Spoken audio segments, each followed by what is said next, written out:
Chapter 220. When the imperial guards of the Eastern Palace arrived, they were just in time to see Li Wangyu slap Zheng Shangyi's face. Seeing a female official of the palace being slapped, and a fifth-rank one at that, the imperial guards were all shocked. "Stop! Who are you?" The imperial guards all drew their weapons, pointing them at Li Wangyu as they shouted. Ignoring the pain on her face, the young palace maid who had been slapped hurriedly stood in front of Li Wangyu, preventing the imperial guards from using force. "Do not be rude. This is a man from Huxian. Her Imperial Highness, the Empress, has sent this man to accompany Princess Changle." Zheng Shangyi stood up, glaring at Li Wangyu with hatred. "Nonsense," she sneered. "What man from Huxian? How come I have never heard of such a county baron within Chang? And quickly arrest him. This person has infiltrated the Eastern Palace. He must be up to no good. Also, this palace maid must be his accomplice." Li Wangyu glanced at her in disgust. Although this woman's appearance was not bad, her character was like a poisonous scorpion. She was truly disgusting. Even Princess Changle glared at Zheng Shangyi in disdain. Afterwards, she turned to the imperial guards and shouted, "Do not attack. This is Brother Wangyu. He is not a bad person." Finished speaking, Princess Changle once again hid behind Li Wangyu. Hearing Princess Changle's words, the imperial guards were dumbfounded. Since when did Princess Changle have a Brother Wangyu? The squad leader of the imperial guards did not dare to be negligent. Ignoring Zheng Shangyi's clamor, he courteously cupped his fist towards Li Wangyu and asked, "May I ask if you have a goldfish talisman?" Li Wangyu nodded his head, taking out his own goldfish talisman and handing it over. After inspecting Li Wangyu's goldfish talisman, the squad leader respectfully returned it with both hands. "This one did not know that you were a man from Huxian. Please forgive this one for offending you." Li Wangyu waved his hand. "Those who do not know are not guilty. There is no need to be so courteous." What? Was he really a man from the Kaigwa County? How is this possible? Seeing Li Wangyu take out the goldfish talisman, Zheng Shangyi couldn't believe his eyes. How could this young man in white be the founding father of the country? Li Wangyu pulled the little palace maid aside and said to Zheng Shangyi, "Now you can apologize to her." His actions made the little palace maid look at Li Wangyu in a strange way. She did not expect that the dignified man who founded the country would actually force the clansmen of the Zheng family of Xinjiang to apologize to her for a humble palace maid. Unconsciously, the little palace maid's cheeks turned red, and her heart raced. I... Zheng Shangyi finally panicked. Li Wangyu stepped forward and looked straight into Zheng Shangyi's eyes. "Apologize." Zheng Shangyi had never put these ordinary palace maids in her eyes. Now that she had to apologize to the little palace maid, it was worse than killing her. "I will say it for the last time. Apologize to her." Li Wangyu stared at Zheng Shangyi and said word by word. Zheng Shangyi suddenly went crazy and shouted, "I am the clansman of the Zheng family of Xinjiang, a 1,000-year-old family. When my Zheng family was famous, this bitch's ancestors were still digging dung somewhere. Why should I apologize to this bitch?" Li Wangyu was amused by her words. The Zheng family of Xinjiang. It was the Zheng family of Xinjiang again. Was he and the Zheng family of Xinjiang incompatible with each other? How could he meet these clansmen of the Zheng family of Xinjiang wherever he went? And the way they acted was so despicable.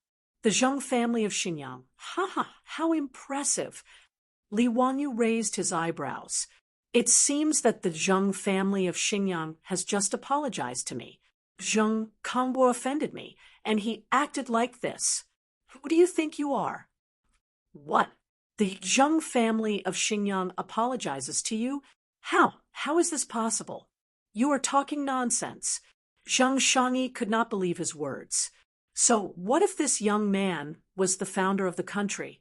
How could she let the Zheng family of Xinjiang apologize to him? In Zheng Shangyi's mind, the Zheng family of Xinjiang was a 1,000-year-old family. So what if he was the founder of the country? Could he force the Zheng family of Xinjiang to bow down? Li Wanyu stepped forward again and stared into Zheng Shangyi's eyes. I will say it for the last time. Apologize. Zheng Shangyi stepped back in panic and suddenly straightened her neck. You want me to apologize to this bitch? Don't even think about it. So, what if you are the founder of the country? Do you dare to continue to commit murder in front of everyone in Taiji Palace? Her action made Li Wanyu a little dumbfounded. This female official was so straightforward that Li Wanyu could not continue to act up. The slap he gave Zheng Shangyi just now was purely out of hatred. He wanted to force this female official to apologize to the little palace maid and let this matter drop. However, Zheng Shangyi actually went against him, putting Li Wanyu in a difficult position. Continuing to violently assault Zheng Shangyi was clearly out of the question. Firstly, he was unwilling to be rough with women. Just now, he was an exception because he was angry. Secondly, Zheng Shangyi was, after all, a female official of the palace. As the founder of the country, if he were to assault a female official in the palace, his reputation would be tarnished. Who knew how those of the 5 clans would spread rumors about him behind his back? He was unwilling to be the bad guy. Li Wanyu coldly snorted and decided to ignore this venomous woman. After comforting the little palace maid, he turned his head to Princess Changle and said, Changle, Big Brother will accompany you to play. Okay, I have been waiting for Big Brother Wanyu to enter the palace to play with me. Let's go quickly, Princess Changle excitedly said. Li Wanyu smiled and rubbed Changle's small head. Just as the two were preparing to leave, Zheng Shangyi blocked their path. You are not allowed to leave. Today, Princess Changle must finish reciting the principles of women before resting. Li Wanyu gnashed his teeth in anger at this woman who did not know what was good for her. In a low voice, he roared, Scram! Don't force my hand. I am Shangyi. Princess Changle is under my tutelage. Today, if Princess Changle does not finish reciting the principles of women, she is not allowed to go anywhere. Zheng Shangyi seemed to see that Li Wanyu would not act again. Thus, she became even more aggressive, roaring loudly. Li Wanyu was so infuriated that he was speechless. How could there be such a shrew in the Taiji Palace? Princess Changle puckered her lips, her face filled with displeasure. As for the imperial guards of the Eastern Palace, they were all stupefied. This Zheng Shangyi was truly valiant, not giving the slightest bit of face to the county official and Princess Changle. Although it appeared as if Zheng Shangyi was responsible for Princess Changle, in reality, she only wanted to use this opportunity to retaliate and cause trouble for Li Wanyu. How could Zheng Shangyi know how to teach Changle? She only knew how to teach like the teachers in private schools. She only knew how to have Princess Changle read and recite. If she could not recite, she would be punished with a ruler. Because Empress Zhongsun was usually very strict with her children, although the little Princess Changle was greatly doted on, she did not dare to disobey these female officials when it came to learning. Even if she was to be punished with a ruler, she could only stretch out her hand in grievance and allow these female officials to punish her. How could Li Wanyu bear to part with this tender and adorable Changle? Furthermore, he had Zheng Shangyi punish her with a ruler. He looked down even more on this simple and crude method of teaching. Scram! As for how to teach Princess Changle, I will explain it to the saint and Her Imperial Highness the Empress. There is no need for you to make a fuss here. Li Wanyu pushed aside Zheng Shangyi, preparing to pull Changle away. However, he suddenly heard a burst of laughter from outside the shrubbery. "Ha, Zio, since you have said so, we will agree." Chapter 221. Li Wanyu stiffly turned his neck, looking towards the source of the sound. He saw Pai Lupi and Empress Zhangsun walking out from behind the shrubbery with smiles on their faces. The majestic emperor and empress of the Tang dynasty were actually hiding on the side and listening to a thief's words. "Can't you, too, be a bit more reasonable? Father, mother." Princess Changle ran over to Pai Lupi's side in pleasant surprise. Pai Lupi smiled as he reached out and picked her up. The sudden appearance of Pai Lupi and Empress Zhangsun frightened Zheng Shangi, the young palace maid, and the imperial guards of the Eastern Palace into kneeling and paying their respects. "Greetings to your Imperial Majesty. Greetings to your Imperial Highness the Empress. You may all rise." Pai Lupi smiled and waved his hand towards them. Zheng Shangi inwardly let out a long sigh. Just as he was about to follow the others and stand up, he heard Pai Lupi say sinisterly, "Zheng Shangi, we are not talking about you." Pai Lupi's words caused Zheng Shangi's heart to thump. Frightened, he once again knelt down, not even daring to raise his head. Li Wanyu was disinclined to pay attention to the kneeling Zheng Shangi. After paying respects to Pai Lupi and Empress Zhangsun, he asked in confusion, "Uncle, what did you mean by your words just now? What do you mean by responding to me?" "Responding to what?" "Ha! Zio, didn't you just say that you were responsible for teaching Princess Changle?" "We agree." Li Wanyu nearly spat out a mouthful of blood. "When did I say such a thing?" "Pai Lupi, do you need to go see an otolaryngologist?" He faintly sensed that he had been tricked by Pai Lupi and Empress Zhangsun. "Uncle, this little nephew was talking about how to teach Princess Changle. This little nephew will naturally explain to uncle and aunt. I did not say that this little nephew is responsible for teaching Princess Changle." Pai Lupi glared. "Could it be that Zio is saying that we and Guanyin misunderstood? Li Wanyu was at a loss for words. "Are you guys King shameless?" Empress Zhangsun looked at Zheng Shangi, who was kneeling on the ground, and said, "Erling, it's fine if Zio is unwilling. Let Zheng Shangi continue to be in charge of teaching Changle." She then said to Zheng Shangi, "Zheng Shangi, you must remember not to relax your teaching of the little princess. Do you understand? If you need to use a ferule, then use a ferule. This palace agrees." Changle was so scared by her mother's words that her face turned pale. She looked at Li Wanyu pitifully. Li Wanyu rolled his eyes speechlessly. "That's enough, you two. Do you think I'm stupid? One was playing the good cop, while the other was playing the bad cop. Did they think that I was a fool?" He did not understand what Pai Lupi was trying to do.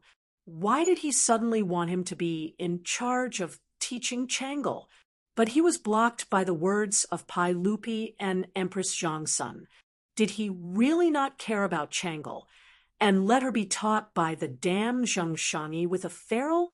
Although it was the first time that Li Wanyu saw Changle, he had already fallen in love with this cute little princess. How could he bear to let others beat her little hand with a ferule? Li Wanyu had no choice but to bow his head to the evil force. He replied in a muffled voice, "Uncle, Aunt, I'll just teach Changle. Why do you have to scare her? Look at her pale face." Pai Lupi saw that he agreed and laughed. "That's great. Zio, you are full of wisdom and talent. Since you can teach Mazhou and Yen Liben, why can't you teach Changle?" Li Wanyu's eyes almost rolled to the back of his head. How could this be compared? Mazhou and Yen Liben were adults, but Changle was only 7 years old. In his heart, he absolutely did not want to be a nanny and take care of a child. No matter how noble, lovable, or adorable a princess was, she was still a child at this age. However, since things had already developed to this point, there was no point in saying more. Li Wanyu could only pinch his nose and accept the task of teaching Princess Changle. Uncle, while I can teach Princess Changle, I cannot enter the palace every day to teach her. Li Wanyu still wanted to struggle. Pai Lupi waved his hand. What does this matter? We will have the eunuchs send Changle to Dingzhou village every day. Although Changle is a woman, she should understand the hardships of the common people. Li Wanyu was stunned speechless by Pai Lupi's words. He wished that he could slap himself. Who told him to have such a cheap mouth? Originally, if he had not said these words, he would have entered the palace from time to time to be the leader of the children. But now, Pai Lupi had directly sent Changle to Dingzhou village. Uncle, Changle is of noble birth. How can she leave the palace at will and go to this nephew's home? If this were to spread, it would be detrimental to Changle's reputation. Li Wanyu was already on the verge of tears. No matter. Let Changle acknowledge you as her master. If you accept Changle as your disciple, wouldn't that be enough? Li Wanyu was completely speechless. Not only did he have to teach Changle, but he also had to accept her as his disciple. The heavens took pity on him. He himself was only 16 years old. Who had ever heard of a 16-year-old youth accepting a princess as his disciple? However, Li Wanyu did not dare to say these words. Otherwise, Pai Lupi would definitely use Ma Zhou and Yen Liben as an example. Forget it. If he accepted Changle as his disciple, then so be it. When one had too many lice, one would not itch. When one had too many debts, one would not worry. In any case, he had already accepted Ma Zhou and Yen Liben as his disciples. What would it matter if he added a little princess? Li Wanyu was now completely numb.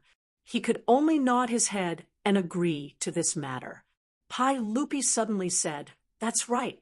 Zio, since you have accepted Changle as your disciple, why don't you accept Chengqian and Qingke as well?" Pai Lupi's words were spoken casually, but in Li Wangyu's ears, they were like rolling thunder. Uncle, what did you say? I think I just heard wrong." Li Wangyu's eyes bulged. His face was filled with disbelief. Pai Lupi actually wanted him to accept Li Chengqian and Li Tai as his disciples? What did he want to do? They were the imperial tutors. He was a 16-year-old founding father. If he dared to accept the crown prince and the king of Yu as his disciples, he was afraid that he would be spat to death by the great scholars of Chang. And this was different from accepting Changle as his disciple. Although Changle was the eldest princess, she was still a woman. She was not valued by others. As for Li Chengqian and Li Tai, one was the crown prince, the other the king of Yu. Aside from great scholars like Yu Shernan, Kong Yingda, and Li Gang, who would dare accept them as disciples? It was not so easy to be the imperial tutor. How could someone who was not virtuous, learned, and talented do it? Pai Lupi glared at Li Wanyu. "I want you to accept Chengqian and Qingke as your disciples." "What? You don't want to?" Li Wanyu shook his head like a rattle drum. "Uncle, don't scare me. How can a young man like me be the imperial tutor? If I say you can, then you can. What are you being so long-winded for?" "I really can't. You really don't want to?" "Uncle, it's not that I don't want to, but it's really too much." Pai Lupi nodded. "Fine, since you don't want to, then forget it." Li Wanyu had just felt joy in his heart when he heard Pai Lupi say unhurriedly, "Since you don't want to be Chengqian and Qingchua's teacher, then I will pretend I don't have a nephew like you. Huxian man, you can leave the palace." Hearing this, Li Wanyu was shocked. F***CK. This was a naked threat. Can't we still have fun together? Chapter 222. Faced with Pai Lupi's threat of falling out, Li Wanyu immediately cowered. There was nothing he could do. Anyone could only cower before Pai Lupi's threat. After all, He was the emperor of the Tang dynasty. If he angered Li Er, what if this guy really turned hostile and refused to acknowledge him? How could his small body withstand it? Li Wanyu had no choice but to lower his head to the dark forces again. What are you saying, uncle? It's my honor to be able to teach the crown prince and the king of you. It's my duty. Pai Lupi glanced at him from the corner of his eyes. Forget it. I won't trouble you. You're only 16. You're so young. I'm making things too difficult for you to accept Chengqian and Qingke as your disciples. F***CK. This Pai Lupi is far too much. He actually dares to make things difficult for me.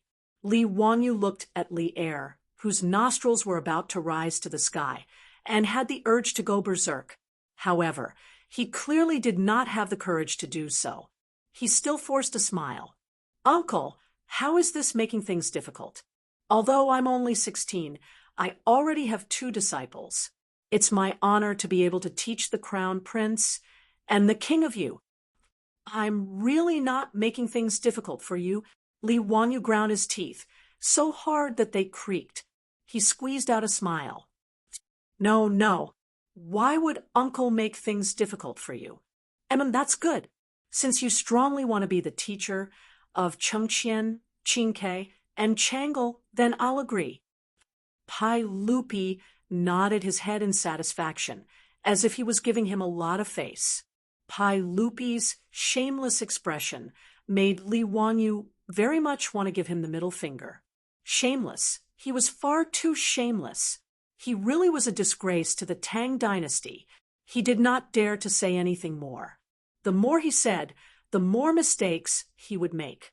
In order to avoid being molested by this extremely shameless emperor of the Tang dynasty, Li Wanyu could only silently curse Pai Lupi's entire family in his heart to vent his dissatisfaction. Pai Lupi immediately had the chamberlain summon Li Chengqian and Li Tai. He was prepared to have his 3 children take Li Wanyu as their master today. Today, it was indeed Pai Lupi and Empress Zhongsun who set a trap for Li Wanyu. Their goal was to make Li Wanyu accept Li Chengqian and the others as disciples. There was a reason why he chose Li Wanyu over so many great Confucians in the imperial court. One of them was Li Wangyu's outstanding talent. Whether it was those poems or the famous epigraph of My Shack that had been handed down for generations, his talent could all be seen. To be able to make someone like Ma Zhou accept him as his master, he naturally had the ability to teach Li Chengqian and the others. The second reason was Li Wangyu's identity. If Li Wanyu was not a member of the imperial family, no matter how talented he was, Pai Lupi would not have made such a choice. However, Li Wanyu was a member of the imperial family of Li Chengqian, so it was completely different. He was different from Prince Zhao Li Xiaogong, who would make Pai Lupi wary. Li Xiaogong's military achievements were almost on par with Pai Lupi's. Naturally, Pai Lupi would be wary of him and would not dare to put him in an important position. Thus, he sent him to manage the imperial clan temple. Li Wanyu would not threaten Pai Lupi and his successor's throne. Moreover, he was so talented, so Pai Lupi naturally viewed him in a new light. Most importantly, Pai Lupi did not tell anyone. Even Empress Zhongsun did not know his true thoughts. That was, Pai Lupi wanted to find someone for Li Chengqian who could restrain him in the future. Pai Lupi doted on his 3 children. Whether it was Li Chengqian, Li Tai, or Princess Changle, Pai Lupi doted on them to the extreme. However, although he doted on Li Chengqian, he faintly felt that his eldest son's personality was somewhat inappropriate. When Li Chengqian was only 6 years old, he was made the crown prince, the sole successor to the Tang dynasty.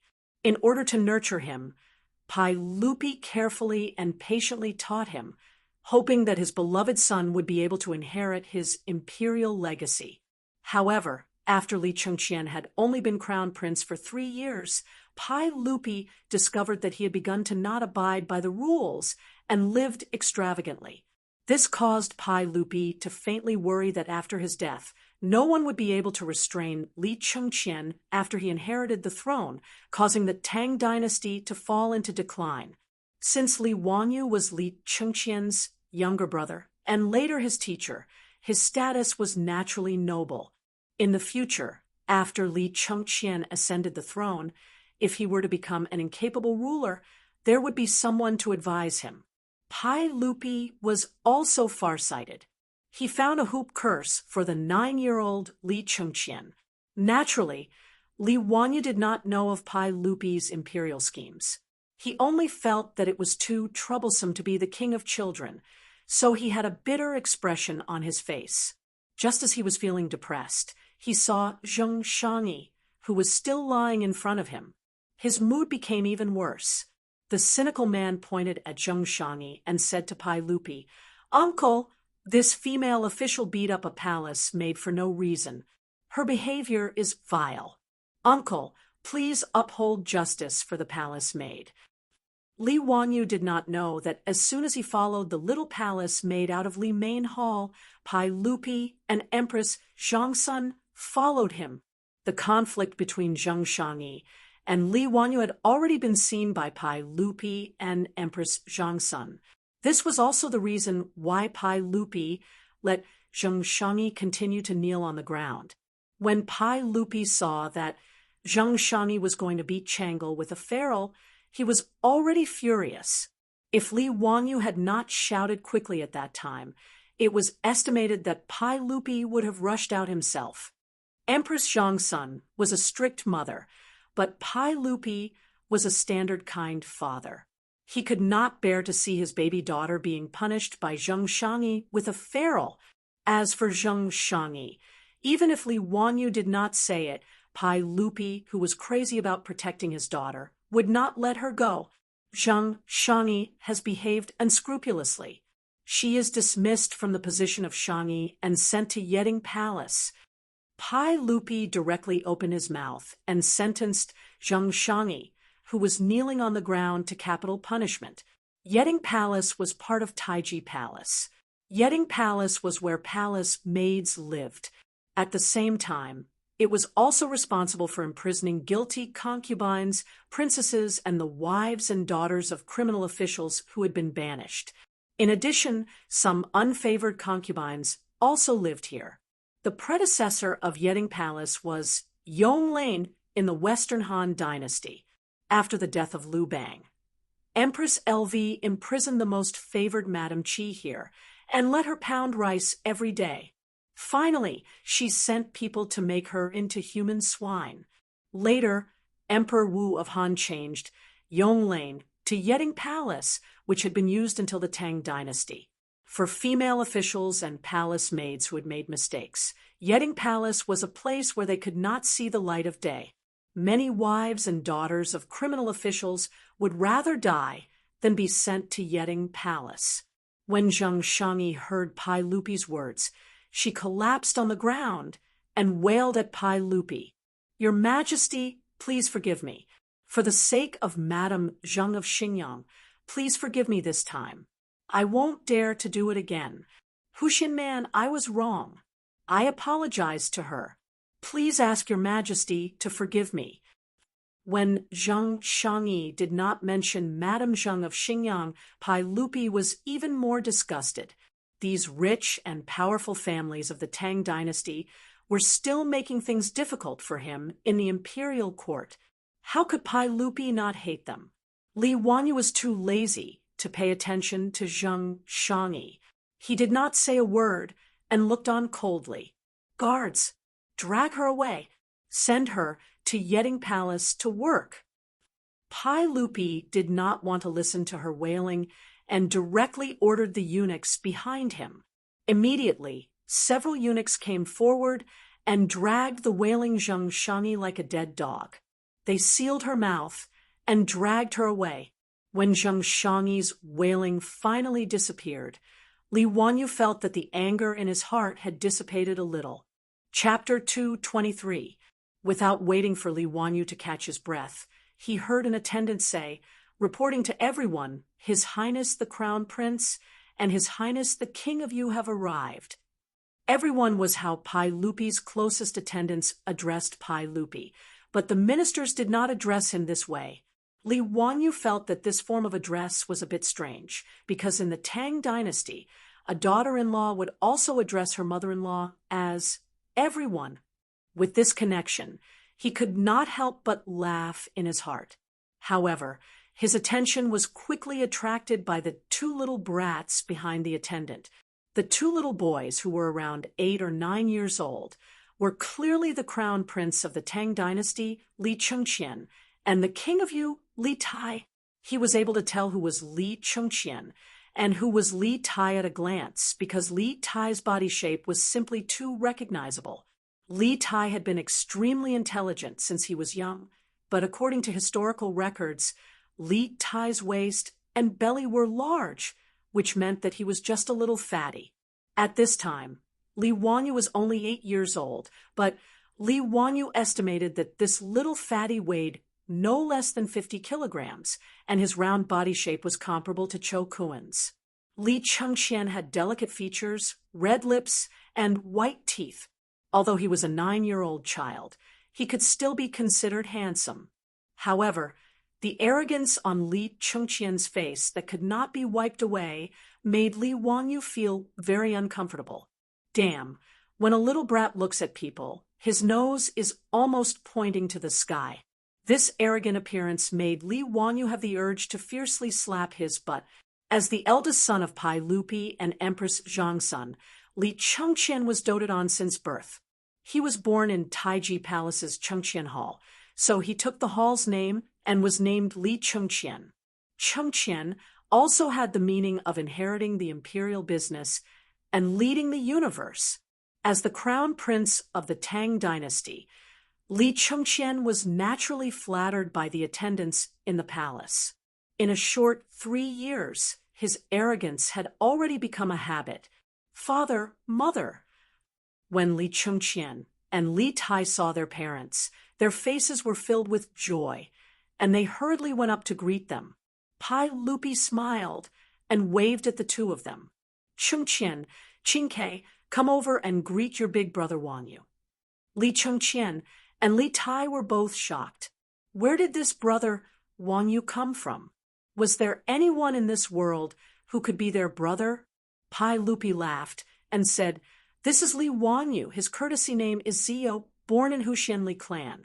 Speaking of which, he is your brother, so he is worthy of you calling him elder brother. The Li clan of Hu County? Subordinate brothers? Pai Lupi's words made Li Chengqian frown. Although he was young, he knew about the Huxianli clan.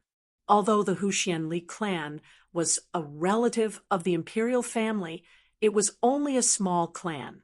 How could this Li Wanyu be worthy of him, the crown prince of the Tang dynasty, calling him elder brother? Li Tai didn't say anything. He blinked his small eyes on his chubby face and simply listened to Pai Lupi's words. He bowed to Li Wanyu. Qingke greets brother Wanyu. Li Chengqian looked at Pai Lupi, hoping for an explanation from Pai Lupi. As the crown prince of the Tang dynasty, his pride didn't allow him to casually call someone elder brother. Pai Lupi acted as if he didn't see Li Chengqian's gaze and glared at him. Chengqian, why don't you bow to Zio? What? Father, did you make a mistake? You want me to bow to him? I am the crown prince. What is his status? Is he worthy of me bowing to him? Pai Lupi was angered by Li Chengqian's words. Chengqian, not only do you have to bow to Zio, but you also have to bow to him with Qingke and Changle. Zio is the teacher I found for the three of you. You understand? Bow to him as a teacher? Why is that? Just how old is he? Li Chengqian immediately cried out in surprise. Li Tai also looked surprised. Only Changle didn't seem to be unhappy at all. She covered her mouth and laughed secretly. Although Zio hasn't reached 20 yet, he is a rare talent. The poems I had the two of you memorize, and the epigraph of my shack were all written by Zio. What, are you doubting my words? Pai Lupi was dissatisfied with his two sons' attitude and reprimanded them. Pai Lupi's words made Li Chengqian and Li Tai somewhat afraid. They hurriedly bowed to Pai Lupi. We wouldn't dare. We know we were wrong. It's good that you know you were wrong. Hurry up and bow to Zio. This is also your mother's wish. Empress Zhongsun also nodded. That's right. Chengqian, Qingke, from now on, you have to listen to Zio's teachings. His words are father's and mother's words. You understand? Hearing Pai Lupi and Empress Zhongsun's words, Li Chengqian and Li Tai looked at each other.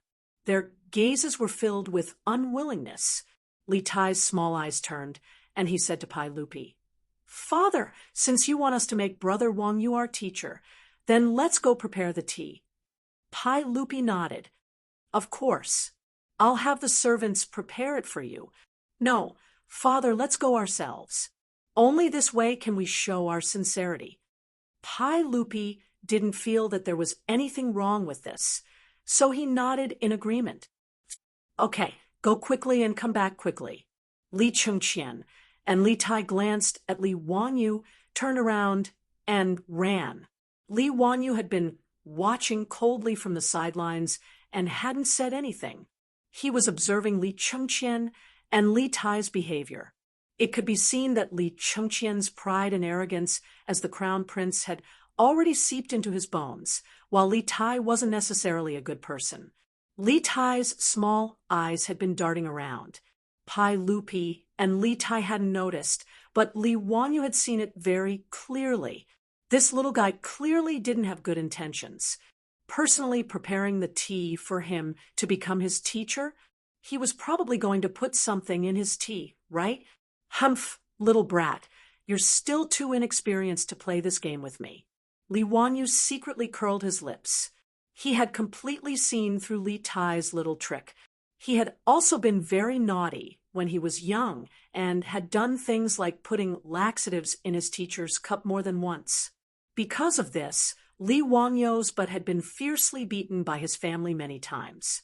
Li Wangyu didn't expose him and only chatted with Pai Lupi and Empress Zhongsun for a while. Not long after, Li Chengqian and Li Tai returned with 2 cups of tea. Zio, I won't be preparing the 6 rites for you to become my disciple. However, I'll still have the 3 of them kneel in front of you to become your teacher. Pai Lupi didn't see through his 2 sons' intentions. He nodded in satisfaction when he saw them return. Li Chengqian and Li Tai looked at each other with a smug smile in their eyes. The 2 of them, along with Changle, walked up to Li Wangyu. They weren't in a hurry to kneel down and perform the ceremony of becoming Li Wangyu's disciple. Instead, they picked up their teacups and brought them to Li Wangyu. Big brother Wangyu, please have some tea. Li Wangyu looked at them meaningfully and reached out to take the teacups, looking like he was about to drink. Under Li Chengqian and Li Tai's expectant gazes, Li Wangyu suddenly put down the teacup that had just reached his mouth. Chengqian, Qingke, Changle, since the 3 of you are willing to take me as your teacher, then I have some words for you. Li Chengqian and Li Tai were greatly disappointed when they saw that Li Wangyu didn't drink the tea. Big brother Wangyu, please drink the tea. We'll listen to whatever teachings you have. Li Tai still didn't give up and urged Li Wangyu to drink the tea. Li Wangyu looked at them with a smile and raised his teacup again, looking like he was about to drink. Chapter 2:24. While Li Chengqian and Li Tai were filled with anticipation, Li Wangyu had just brought the teacup to his mouth when he put it down again. Let me first talk to you about my teachings. Chengqian, Qingke, Chang Lu, since you want to be my disciples, I will give you a sentence. Constantly strive for self-improvement and be virtuous. I hope you will remember this in your hearts.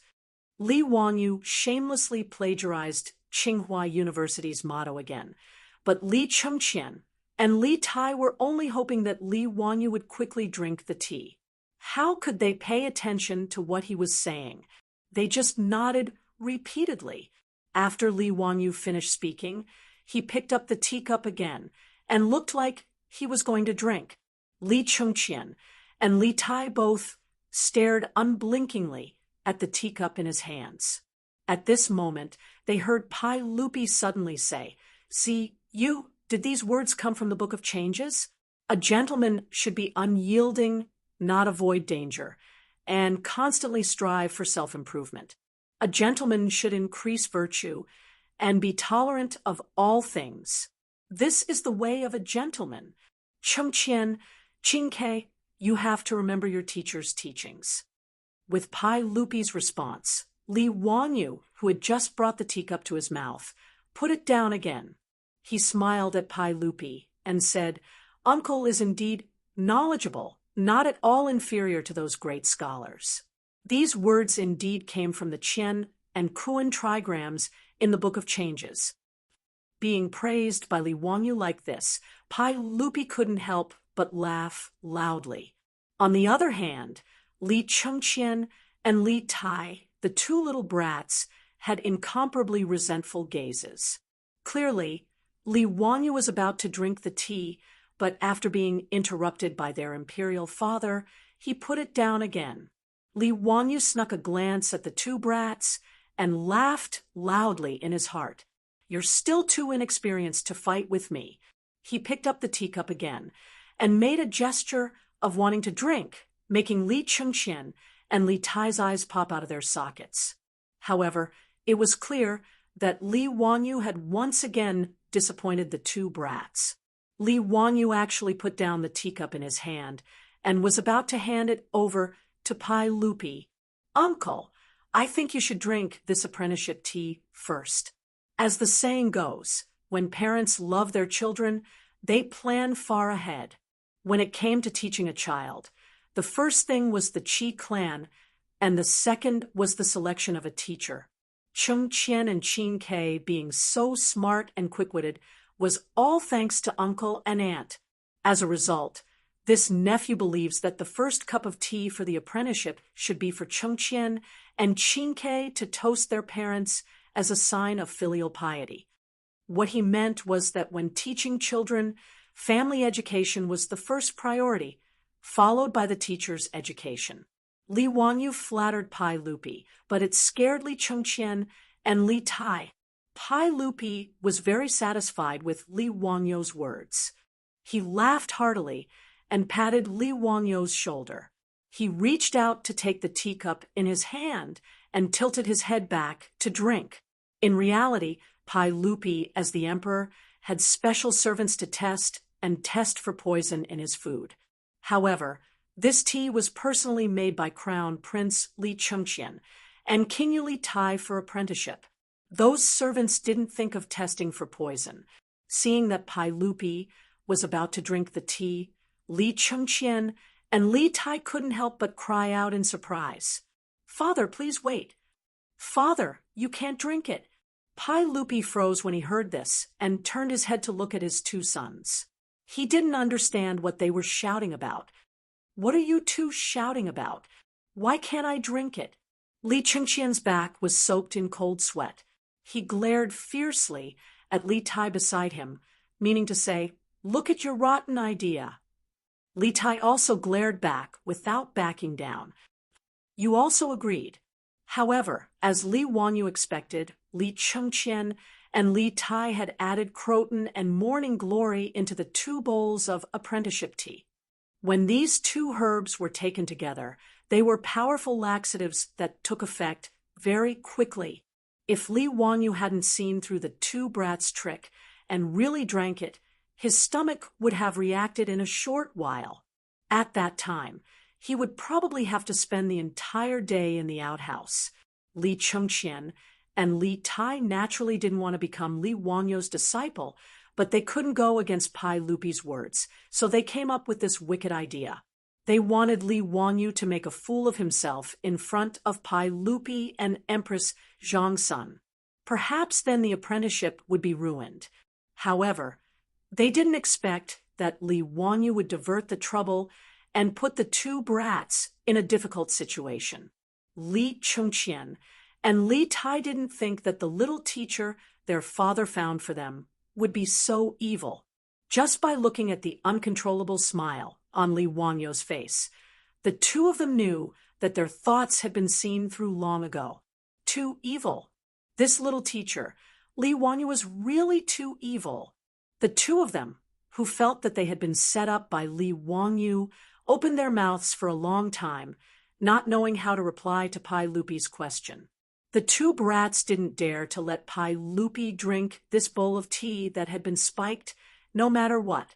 Even if Li Chengqian was the crown prince, if he really let Pai Lupi drink this tea, he would probably be beaten half to death by the furious Pai Lupi afterwards. They also didn't dare to tell Pai Lupi that the tea had been spiked with laxatives. That wouldn't be good either. And they definitely wouldn't be able to escape a beating. Just as Li Chengqian and Li Tai were flabbergasted and didn't know how to reply to Pai Lupi's question, Li Wanyu couldn't help but laugh. Li Wanyu laughed and pointed at the tea bowl in Pai Lupi's hand. "Uncle, the two of them probably mean that the tea is already cold and they're afraid that your stomach won't feel well after drinking it. It's better to let the two of them go get 2 more cups." Right. That's exactly what the teacher said. How could Li Chengqian and Li Tai not know that Li Wanyu was giving them a way out? The two of them hurriedly nodded their heads in agreement. Pai Lupi seemed to have seen through something, but he didn't say anything. He casually poured the tea in the bowl into the flower bushes. "That's good. You two go quickly and pour new tea for your father and your teacher." Li Chengqian and Li Tai both let out a sigh of relief, as if a heavy burden had been lifted from their shoulders. They hurriedly nodded in agreement and turned around to prepare new tea. Seeing them run far away, Pai Lupi looked at Li Wanyu with a seeming smile. "Zio, you really are a good teacher. Hee, Uncle praises me too much. Chengqian and Qingke are just a bit mischievous. Don't take it seriously." "Ha! I'm relieved to leave Chengqian, Qingke, and Changle to you." Pai Lupi then said seriously, "The 3 of them grew up in the depths of the palace. The common people have a hard time and haven't heard of them. I am very worried. I will have the eunuchs send Chengqian and the others to Dingzhou village every day. Zio, you have to put in more effort and teach the 3 of them well." Li Wanyu bowed to Pai Lupi and also replied very seriously, "Don't worry, Your Majesty. I will do my best." Not long after, Li Chengqian and Li Tai once again returned with 2 cups of tea. This time, it was clear that they didn't dare to play any tricks. After Pai Lupi and Li Wanyu each drank their tea, Li Chengqian, Li Tai, and Princess Changle respectfully knelt before Li Wanyu and performed the ritual of taking him as their teacher. Li Wanyu extended his hand to help Pai Lupi's 3 children up, his heart filled with a myriad of emotions. He was a white-collar worker from the future, the pride of the entire village. How did he end up becoming the imperial tutor of the Tang dynasty? Chapter 225. After officially taking in Li Chengqian, Li Tai, and Li Lizzie as his disciples, Li Wanyu's attitude had changed a little. Previously, he did not want to be the teacher of the emperor, as it would be troublesome and cause a lot of trouble. However, Pai Lupi's words had given him some other ideas. Although he knew the course of history, he knew that neither Crown Prince Li Chengqian nor Li Tai could become the successor to the throne of the Great Tang in the future. The true successor was still in Empress Zhongxuan's womb. What moved Li Wanyu was Pai Lupi's fatherly love for Li Chengqian and the other 2, as well as the tragic ending of this family in history. As the emperor, Pai Lupi's fatherly love for the children of Empress Zhongxun was indeed boundless. When Li Chengqian was sick, Pai Lupi gathered 3,000 monks and built the Xihua Monastery and Puguang Monastery. He even reduced the crimes of the prisoners to prey for his son. Even when Li Chengqian, Du He, and Hou Junji rebelled, Pai Lupi could not bear to kill his eldest son. He only demoted him to a commoner and moved him to Qianzhou. After Li Chengqian's death, Pai Lupi was so sad that he abandoned the dynasty. Li Tai was also Pai Lupi's favorite son. Normally, when a prince reached adulthood, he would be sent to his fief and could not stay in the capital for long. However, Li Tai was favored by Emperor Taizong, so he was given special permission to move his son into the Wuda Hall. It could be said that the reason why Li Tai fought with Li Chengqian for the throne was because Pai Lupi doted on him. It was because of Pai Lupi's endless doting that Li Tai had the misconception that as long as he pulled down his brother, Li Chengqian, he would be able to become the heir. In the end, Li Tai was demoted because of his plotting. Pai Lupi was heartbroken and deposed Li Tai, demoting him to the Donglai prefecture prince. It could be said that although Li Er doted on his own son, his education of his children was a complete failure. He could be said to be a negative example. Pai Lupi had a total of 14 sons. Among them, the crown prince Li Chengqian attempted to rebel and was demoted to a commoner. His third son, Li Ku, the prince of Wu, was falsely accused of treason and was killed. His fourth son, Li Tai, the prince of Wei, moved to a secluded residence and died of depression. His fifth son, Li Yu, the prince of Qi, was sentenced to death for treason and was demoted to a commoner. His sixth son, Li Gui, the prince of Shu, was demoted and died in exile. His seventh son, Li Yun, the prince of Jiang, was accused of treason and committed suicide out of fear. Pai Lupi's sons could be said to have failed at educating them. Li Wanyu could only complain in his heart. Pai Lupi was such a failure as a father, since he had inexplicably transmigrated to the Tang dynasty. Although he did not expect to change history, he wanted to try changing Li Chengqian and Li Tai. Although Li Wanyu was two-faced, he was very clear about his likes and dislikes. Pai Lupi was not unkind to him. Naturally, he did not want to watch the tragedy of Pai Lupi and his son happen. If he could make Li Chengqian and Li Tai brothers live in harmony, it would be a good story.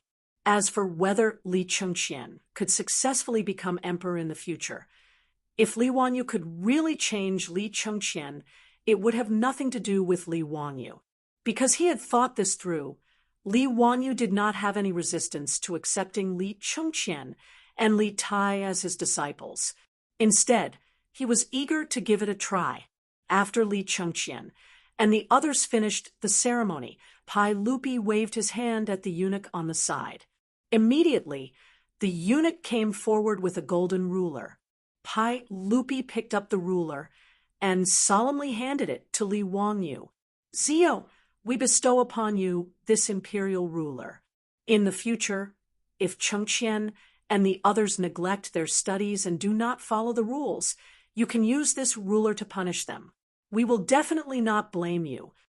Li Wanyu hurriedly received the golden ruler with both hands. "Don't worry, uncle.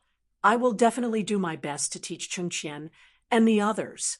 I will definitely not disappoint uncle and auntie." "Ha! With your guarantee, we are at ease."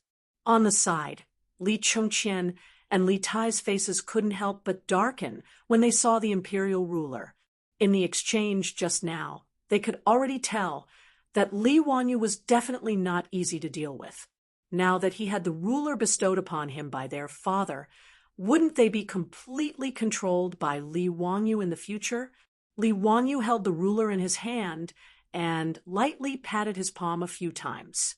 He gave the two of them a brilliant smile, but that smile made Li Chengqian and Li Tai both shiver uncontrollably, seeing that it was getting late. Li Wanyu bid farewell to Pai Lupi and Empress Zhongsun and returned to Dingzhou village. Time passed in a flash.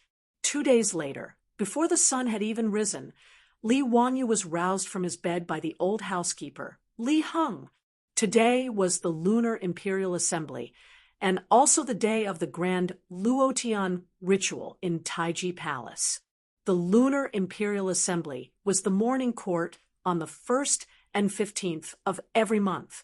The participants were the relatives of the princes and dukes, the civil and military officials of the capital who were 9th rank and above, the local officials who had submitted memorials to the court, as well as the guests from Fan Kingdom. Because the morning court was around 7 to 8 o'clock, Li Wanyu yawned and led Niu Wu out of his house in Dingzhou village. It was still dark, now that he was the county man who founded the country. He also needed to participate in the Lunar Imperial Assembly. Moreover, he had an important task today, so he naturally had to participate in the grand Luotian ritual. When Li Wanyu arrived in Chang'an City, the drum of dusk had just sounded, and the illustrious Virtue Gate had just opened. When he arrived outside Taiji Palace, the light of dawn was gradually descending, and the green spring scenery of Taiji Palace could be vaguely seen. Fully armed soldiers in full armor, yellow flags, and various ceremonial guards were all over the palace. The officials who were attending the court were lined up outside the palace gate, waiting for the gate to open. There were hundreds of people in the crowd, but Li Wanyu was a little dumbfounded. Where should he stand? This was his first time attending the court, so he didn't know how to stand as the county man who founded the country. Just as he was confused, he heard laughter behind him. Ha! Zio, you also came to attend the court? Li Wanyu was speechless and hurriedly turned to greet Cheng Yaojin. Nice to meet you, Uncle Cheng. The arrival of Cheng Yaojin and Qin Xiong made Li Wanyu heave a sigh of relief. At least there was someone he knew, and he could ask where he should stand. The officials attending the court were divided into civil officials, military officials, members of the imperial family, and envoys from various countries. Li Wanyu was at a loss, and he didn't know how to stand. He had not regained his status as a member of the imperial family, so he naturally couldn't stand on the side of the imperial family. However, he didn't know whether he, the county man who founded the country, was a civil official or a military general. Li Wanyu raised his doubts to Cheng Yaojin and Qin Xiong, but Cheng Yaojin laughed. Ha! You can stand on the side of our military general. With me protecting you, no one will dare to bully you. Li Wanyu was speechless. This old hooligan, why did he make it sound like he was a gangster? Before he could speak, someone behind him said, Cheng Jijie, don't spout nonsense. Zio will naturally stand on the civil official's side. Chapter 226. Li Wanyu hurriedly turned around and bowed to Yu Shinan. Dukyu, you're here. Yu Shinan smiled and nodded at Li Wanyu. Zio, this is your first time attending court. Hurry up and arrange your shift. He pointed at the area where the civil officials stood. Because there were hundreds of officials attending the Lunar Assembly, even the civil officials were divided into several groups in an orderly manner. The groups of 3rd rank and above officials, 4th rank and 5th rank civil officials, 4th rank and below officials, and 6th rank and below officials were arranged in several square formations according to their official ranks. Li Wanyu had been conferred the title of founding magistrate, which was equivalent to a 5th rank official. Naturally, he would stand among the 4th rank and 5th rank civil officials. Although Yu Shinan's rank was not as high as Cheng Yaojin's, Cheng Yaojin did not dare to refute his words. He even smiled and bowed to Yu Shinan. No matter how much Cheng Yaojin messed around, he would not dare to mess around in front of Yu Shinan. Ha, Dukyu, I'm just teasing this kid. Don't be angry, don't be angry. Jijia, you're already the father of several children. Why are you still so mischievous? Yu Shinan scolded him like a child. However, Cheng Yaojin could only listen to him. There was nothing he could do. Who asked this old man to be so old?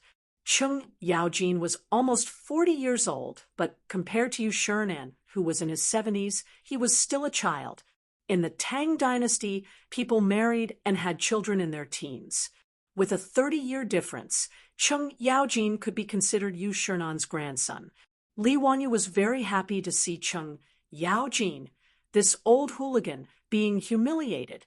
He could not help but smile. Cheng Yaojin saw that Yu Shernan was laughing at him from the side and glared at him to scare him. Li Wanyu quickly went forward to support Yu Shernan. He pretended not to see Cheng Yaojin's threatening gaze and helped Yu Shernan to the group of civil officials. 2 days ago, he had already paid a visit to Yu Shernan's residence to return the 1,000 strings of copper coins that he had borrowed. However, he couldn't return the money. Yu Shernan wouldn't accept it no matter what. He even said that the 1,000 strings of coins was a gift to congratulate Li Wanyu for his knighthood. Li Wanyu was helpless. Unable to persuade the old man, he could only thicken his skin and take back the 1,000 strings of copper coins. Li Wanyu then informed Yu Shernan of the fact that he had accepted Crown Prince Li Chengqian, the Prince of Yu, and Princess Changle as his disciples. He was also afraid that if this matter were to spread, he would be scolded to death by those Confucian scholars. That was why he wanted to ask Yu Shernan to help him deal with those Confucian scholars. Li Wanyu was still a little nervous, worried that Yu Shernan would also think that he was young and frivolous. Unexpectedly, Yu Shernan didn't mind at all. Li Wanyu had become the imperial preceptor at such a young age. Instead, he praised him greatly. In Yu Shernan's view, although Li Wanyu was young, with the talent that he had displayed, he was fully qualified to be the crown prince's teacher. Yu Shernan also reassured Li Wanyu, saying that regardless of whether it was Kong Yingdao or Lu Quan, these old friends, they all praised him greatly.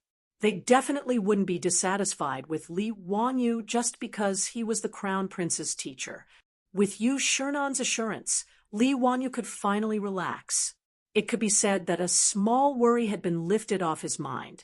Li Wanyu's respect for Yu Shernan, this old man who was both a teacher and a friend, grew even more.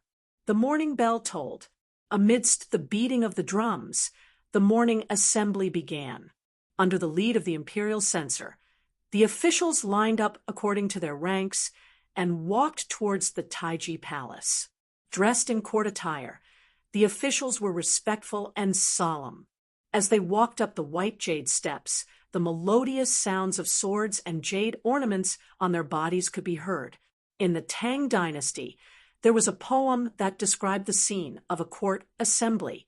The crowing of the rooster is purple, and the dawn of dawn is cold. Warblers are chirping in the emperor's land of spring. The golden clock opens tens of thousands of households. The jade steps command thousands of officials. The flowers welcome the swords and jade ornaments. The stars have just set. The willow flutters the banners, still wet. Unique guests at the Phoenix Pond. The song of spring is difficult. It was referring to the scene in front of Li Wanyu's eyes. The morning bell in the palace rang. The thousands of doors opened. Pai Lupi's ceremonial guards lined up on both sides of the jade steps. The hundreds of officials entered the imperial court. This was Li Wanyu's first time attending a court assembly. He followed the crowds every step.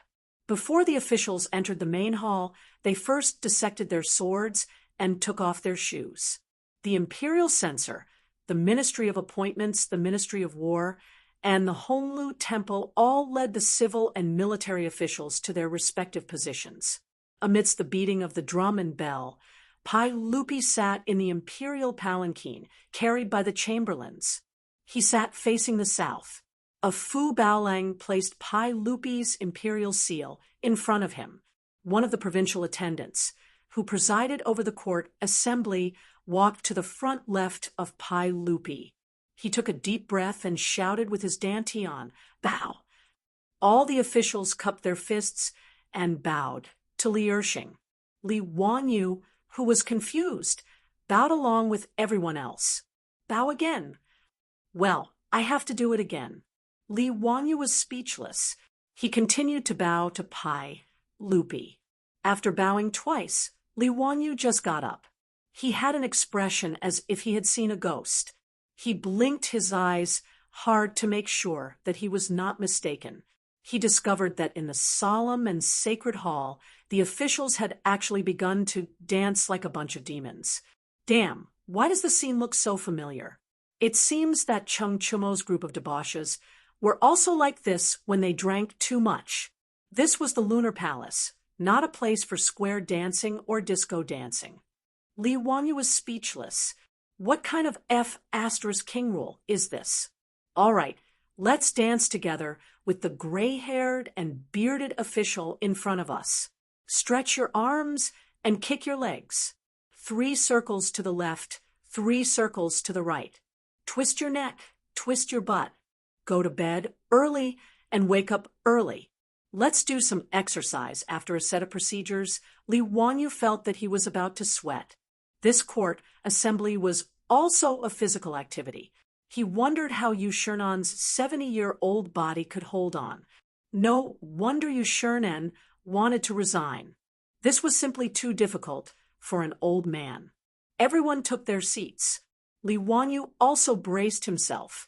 He wanted to see how the battle between Pai Lupi and the aristocratic families would play out. As soon as the court assembly began, an envoy came out and presented a memorial to Pai Lupi. Your Majesty, I, the envoy of Luo province, have a memorial. When Pai Lupi heard the words of the envoy of Luo province, his face immediately darkened. However, he still said in a deep voice, "Present the memorial."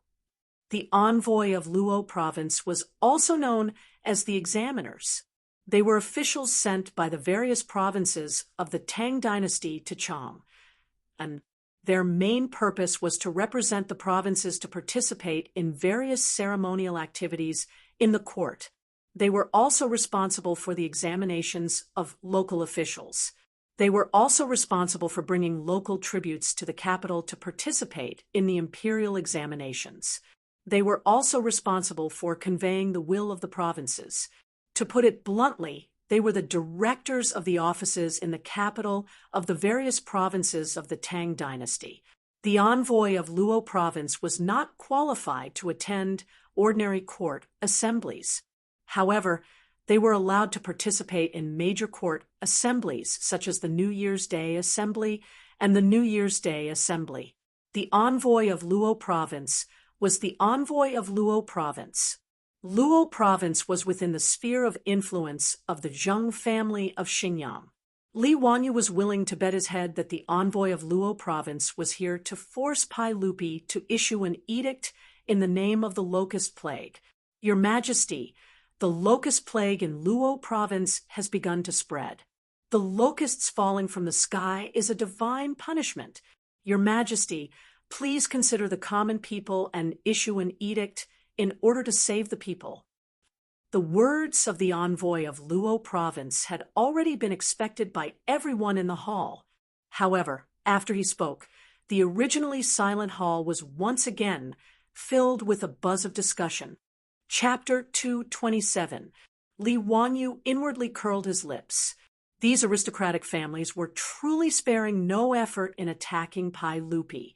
The last person the aristocratic families had tossed out as a chess piece was an upper 8th rank imperial censor. Even now, he was still locked up in the censorate's prison. Although Pai Lupi did not order this imperial censor to be beaten to death in his rage, he still ordered imperial censor Wei Zheng to investigate. Wei Zheng was a straightforward official, and he was rather disdainful of the aristocratic family's use of natural disasters to attack Pai Lupi, and used this as a pretext to gain political power. As a result, he directly threw that imperial censor into the censorate's prison to investigate whether or not this person had taken bribes and perverted the law. However, the aristocratic families clearly had enough bargaining chips. Even if they threw away a small chess piece, they still had other chess pieces to use. This Luo province assembly emissary, who had once again brought up this matter at the lunar court, assembly was clearly a lackey of Xinyang's Zheng clan. He had once again used the locust plague as a heavenly punishment to fire cannons at Pai Lupi during the imperial court assembly, causing everyone in the imperial court to discuss spiritedly. Pai Lupi's face was dark, and he did not say a word. He saw Chung Yaojin and Yuchi Jingda jump out at the same time and grab the Luo province assembly emissary's collar. Damn thief, bullshit heavenly punishment. You Tian Shenase, it's heavenly punishment. So it's heavenly punishment. Scram for this elder. That's his mother. A trifling imperial court assembly emissary is spouting nonsense to mislead the masses. He truly deserves a beating. Chung Yaojin and Yuchi Jingda were fierce generals who had slaughtered their way out of mountains of corpses and seas of blood. Together, they flipped out at the Luo province assembly emissary, scaring him so much that he almost wet his pants. Although he had the support of an aristocratic family, anyone who saw this kind of fierce founding duke flip out would still be afraid. Someone immediately stepped out to stop them. It was Xinyang's Zheng clan's Minister of Works, Zheng Shangua. Duke of Lu, Duke of Yi, quickly stop. Humiliating others like this at the imperial court assembly. Where is the propriety? Your Majesty, this official wants to impeach Duke of Lu and Duke of Yi for their lack of propriety. With Zheng Shangua's words, more than a dozen aristocratic family officials stepped out one after another, clamoring to impeach Chung Yaojin and Yuchi Jingda. As for Qin Shubao and the other generals, how could they watch Chung Yaojin and the others suffer losses? They all stood up and refuted. The two sides began to bicker in the main hall. For a moment, the originally solemn court assembly became as lively as a market.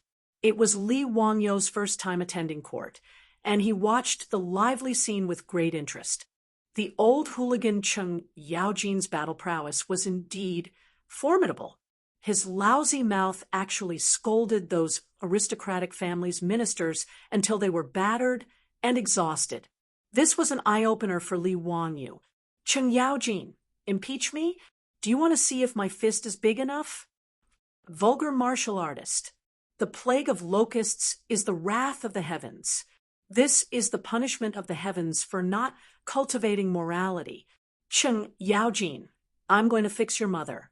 You're such a scoundrel. I've killed so many people. Why haven't I seen any divine punishment? Hi, Duke Lu. Aren't you afraid that the locust god will punish you for using such vulgar language? Chung Yaojin, the locust god is nothing. Can you beat the duck god? If you're not afraid of the duck god's wrath, why should I be afraid? Duck god? What duck god? Finally, someone was confused by Chung Yaojin's words. Where did this duck god come from? Chung Yaojin, wahaha, you bunch of idiots. The locusts have their locust god. The ducks have their duck god. The ducks can feed on locusts, which means that the duck god is more powerful than the locust god. You farmhouse slaves must have eaten a lot of ducks every day, right? Aren't you afraid of the duck god's wrath? Where did this duck god come from? Who has heard of the existence of the duck god? Chung Yaojin sneered. Then why don't you go and find the locust god for me to see? There are gods 3 feet above our heads. How can there be no duck god? His words made all the ministers speechless. What kind of logic was this? Li Wanyu was also speechless. He put his hand to his forehead and felt a headache coming on. This old scoundrel, Chung Yaojin, after hearing Li Wanyu talk about how the duck god was used to fool the farmers, he actually used Li Wangyou's excuse to shut the mouths of the aristocratic families. He was shameless enough. However, although the duck god was a little shameless, it was effective. At least the ministers of the aristocratic families could not think of a way to refute the old scoundrel's words. Seeing that the situation was not good, the head of the Zheng family of Xinyang, Zheng Yuanshou, could not help but stand up. He bowed to Pai Lupi and said, "Your Majesty, the locusts are a natural disaster. How can we get rid of them? Moreover, killing too many of them will harm the harmony of the world. Only virtue can eliminate the natural disaster. Your Majesty, please reconsider and think for the sake of the people. Zheng Yuanshou's words were extremely vicious. He did not mention that he was guilty, nor did he mention that the plague of locusts was caused by Pai Lupi. However, the meaning behind his words was that he blamed the cause of the plague of locusts on Pai Lupi. Asking Pai Lupi to eliminate the locusts with virtue was the same as saying that Pai Lupi was immoral. Seeing that Zheng Yuanshou had stood up, the ministers who were arguing with Cheng Yaojin immediately found a direction and stopped arguing with him.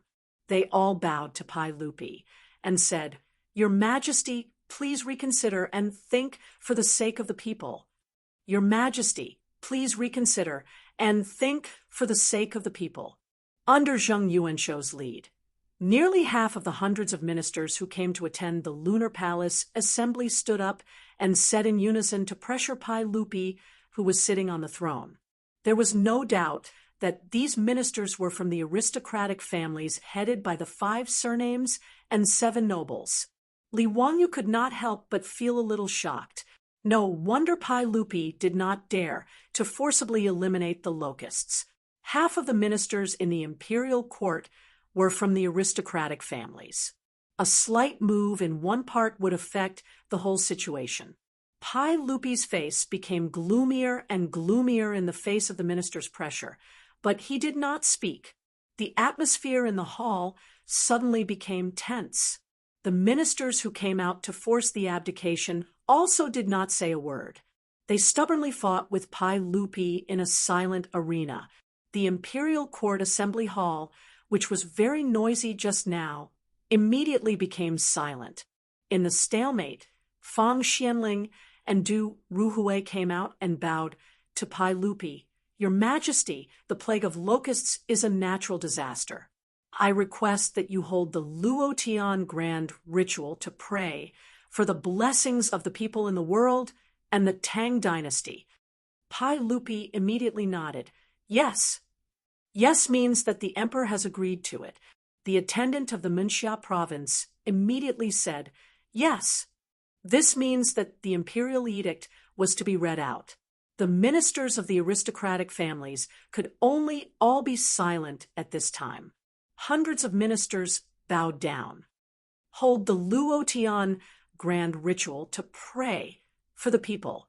As soon as his voice fell before the ministers in the hall could react, the eunuch began to read the edict loudly. "Hold the Luotian grand ritual to pray for the people." As the eunuch in the palace read the edict loudly, Yuan Tiangang and other Taoists who had been waiting for a long time outside the Taiji Palace immediately filed in. In the surprised eyes of the ministers, they began to build altars and prepare to worship the gods of heaven and earth. Li Wangyu directly rolled his eyes. "Damn, Fang Xianling and Pai Lupi are not acting at all. You need to study Stanislavski's Self-Cultivation of Actors." Chapter 228. As soon as Fang Xianling asked for the heavenly grand ritual, Pai Lupi agreed immediately. Then Yuan Tiangang and others showed up. This was simply telling others that they had planned it long ago. They were so careless that their acting was so perfunctory. Li Wangyu despised them.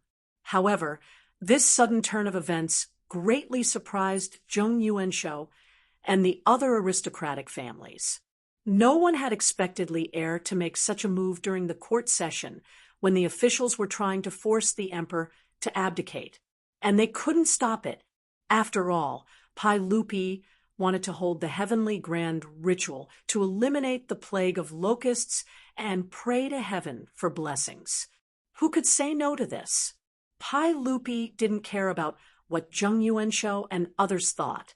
He announced the suspension of the Lunar Imperial Court, walked down from the throne, and led the ministers out of the main hall.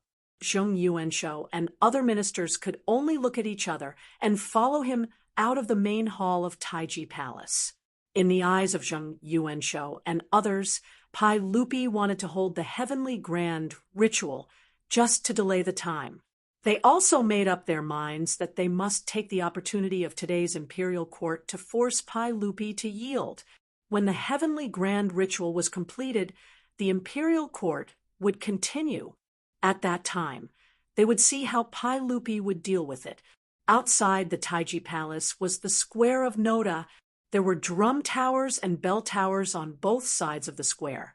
The heavenly grand ritual to pray for the plague of locusts was held in the square in front of the Taiji Palace. Yuan Tiangang wore a brand new purple Taoist robe embroidered with various auspicious patterns of Taoism with gold and silver threads. He walked in front of the Taoists with a solemn expression. The Taoist robes of the Tang and Song dynasties were not the yellow Taoist robes seen in later TV series. Instead, they were based on the illusion of purple qi from the east when the Taoist ancestor came out of seclusion on an ox. Therefore, Taoism advocated purple Taoist robes. Behind Yuan Tiangang were the abbots of the 58 Taoist temples in Chang and City. They were also wearing purple Taoist robes. Then there were hundreds of Taoists from the 58 Taoist temples. Some were holding God's tablets, some were holding banners, and some were holding various celestial weapons. They were singing ancient tunes. In fact, the formal heavenly grand ritual was very complicated. The whole ceremony would take several days. However, no matter if it was Pai Lupi or Li Wangyu, their ultimate goal was not to worship heaven itself. Therefore, today's heavenly grand ritual in front of the Taiji Palace was actually a simplified version of the ritual. The group of Taoists quickly set up the altar and enshrined 1,200 tablets of the gods. In the middle of the altar, there was a gilded bronze statue of the Tao ancestor.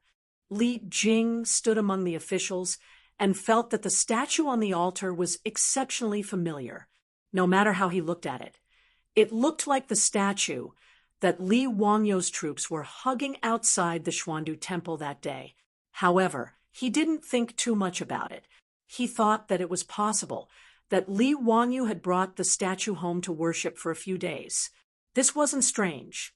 As the officiator of today's heavenly grand ritual, Yuan Tiangang was also the deacon of the altar. He performed gang steps, made gestures, and chanted spells. Under the chanting of a group of Taoists, he burned incense, opened the altar, invited water, raised the banner, announced the results, and emptied filth. In Li Wangyu's opinion, a series of rituals were done professionally. Well, for Li Wangyu, a good young man who was born in New China and grew up under the red flag, he didn't believe in any religion at all. Yuan Tiangong's dazzling operation, in his opinion, was an old liar with professional attainment. However, in the eyes of Pai Lupi and other officials, Yuan Tiangang was Jing Feichen, Yan Xuanda, Hui Sanjie, and Li Jing Feichen. He was like an immortal. The simplified version of the heavenly grand ritual soon came to the step of inviting the sage. Yuan Tiangang, who was performing gang steps and making gestures and chanting spells, couldn't help but peek in the direction of the officials to see where Li Wangyu was. At this time, Pai Lupi also began to turn his head to look for Li Wangyu's figure, because Li Wangyu had promised him before that the Tao ancestor would show his divinity in the heavenly grand ritual and personally break the saying that the plague of locusts was the punishment of heaven. Now, the inviting the sage ceremony began. Pai Lupi and Yuan Tiangang, who presided over the grand ritual, were both nervous. They didn't know how the Tao ancestor would show his divinity. However, Pai Lupi frequently looked back, but he didn't see Li Wangyu's figure among hundreds of officials behind him. Pai Lupi was anxious. He reached out and beckoned the servant beside him. He whispered a few words and asked them to find Li Wangyu, the man from Hu County. If this bastard played a trick on him, Pai Lupi would be furious. Pai Lupi's behavior made Feng Xianling and others, who didn't know the inside story, a little puzzled. His Majesty kept looking back. What was he looking for? Zheng Yuanshou and other masters of aristocratic families looked on coldly and sneered in their hearts. They thought that Pai Lupi was too naive. Even if he made such a heavenly grand ritual, what could he do? This group of old foxes more or less guessed the intention of Pai Lupi and Feng Xianling at this time. They just wanted to use the heavenly grand ritual to break the saying that the plague of locusts was the punishment of heaven. The deacon who presided over the ritual was a minister of aristocratic families. Some people recognized him as a famous Taoist priest in the land of Shu named Yuan Tiangang. It was said that he was an unprecedented genius in divination. So what? Zheng Yuanshou and Zheng Shanghua, as well as the masters of the Fanyang Lu family, the Taiyuan Wang clan, the Qinghe Chui family, and the Bowling Chui family, looked at each other silently and coldly. Even if the heavenly grand ritual was over and the deacon, Yuan Tiangang, claimed that the plague of locusts was not the punishment of heaven, they would not take half a step back. Zheng Yuanshou and the others did not believe that Li Er would be able to turn the tables because of the heavenly grand ritual, even though there were hundreds of courtiers present. Ma Zhou, who proposed this plan, was also in the hall at this time. He had now joined the censorate as an imperial censor. Naturally, he needed to attend the lunar imperial censor today. Just now, he also saw his junior teacher, but it was not convenient for him to go forward and greet him. Ma Zhou was the one who proposed the heavenly grand ritual. He had been paying attention to the reactions of those aristocratic families. When he noticed Zheng Yuanshou and others sneering, Ma Zhou's heart couldn't help but thump. He vaguely felt that something was wrong. He seemed to have underestimated the determination of these aristocratic families to fight Pai Lupi to the death.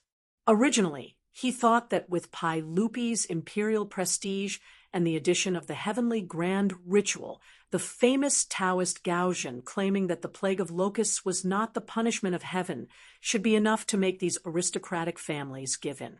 But now it seemed that it was wishful thinking. Ma Zhou couldn't help but feel anxious.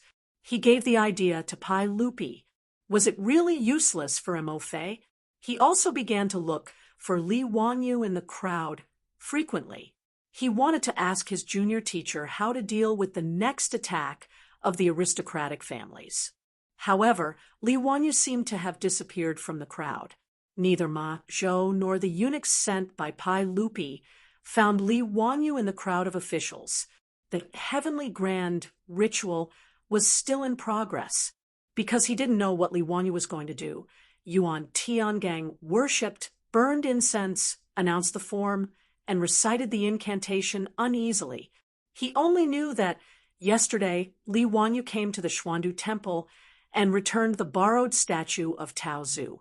Li Wangyu also told Yuan Tiangang to enshrine the statue in the center of the altar, saying that it was the key to the Tao Zu's divine manifestation.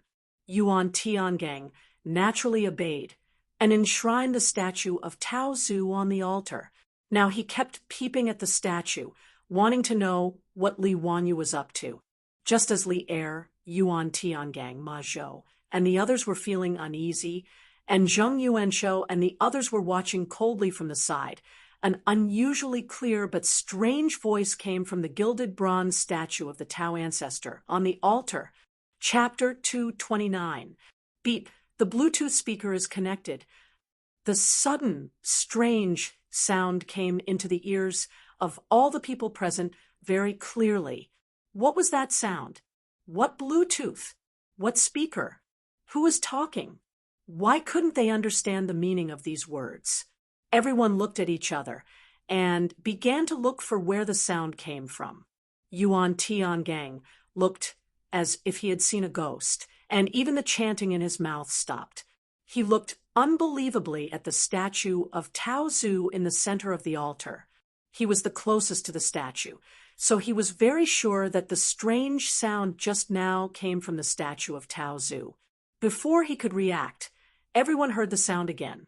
A song that no one had ever heard before began to reverberate through the Taiji palace. It sounded like heavenly music.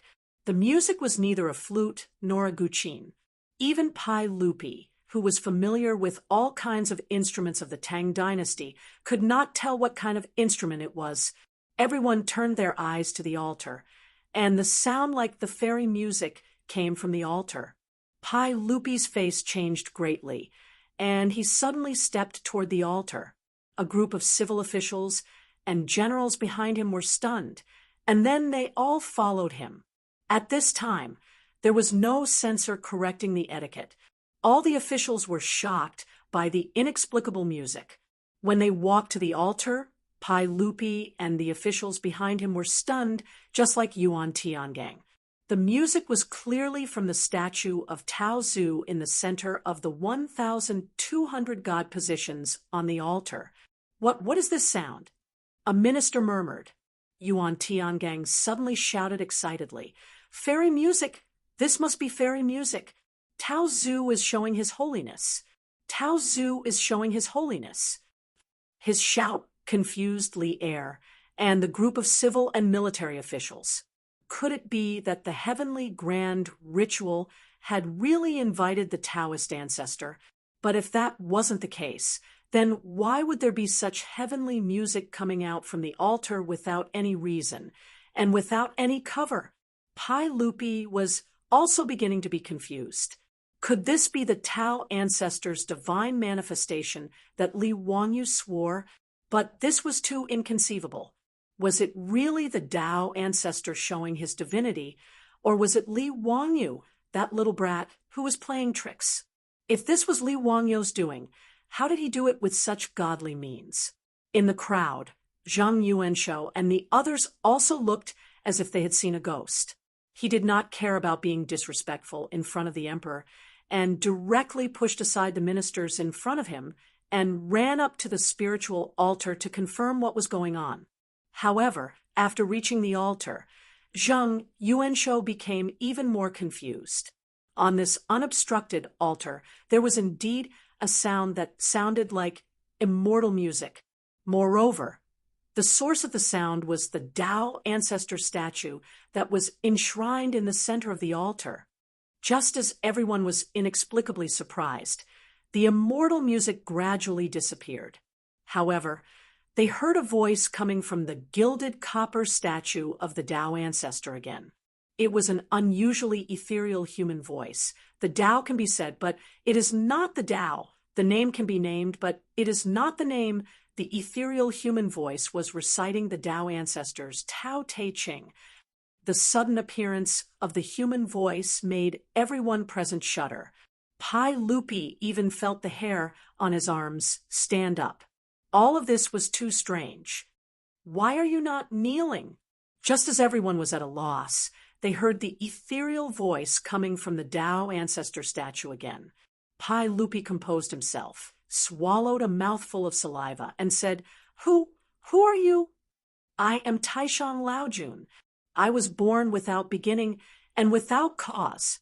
I am the ancestor of all Taos, the ancestor of vitality, the ancestor of chaos, the parent of heaven and earth, and the master of yin and yang."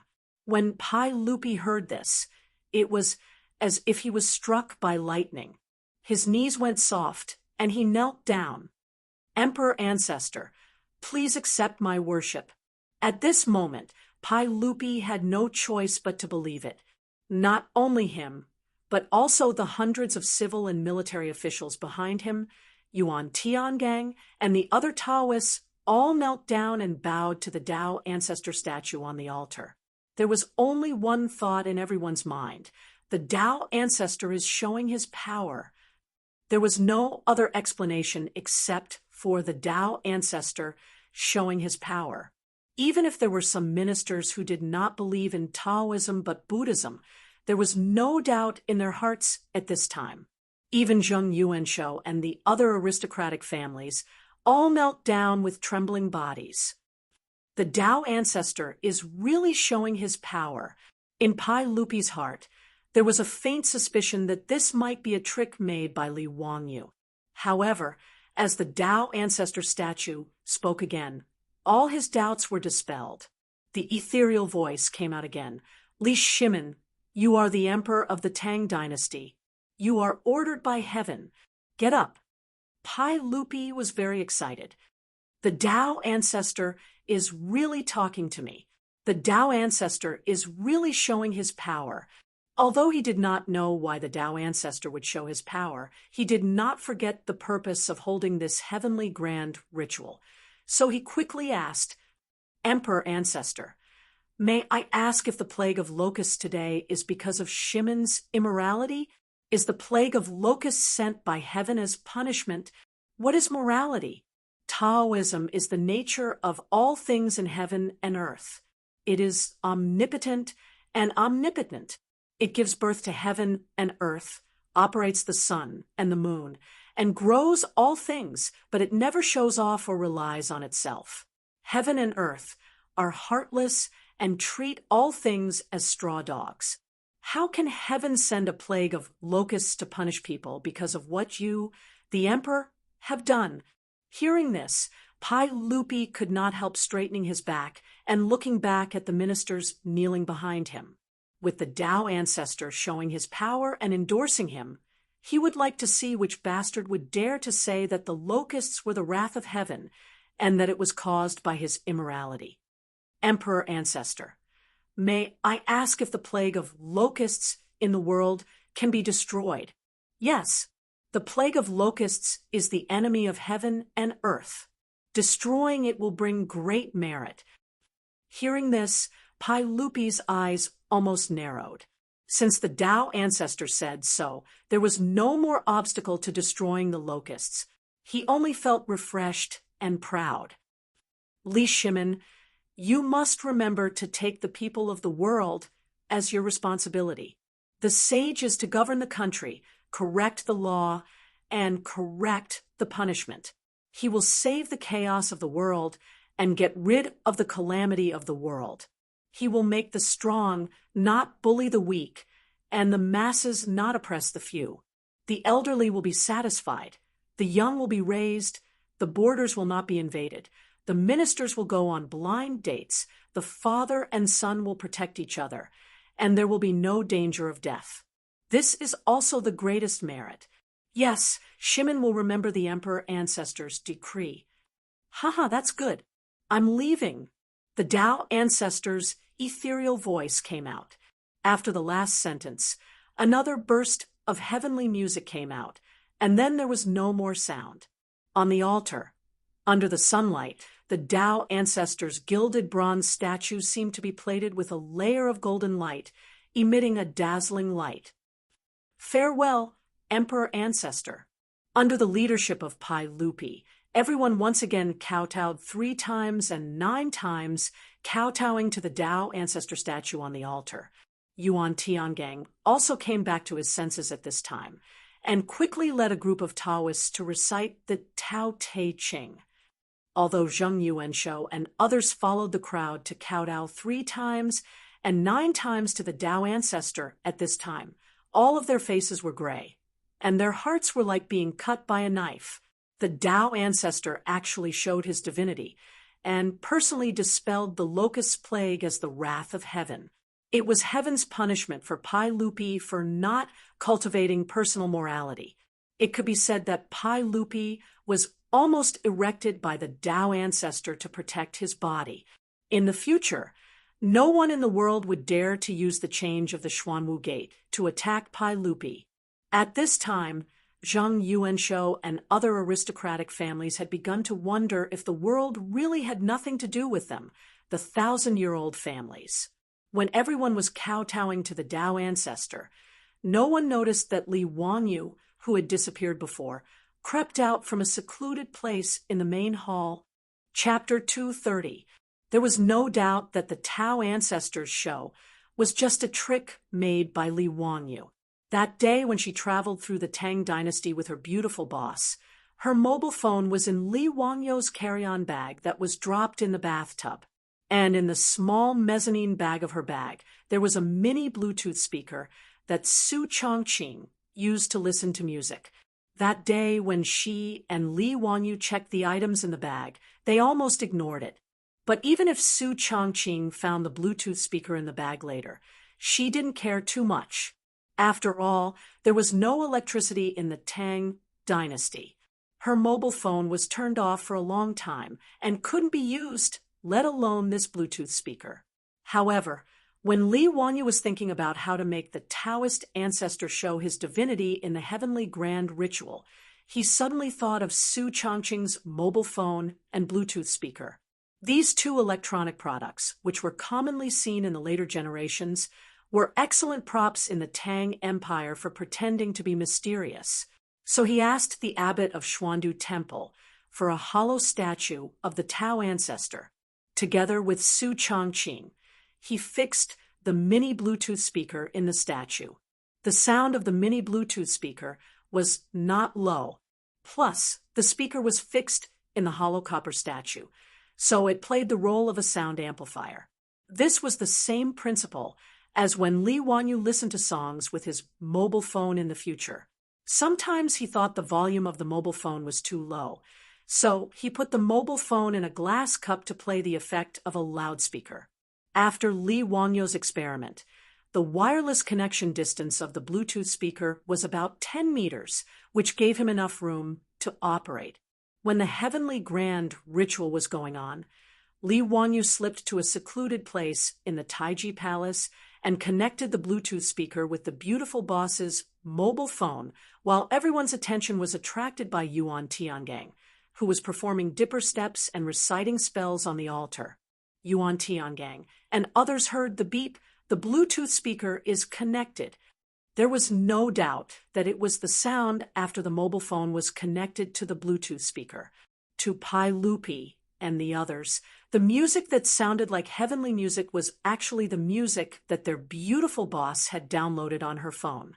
If a friend from the future transmigrated to this Taiji Palace, they would definitely realize that this was the theme song of the movie Big Fish Begonia.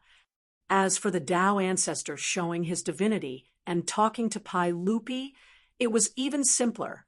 Li Wanyu used the voice-changing software in his phone to make his voice ethereal, just like the voice of a celestial character in a TV series.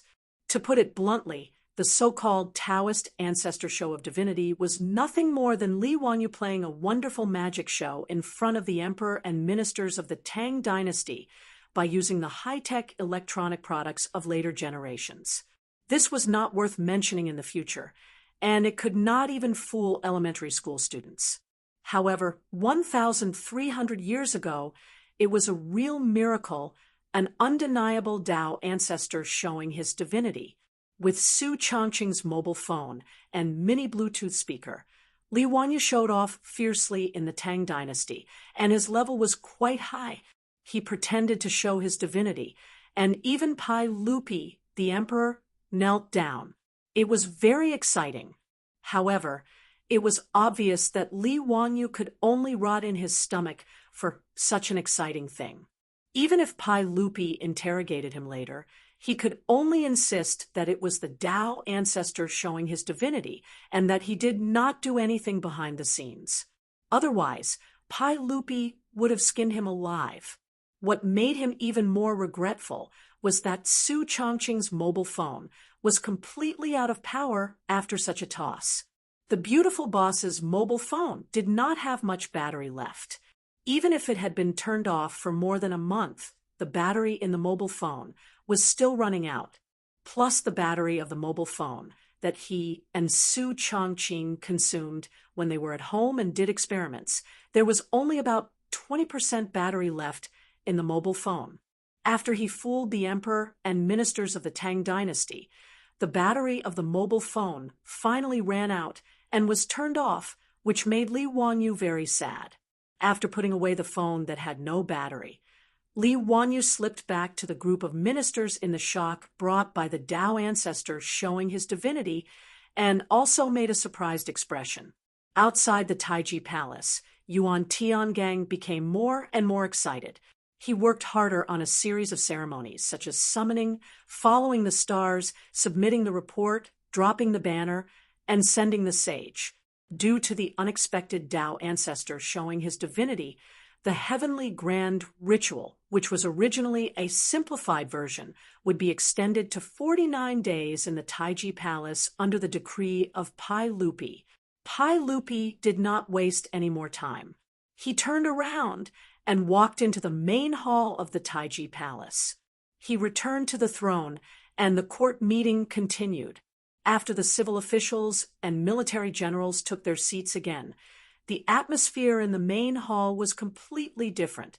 The envoy of Luozhou, who had previously proposed to let Pai Lupi write an edict of self-condemnation to save the people, was now kneeling in his position, trembling like a sieve. Before Pai Lupi could speak, Fang Xianling came out again and asked Pai Lupi, "Your Majesty, the envoy of Luozhou misled the public and slandered the sage. I ask you to remove the envoy of Luozhou from his official position and arrest him to serve as a warning to others." "Yes. Your Majesty, please spare my life. Your Majesty, please spare my life." The envoy of Luozhou finally screamed and turned his eyes to Zheng Yuanshou for help. In this regard, Zheng Yuanshou could only turn his head and pretend that he did not see the envoy's eyes for help. Now, who would attack Pai Lupi with the excuse that the plague of locusts was the punishment of heaven? Wasn't that seeking death? At this time, Zheng Yuanshou could not even protect himself, so how could he care about the envoy? As Pai Lupi's voice fell, the imperial guards immediately stepped forward and dragged the envoy of Luozhou, who had already collapsed on the ground, out of the main hall. Pai Lupi looked at the envoy of Luozhou being dragged away and felt even more delighted. This group of bastards from aristocratic families had previously used the plague of locusts as an excuse to make trouble for him. This had already made Pai Lupi very sullen. If it were not for the great influence of the aristocratic families, Pai Lupi would have already killed them to vent his anger. Today, Dao Zhu actually showed his divinity in front of the civil and military officials. This had completely relieved Pai Lupi of his worries. In the imperial court, there were no more restrictions. Pai Lupi could not help but smile. "Minister Zheng, do you have anything else to say?" The black-bellied Pai Lupi could now be said to be elated, sweeping away the bad luck of being forced to abdicate by hundreds of aristocratic family officials. He looked at Zheng Yuanshou and was prepared to ridicule the head of the Zheng family of Xingyang. However, Zheng Yuanshou no longer had the intention to arm wrestle with Pai Lupi. Today's imperial court had completely exceeded their expectations. It could be said that they had suffered a crushing defeat. In the face of Pai Lupi's aggressive questioning, Zheng Yuanshou obediently knelt down and said, "Your Majesty is wise. I have misunderstood Your Majesty's painstaking efforts. I hope Your Majesty can forgive me." Humph! Li Er let out a cold snort from his nostrils. Zheng Yuanshou's lowering of his head and admitting defeat was within his expectations. Pai Lupi then looked at the heads of the other aristocratic families. Before Pai Lupi could speak again, the heads of the Chui clan of Qinghe, the Chui clan of Bowling, and the Lu clan of Fanyang all knelt down and said, "Your Majesty is wise." Pai Lupi, who had obtained great satisfaction, raised his head and laughed heartily. Notice Taiji Palace was filled with Pai Lupi's proud laughter. Pai Lupi's sharp gaze swept across the imperial court. Those aristocratic family officials all lowered their heads and avoided the emperor's gaze.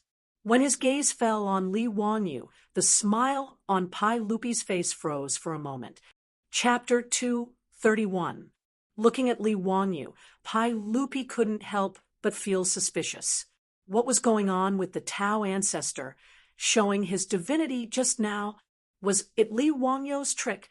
After all, Li Wangyu had promised him that the Tao ancestor would show his divinity in the heavenly grand ritual.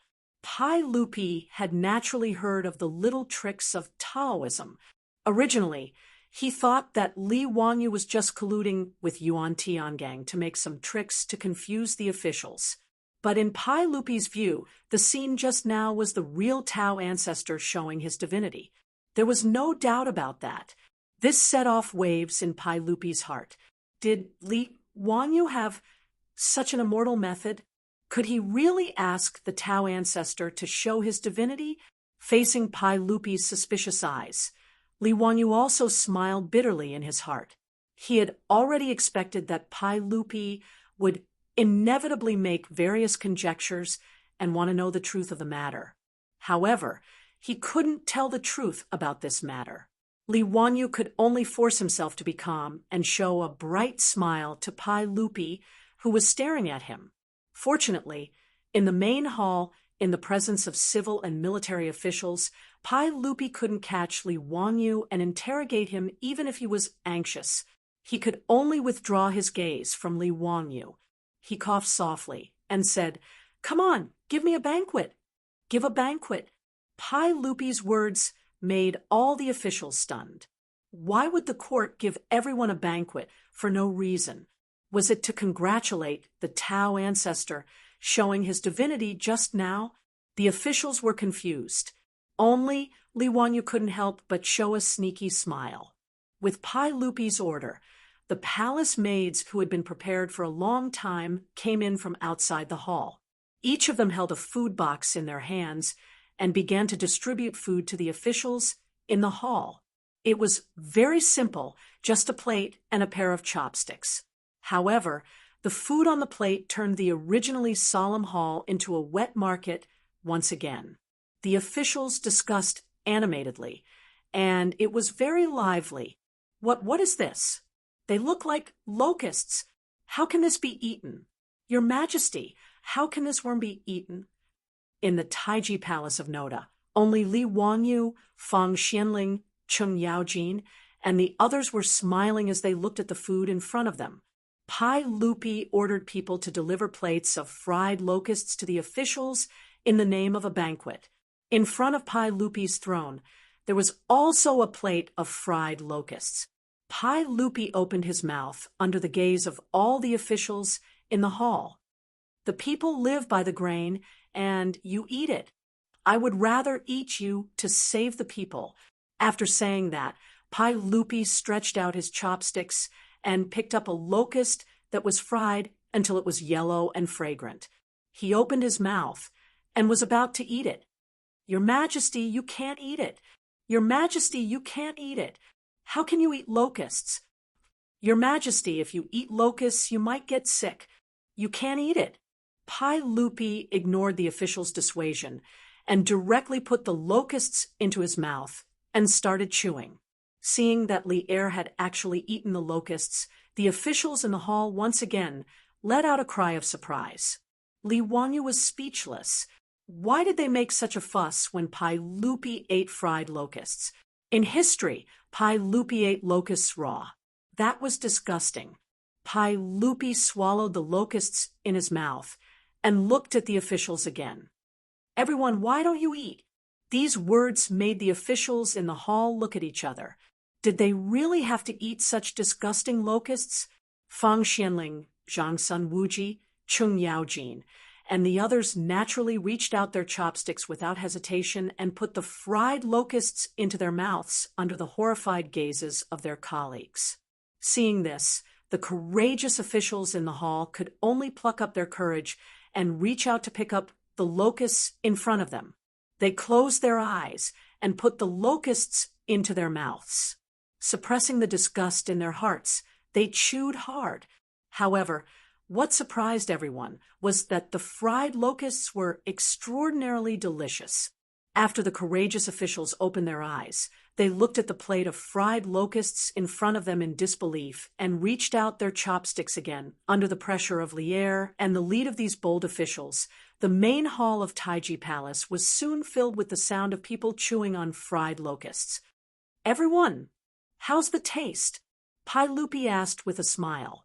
At this time, many of the officials had already fallen in love with the fried locusts and were eating happily. Your Majesty, the locusts are delicious after being fried. They taste like prawns and are crispy and delicious. Ha! So although the locusts are a natural disaster, they can also be eaten to alleviate hunger and save thousands of people. Your Majesty is wise. Pai Lupi nodded with satisfaction and gestured to the provincial guards. The provincial guards immediately stepped forward and walked to the front left of Pai Lupi and said loudly, "Control is in order." In the hall, the officials held their breaths and all bowed down. In today's imperial court, demons cannot win against virtue. In ancient times, locusts avoided the border. If they can avoid virtue, how can they not be virtuous? Today, you sit and watch the seedlings being eaten. How can you bear to not save them? How can you be at ease because of hunger? Instruct the censorate to immediately exterminate the locusts. Those who resist will be beheaded. Your Majesty, Your Majesty. Originally, there were many officials who objected to exterminating the locusts. They said that a natural disaster was not something that could be resisted by humans. There were even local officials who refused to exterminate the locusts. They said that exterminating the locusts would bring more harm. In addition, the aristocratic families used this as an opportunity to add fuel to the fire. They wanted to use this opportunity to suppress Pai Lupi's prestige. As a result, exterminating the locusts could not be carried out. Now that the Taoist ancestor had shown his divinity, he announced that exterminating the locusts was a great merit. In this way, exterminating the locusts was logical, and there were no more obstacles. In the Tang dynasty, in the 3rd month of Zhenguan, the entire country exterminated the locusts. It was a few months earlier than the original time of exterminating the locusts in history. The imperial court's strength and determination to carry it out was also greater. A disaster of exterminating the locusts disappeared without a trace. After the imperial court meeting, the news of the Taoist ancestor showing his divinity at the Taiji Palace quickly spread in Chang and city, because at that time, there were no less than 1,000 people in the Taiji Palace who had witnessed this miracle with their own eyes. Everyone had to believe it.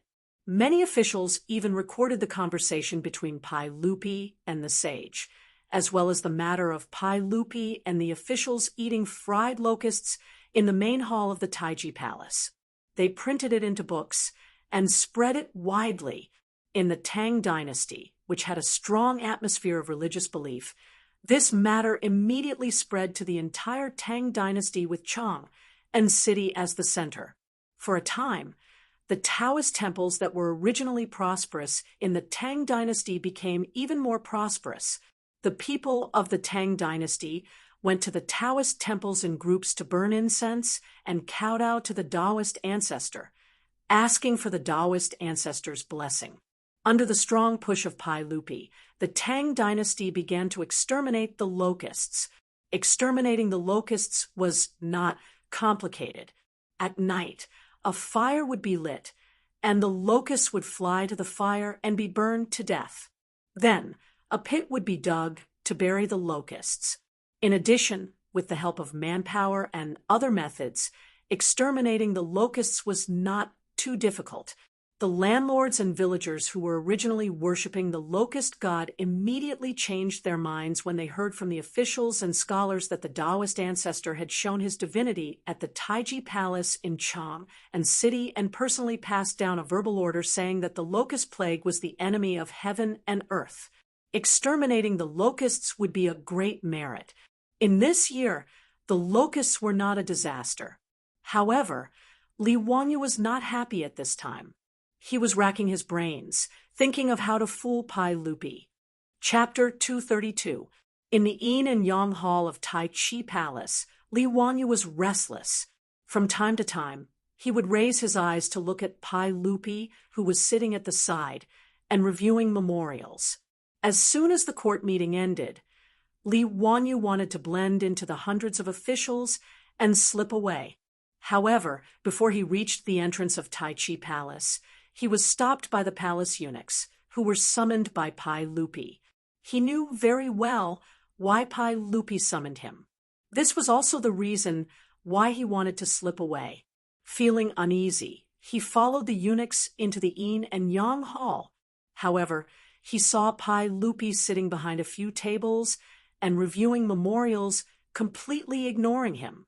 Li Wangyu complained in his heart, "Isn't this King's psychological warfare?" He had seen a lot of movies and TV shows in his previous life. The police often did this during trials. They put psychological pressure on the suspect to make the suspect reveal flaws. Pai Lupi used this method to interrogate him. He had underestimated Li Wangyu's psychological endurance. Back then, he was able to change his mathematics score from 9 to 99 to lie to his parents without batting an eyelid. Although he had been severely beaten after being seen through, it was not because he had revealed flaws. It was because the bastard neighbor's child next door, his classmate, had exposed him. Therefore, even though Li Wangyu was nervous, he did not show any flaws on the surface. He was calm and composed, quietly watching Pai Lupi show off. In the Yin and Yang Hall, it was quiet for a moment. Neither of them made a sound. Even the eunuchs who were waiting on the side lowered their breathing. After a full 30 minutes, Pai Lupi put down the pen in his hand and rubbed his slightly sore wrist. He raised his head and looked at Li Wangyu with a faint smile. He waved his hand and motioned for all the servants in the hall to leave. Then he stared at Li Wangyu and said, "Zio, tell me, why did the Emperor Ancestor suddenly appear during the Heavenly Grand ritual today?" Li Wangyu, on the other hand, was not flustered at all. Just now, Pai Lupi had purposely left him to the side, and his mind had wandered off. In the end, he came up with a reasonable excuse. "Uncle, actually, as early as 3 days ago, the Taoist ancestor told me in my dream that he would show his divinity in today's Heavenly Grand ritual and open the eyes of His Majesty." Pai Lupi was stunned. "What, the imperial ancestor gave you a dream?" Li Wangyu nodded seriously and said, "That's right.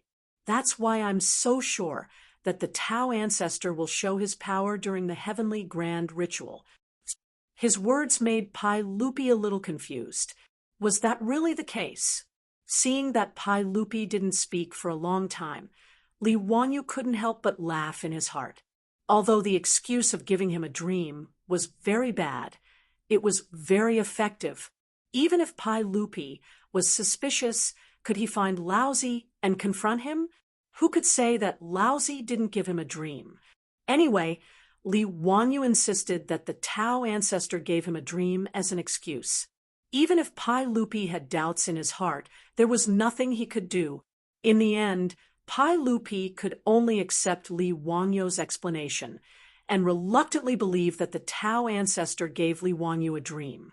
Although there were many doubts, such as why the Tao ancestor gave Li Wangyu a dream and why Li Wangyu believed the words of the Tao ancestor in the dream, these were not important. At least Pai Lupi was sure that Li Wangyu was not malicious, and what he did was in line with the interests of Pai Lupi.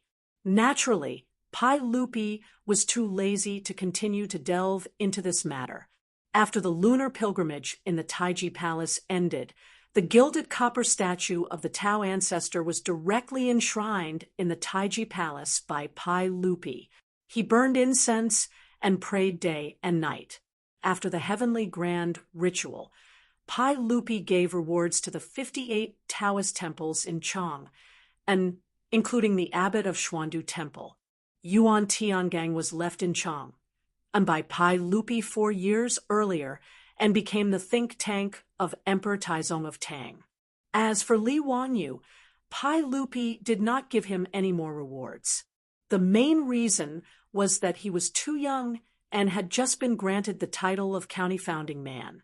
It would be too excessive to give him another title.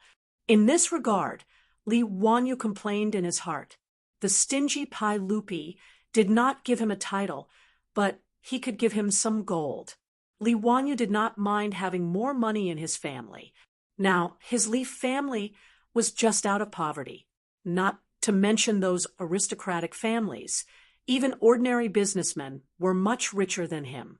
Even if Li Wanyu was granted a title, he had no interest in entering the imperial court. Now, he was only interested in making money. After the threat of the locust plague was eliminated, Li Wanyu began to think about his plan to make money. The winemaking workshop was a must. This would be an important industry for his Li family in the future. Glass was also a very profitable industry. Unfortunately, Li Wanyu did not know how to make glass. Glass seemed to be made of silicon in sand, but he was a second-tier college student who majored in electronic business. He really did not understand. In fact, it was not only Li Wanyu who did not understand. Su Chongqing, a top student at the University of Pennsylvania, also did not understand. In the future, the division of labor was too detailed. If one did not specialize in that industry, how many people knew how to make glass? It did not matter if they did not know how to make glass. If they could make high alcohol content wine and then purify the alcohol, it seemed like they could make perfume. This was also a very profitable industry. In any era, women's money was the easiest to earn. Soap could also be made. Li Wanyu still had the basic knowledge of chemistry. Li Wanyu had already learned how to make soap from the old people in the village. Li Wanyu had read many transmigration novels. Most of the protagonists did this. He also planned to follow suit. With a four-wheeled carriage business, winemaking, perfume, and soap industries, his Li family would be rich. After thinking about what to do in the future to get rich, Li Wanyu was in a good mood. On this day, Li Wanyu planned to have Niuwu go to Chang and city and ask him to help Fatty Cho Kuan find food for him. He planned to buy grain and wine from Cho Kuan. However, he saw the old housekeeper, Li Heng, come in from the outer courtyard with a smile. Lang Jun, Minister Feng of the Ministry of Works, is here to visit. Li Wanyu was stunned for a moment before he reacted. He could not help but reveal a look of surprise. He remembered that when he was knighted, Pai Lupi personally promised to build him a manor for free.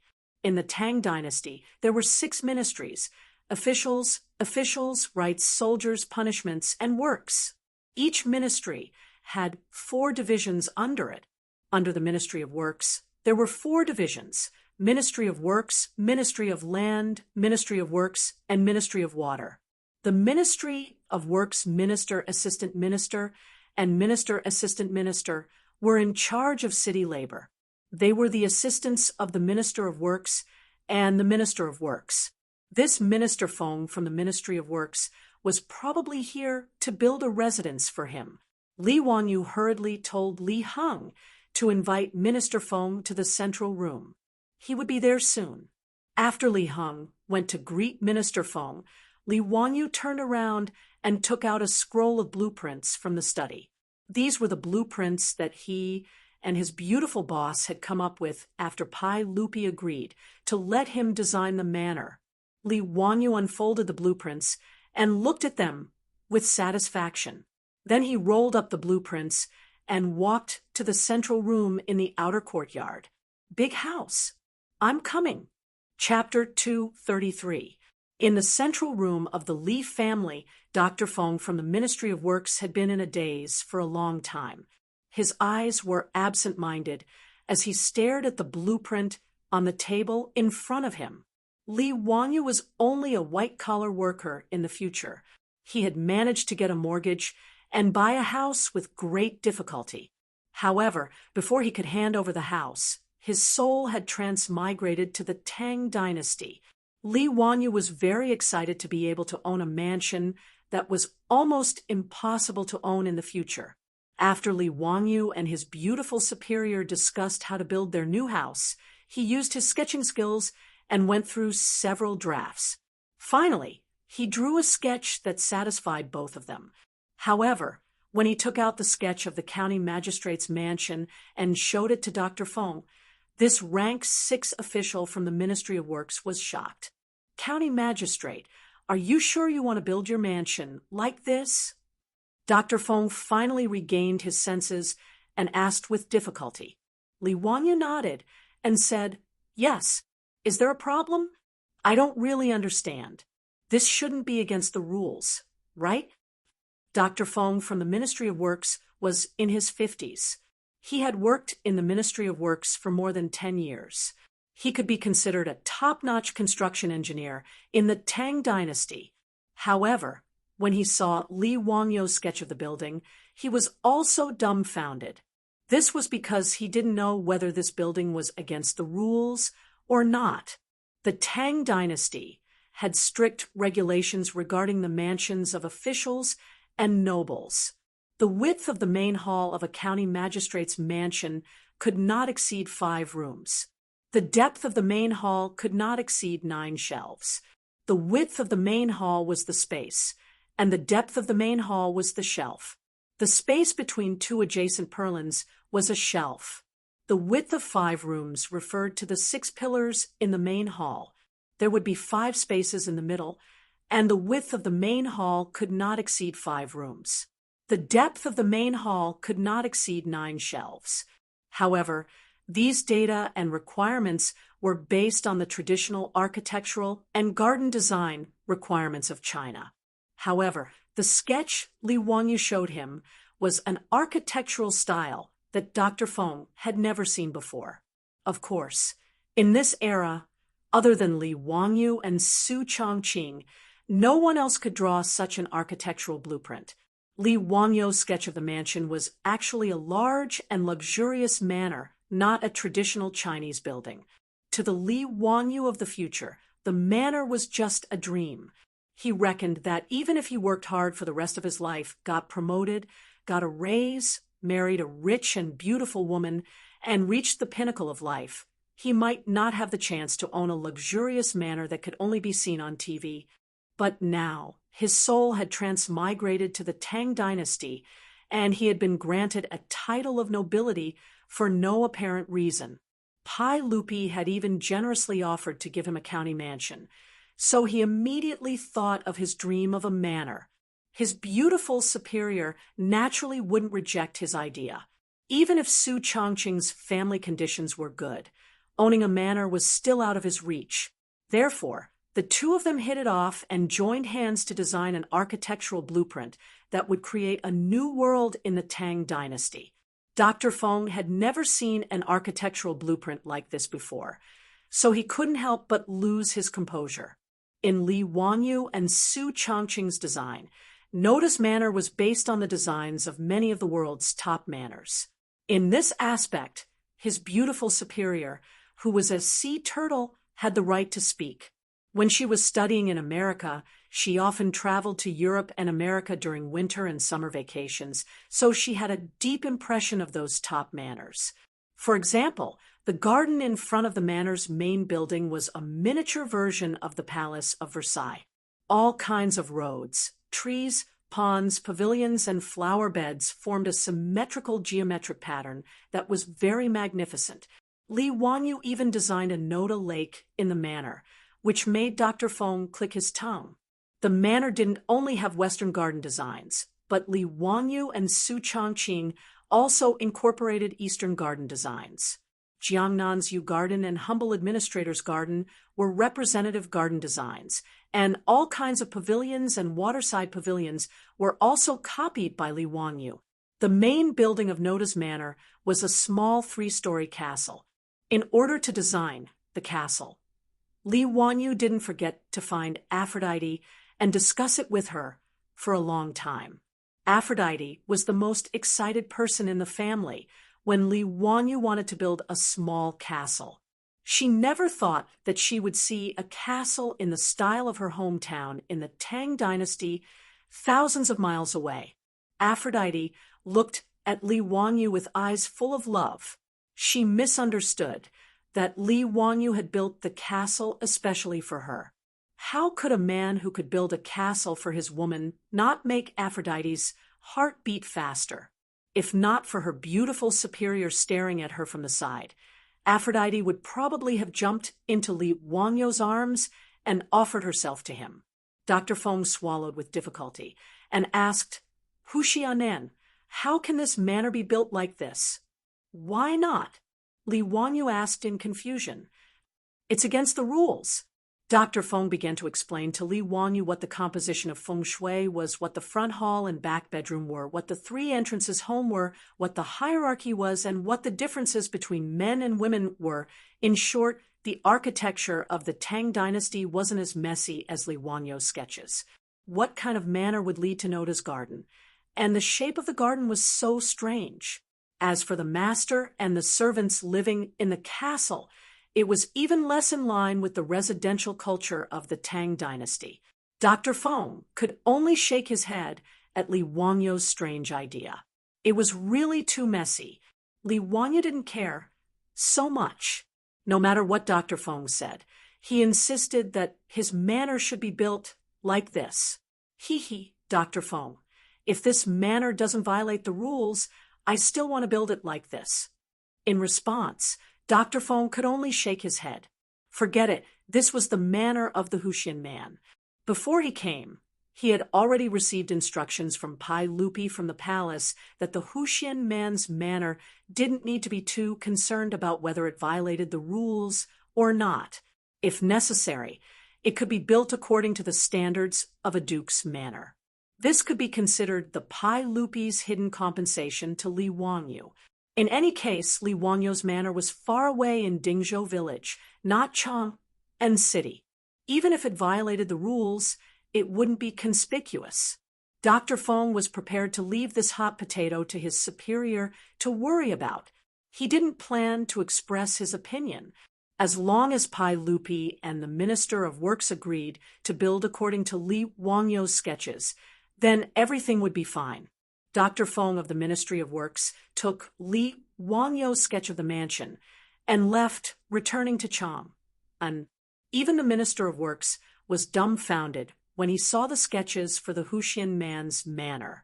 In the end, he simply pushed it to Pai Lupi and asked Pai Lupi to decide on his own. When Pai Lupi saw Li Wanyu's sketches for the manor, he was also thunderstruck. However, he was quite open-minded. If Li Wanyu wanted to build it this way, then so be it. 100 years later, the world-famous Li clan's manor in Huxian was ready to break ground with Pai Lupi's approval.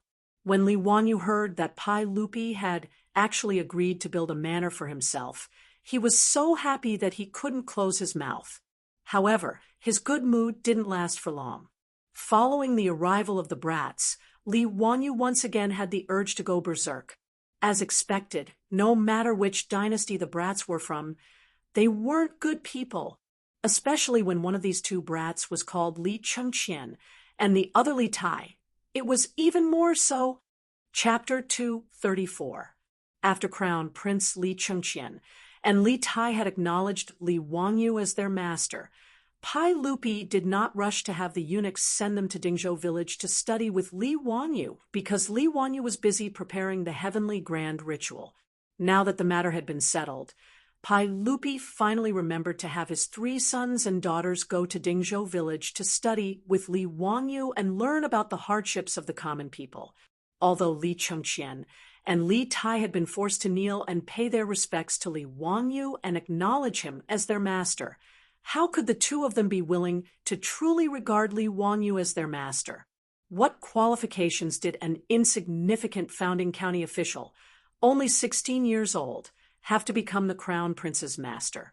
They did not know what kind of bewitching potion Li Changshu had fed their imperial father, forcing the 2 of them to acknowledge him as their master. Of the 3, only the youngest, Changle, did not reject this matter.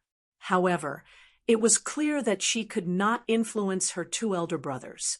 On the road from Taiji Palace to Dingzhou village, Li Chengqian and Li Tai were huddled together, discussing something in hushed tones. Princess Changle wanted to stop her 2 elder brothers, but at this moment, how could Li Chengqian and Li Tai listen to the little lowly's words? They directly cast her to the side. Li Lizzie angrily glared at Li Chengqian and Li Tai, but she was helpless. The little lowly's lips were so pouty that one could hang an oil bottle from them. When Pai Lupi escorted Li Chengqian and the others to Dingzhou village, he naturally did not bring out the full crown prince's ceremonial entourage. Only a few palace guards accompanied him, as well as a few eunuchs from the Eastern Palace. Li Wanyu had naturally received advance notice from Pai Lupi, but he did not take it too seriously. Regardless of whether it was Li Wanyu or Su Chongqing, their reverence for imperial authority was limited. There was no need to count on the two of them to have any reverence for three brats.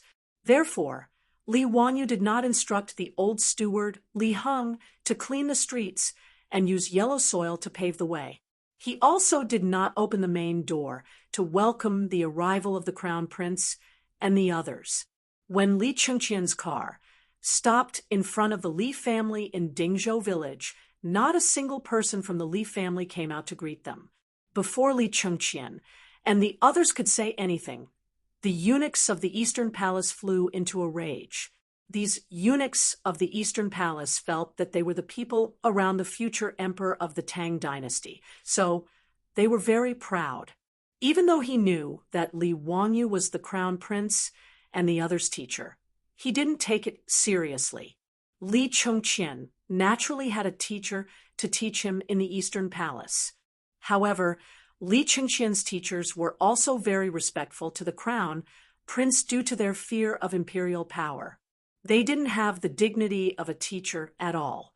This gave the eunuchs by Li Chengqian's side the misconception that the so-called emperor's teacher was nothing more than this.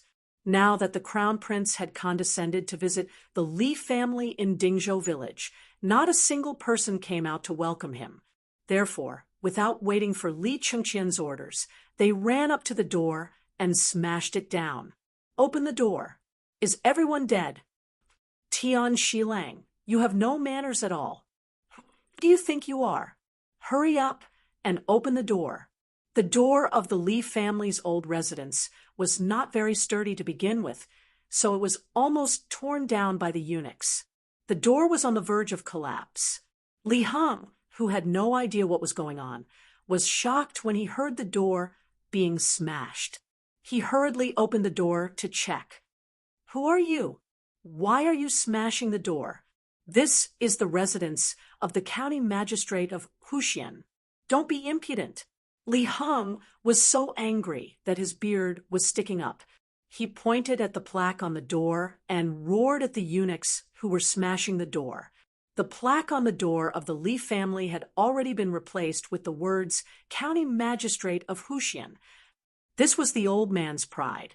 How could he tolerate others looking down on him? However, Li Heng's words only caused the eunuchs to sneer.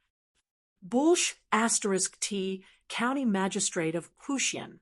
Does a mere county magistrate who founded the country think he's something? Hurry up and tell the county magistrate of Huxian to come out.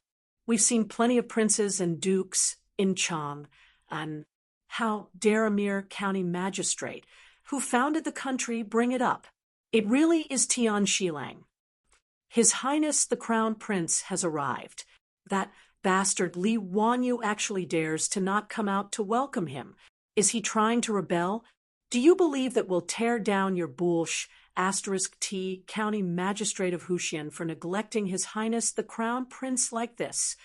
The old steward, Li Heng, was shocked when he heard their words. His Highness the Crown Prince had come to the Li family? He didn't know what was going on, so he hurriedly sent a servant girl to inform his Langjun.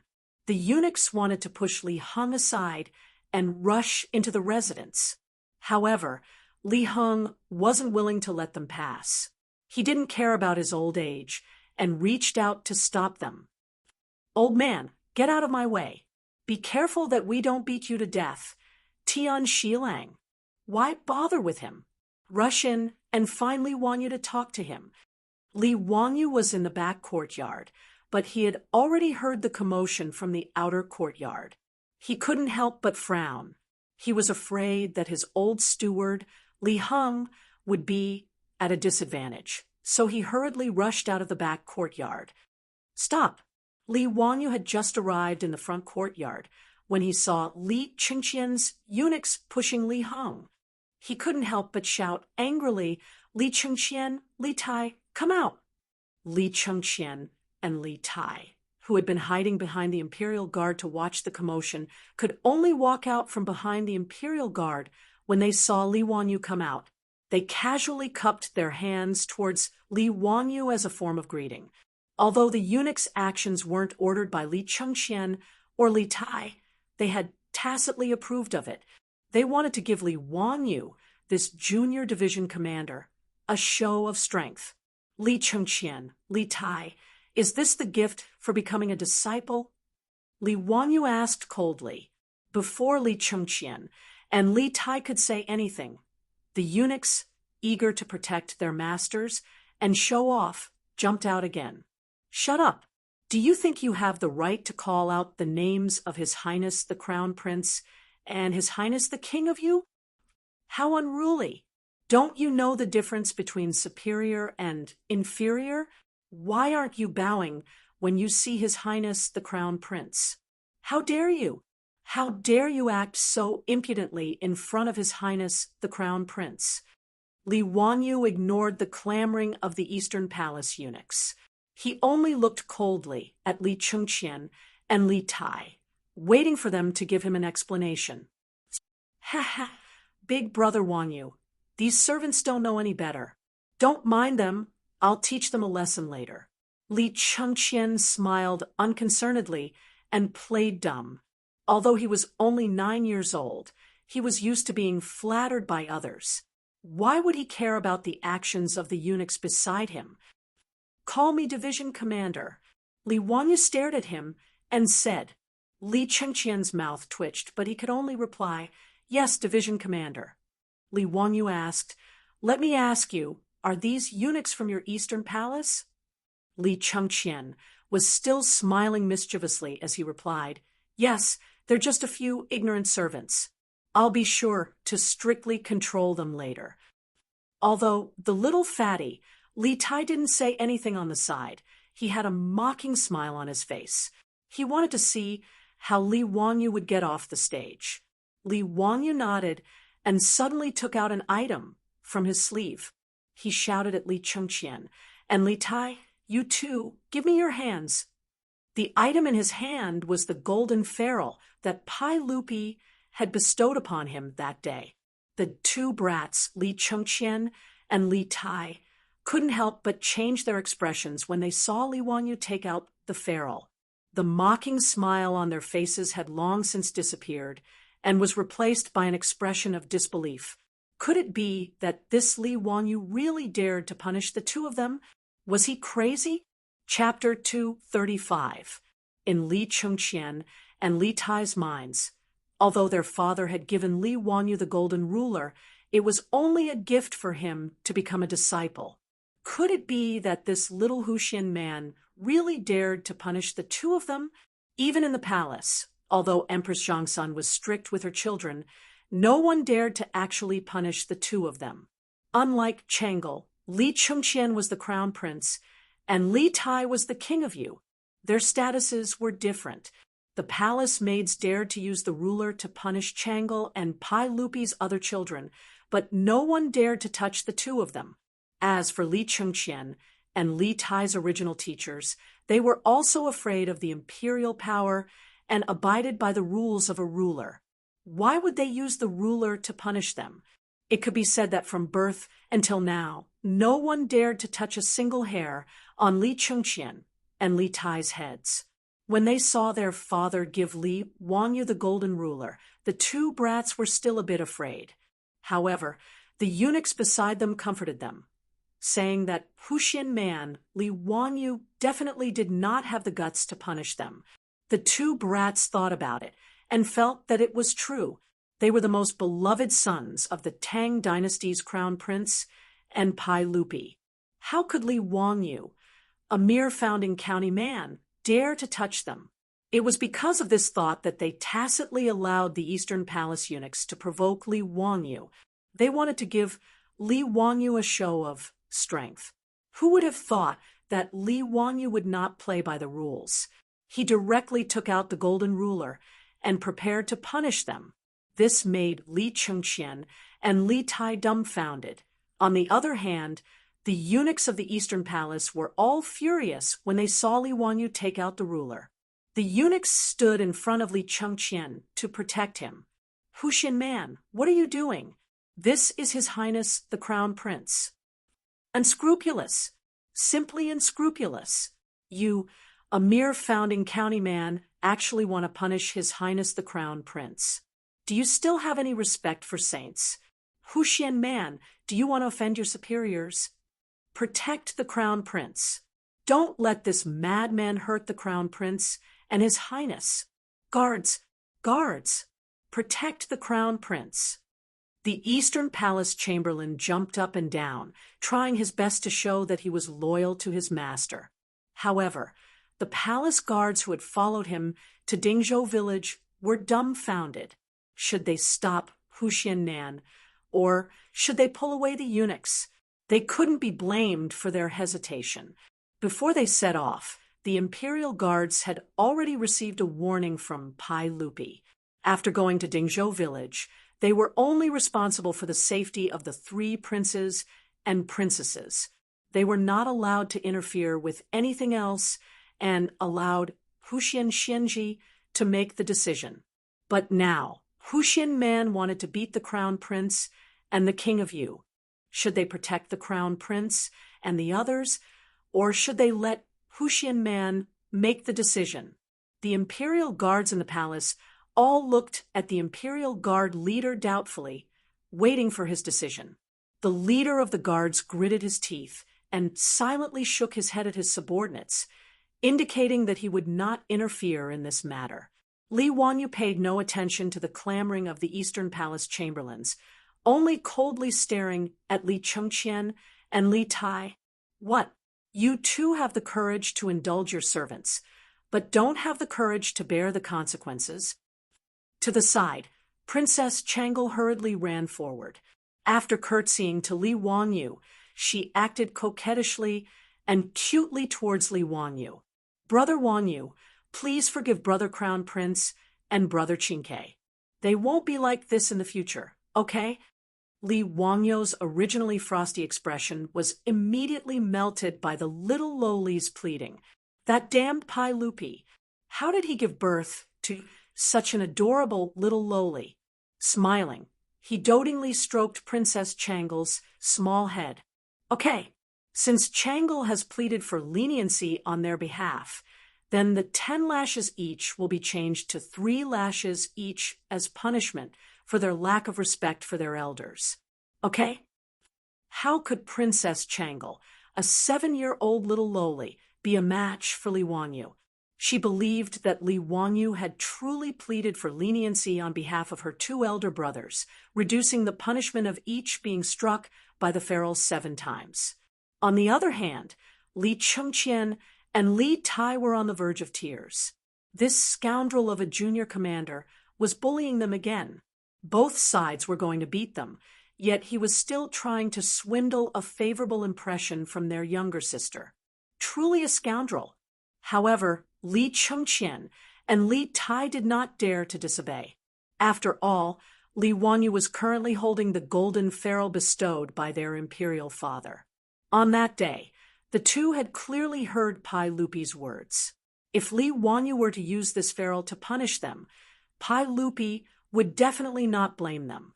In a sense, this ferule bestowed by Pai Lupi to Li Wanyu represented the authority of Pai Lupi. How could the 2 brats have imagined that Li Wanyu would be so forceful? They had only tacitly allowed the eunuchs to do as they pleased, yet the punishment was now in their hands. At this moment, the 2 were in a dilemma. They could only use silence to resist Li Wanyu. As for the eunuchs, they were unwilling to let the matter go. They stood in front of Li Chengqian and Li Tai, cursing incessantly. "Out of the way!" Li Wanyu coldly shouted at the group of eunuchs. These eunuchs were currently immersed in resisting the evil demon and protecting the crown prince. How could they possibly listen to Li Wanyu's words? Li Wanyu could not be bothered to pay them any attention. He only raised his eyes to look at the group of imperial guards. Everyone, these eunuchs, are all people of the palace. If they continue to cause trouble, then please return. I will explain to the saint that I am unable to instruct the crown prince and his imperial highness, the Prince of Yu. Finished speaking, he took Princess Changle's small hand and returned to his residence without looking back. After he entered, the main doors of the Lai hut behind him slammed shut. Seeing Li Wanyu not give them any face, whether it was the imperial guards, Li Chengqian, or Li Tai, they were all dumbfounded. This county man had shut them out of the main doors just like this. He even wanted to drive them back to Chang, and the eunuchs were still unaware. Seeing Li Wanyu return to his residence, they began to urge Li Chengqian and Li Tai on. Your Imperial Highness, the Prince of Yu, this county man is truly repulsive. Let us return to the palace. That's right, Your Imperial Highness. Let us return and ask the saint to uphold justice for us. We must punish this arrogant and despotic county man with a crime of great disrespect and have him demoted and stripped of his noble title. This kind of vile character is truly arrogant. Your Imperial Highness, let us return to the Eastern Palace. Her Imperial Highness, the Empress, will definitely uphold justice for you. At this moment, Li Chengqian and Li Tai were not listening to the clamor of the eunuchs. They only smiled bitterly and looked at each other. Although the two little fellows were young, they were not as shallow as the eunuchs. If they returned to Chang, unlike this, they were certain that they would be severely punished by their imperial father. Their imperial mother would also not protect them. Pai Lupi and Empress Zhongsun valued filial piety the most. Respecting one's teachers was also a part of filial piety in China. If Li Wanyu were to complain to their imperial father, saying that the two brothers did not respect their elders, it was likely that the punishment they would receive would be even more severe. Although Li Chengqian was the crown prince, he was still very respectful towards his teacher.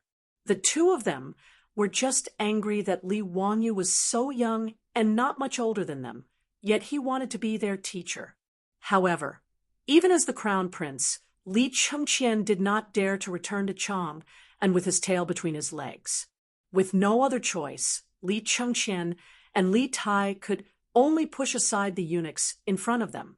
They stepped forward and lightly knocked on the main doors of Lai hut. Chapter 236. The old housekeeper, Li Heng, opened the door once more. Now that he knew that the two children in front of him were the crown prince and King Yu of the Tang dynasty, the old man was quite frightened. However, he still mustered up his courage and asked Li Chengqian and Li Tai according to his Longjuan's instructions, "Your Highness King Yu, are you willing to accept your punishment?" Li Chengqian and Li Tai looked at each other and nodded helplessly, indicating that they would accept Li Wangyu's punishment. Seeing that the crown prince had agreed, the Eastern Palace eunuchs began to beat their chests and stomp their feet as if their parents had died. They cried bitterly and scolded Li Wanyu for offending the crown prince's actions. When Li Wanyu walked out of the door and saw this scene, he almost laughed out of anger. These eunuchs were all good actors with superb acting skills. Unfortunately, their brains weren't good, and their EQ and IQ were low. He only needed to look at the group of palace guards who did not move at all and were only quietly watching from the side. He knew that they must have received Li Er's order in advance to act like this. Why didn't the Eastern Palace eunuchs, the crown prince's people, receive Pai Lupi's orders? Li Wanyu was willing to bet his head that these eunuchs were thrown to him by Pai Lupi to make an example out of them. Since Pai Lupi could sense that Crown Prince Li Chengqian was behaving oddly, he naturally thought that it was the Eastern Palace eunuch's fault. This was indeed the case. As the emperor and empress of the Tang dynasty, Pai Lupi and Empress Zhongsun spent far less time with Crown Prince Li Chengqian than the Eastern Palace eunuchs. It wouldn't be an exaggeration to say that a large part of the responsibility for Li Chengqian's future tragedy lay with the Eastern Palace eunuchs who had accompanied Li Chengqian since he was a child. Anyone who had been flattered and fawned on from a young age would inevitably develop an oddball personality. After Li Wanyu figured out what Pai Lupi was thinking, he couldn't help but gnash his teeth in anger. This damned bearded man actually wanted him to be the bad guy and help him teach the crown prince's close servant a lesson. However, even though he despised Pai Lupi for using someone else to do his dirty work, he did not object to being the bad guy. Judging from the actions of the Eastern Palace eunuchs, it was already a good thing that Li Chengqian had not gone astray, since he had agreed to become the teacher of Li Chengqian and the others. He naturally wanted to change everything in order to correct Li Chengqian's and Li Tai's personalities. Other than his guidance as a teacher, Li Chengqian's personal attendants were also very important. A good cultural environment was very important to a child's growth and life. Li Wanyu looked at the silent palace guards and said loudly, "Take these servants away and flog them 30 times each. Then chase them back to the Taiji Palace and hand them over to the saint." The leader of the guards hesitated, then raised his eyes to look at the crown prince. Even though Pai Lupi had told them to listen to Li Wanyu, these Eastern Palace eunuchs were the crown prince's people. He was somewhat undecided as to whether or not to listen to this county man's words. Hearing Li Wanyu's words, Li Chengqian couldn't help but clench his small fists. His eyes were filled with anger as he glared at Li Wanyu. "No, they are people of the Eastern Palace." Before Li Chengqian could finish speaking, he saw Li Wanyu flash the golden ruler that the emperor had bestowed upon him, blocking his words. Li Wanyu's expression did not change. He looked at Li Chengqian and said, "They are your personal attendants. Logically speaking, I should not be the one to punish them. However, these people took advantage of the situation to do evil and flatter you. As personal attendants of the crown prince, they instigated the crown prince to be disrespectful and unreasonable. As your teacher, I naturally have the duty to teach these impudent eunuchs a lesson so that they will not tarnish the crown prince's reputation in the future." He then used his palm to lightly tap the golden ruler twice in a threatening manner. "Chengqian, do you have any objections to your teacher's words?"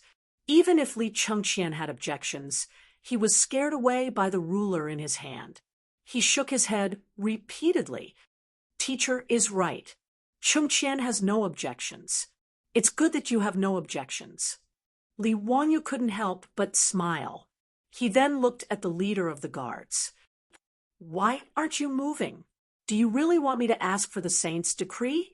The leader of the guards saw that even the crown prince had given in. Naturally, he wouldn't oppose Li Wanyu. He immediately waved his hand at his guards, indicating for them to come forward and hold down the Eastern Palace eunuchs. When they were pressed to the ground by the ferocious guards, the Eastern Palace eunuchs finally dared to feel fear. "Your Highness the Crown Prince, please save me. How can I let Tian Shilang humiliate you so wantonly? County man, I know I was wrong. Please spare me. Crown Prince, save me." Hearing these eunuchs, who were usually obedient to him, cry and beg for mercy, Li Chengqian's eyes couldn't help but redden. Although he was the crown prince, he was only 9 years old. In the future, he would only be a little brat in the 3rd grade. Many of these Eastern Palace eunuchs were his playmates. After interacting with them day and night, Li Chengqian also had feelings for them. He was like a little brat whose beloved toy had been broken. He looked at Li Wanyu with anger in his eyes. Li Wanyu ignored Li Chengqian's anger. He just stared at the palace guards as they pressed the Eastern Palace eunuchs to the ground and began to beat them with planks. 30 planks. and under the circumstances where the guards didn't hold back, it was enough to beat the Eastern Palace eunuchs until they're but split open. The Eastern Palace eunuchs, who had been incomparably arrogant earlier, now realized that they had kicked an iron plate. However, it was too late for regrets. They were beaten until tears and snot flowed out of their eyes and noses. Some of the weaker ones directly fainted. Not long after, the 30 planks were finished. Li Wanyu pointed at the eunuchs on the ground, who didn't even have the strength to cry, and said seriously to Li Chengqian and Li Tai, "Chengqian, Qingke, this is the first lesson I'm giving you. Remember, if you're in a high position and are unfilial, you won't be the only unlucky ones. You'll also harm the people around you and the people of the Tang dynasty." He then said to Li Chengqian and Li Tai, "Now it's your turn. Stretch out your hands." Seeing that Li Wanyu was still going to punish them, Li Chengqian and Li Tai didn't care about the eunuchs anymore. They pouted and stretched out their small hands, feeling wronged. Li Wanyu didn't hold back with the two of them. He raised the golden ruler in his hand and slammed it down a few times. Although he didn't use too much strength, it still hit the two kids until tears immediately welled up in their eyes. It was only by doing their best not to cry out loud. After teaching Li Chengqian and Li Tai a lesson, Li Wanyu led the two of them into the residence. "Let's go. I've prepared some new toys for you." Although Li Wanyu didn't have a family and children in the future, nor did he become a teacher, even if he hadn't eaten pork, he would have seen pigs run, giving a sweet date after a slap. When he was young, he was often taught a lesson by his grandfather like this. Li Wanyu was going to follow suit and use this method to teach Li Chengqian and the others a lesson. After the slap, it was time to give a sweet date. Chapter 237. Ever since that day in Taiji Palace, when Li Chengqian and the others had taken him as their master, Li Wanyu had been thinking about how he should be the king of the children. For this reason, he had discussed many methods with his beautiful superior. As for how to educate the naughty children, the two had a common understanding. First, they would use play to attract Li Chengqian and Li Tai, and then slowly teach them. As for Princess Changle, there was no need to worry. The adorable little princess was not only clever, but also sensible. Li Wanyu planned to have his beautiful superior and Aphrodite accompany Changle to play, while he would concentrate on teaching Li Chengqian and Li Tai. As for how to attract Li Chengqian and Li Tai's interest, Li Wanyu was not worried at all.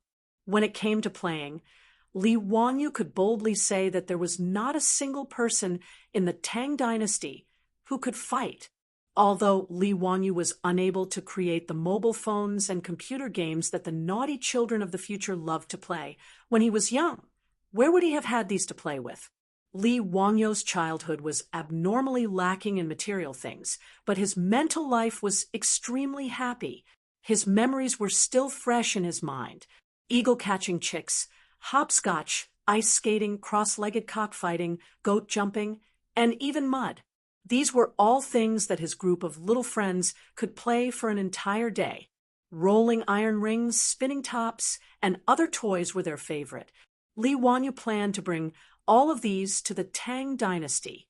First, he would attract the interest of the two most noble naughty children of the Tang dynasty.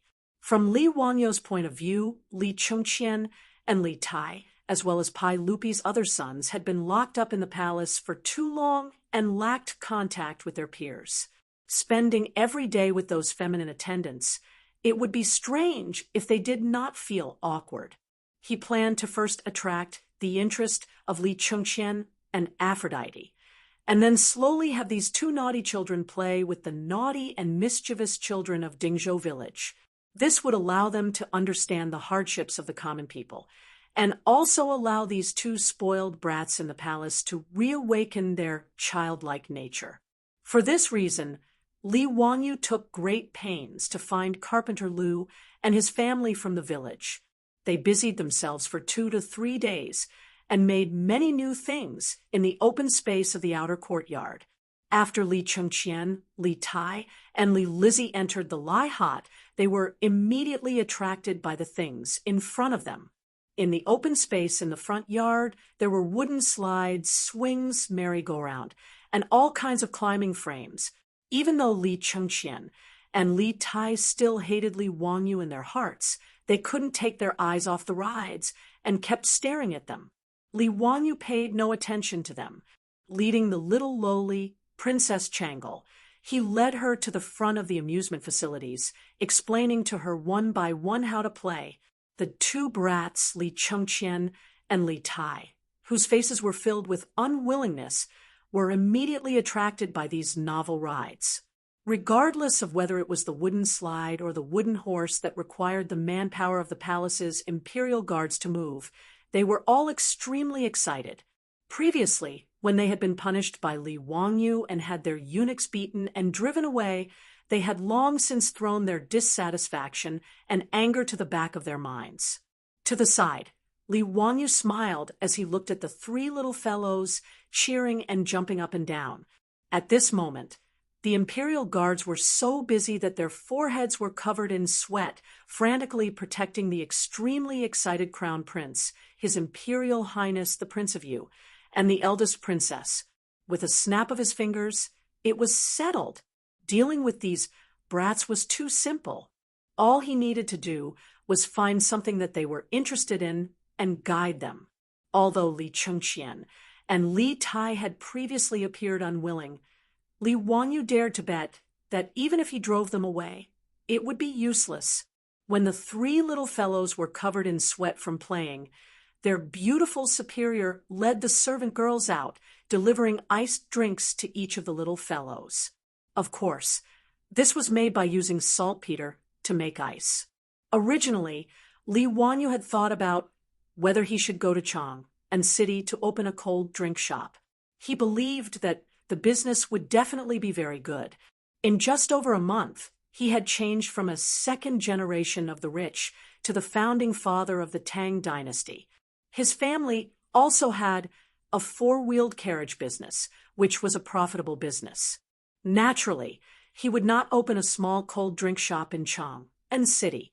However, the iced drinks made Li Chengqian and Li Tai cry out in joy. Even their attitude towards their beautiful superior was excessive. They even called her master's wife. Li Wangyu was speechless. However, the beautiful superior rolled her beautiful eyes at Li Wangyu and actually acquiesced to this address. Su Chongqing liked the little lowly Changle even more.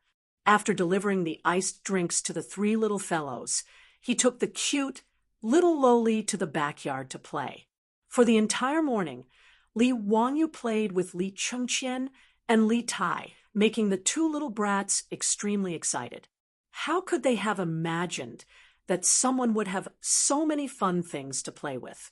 Compared to those palace eunuchs, this was much more interesting.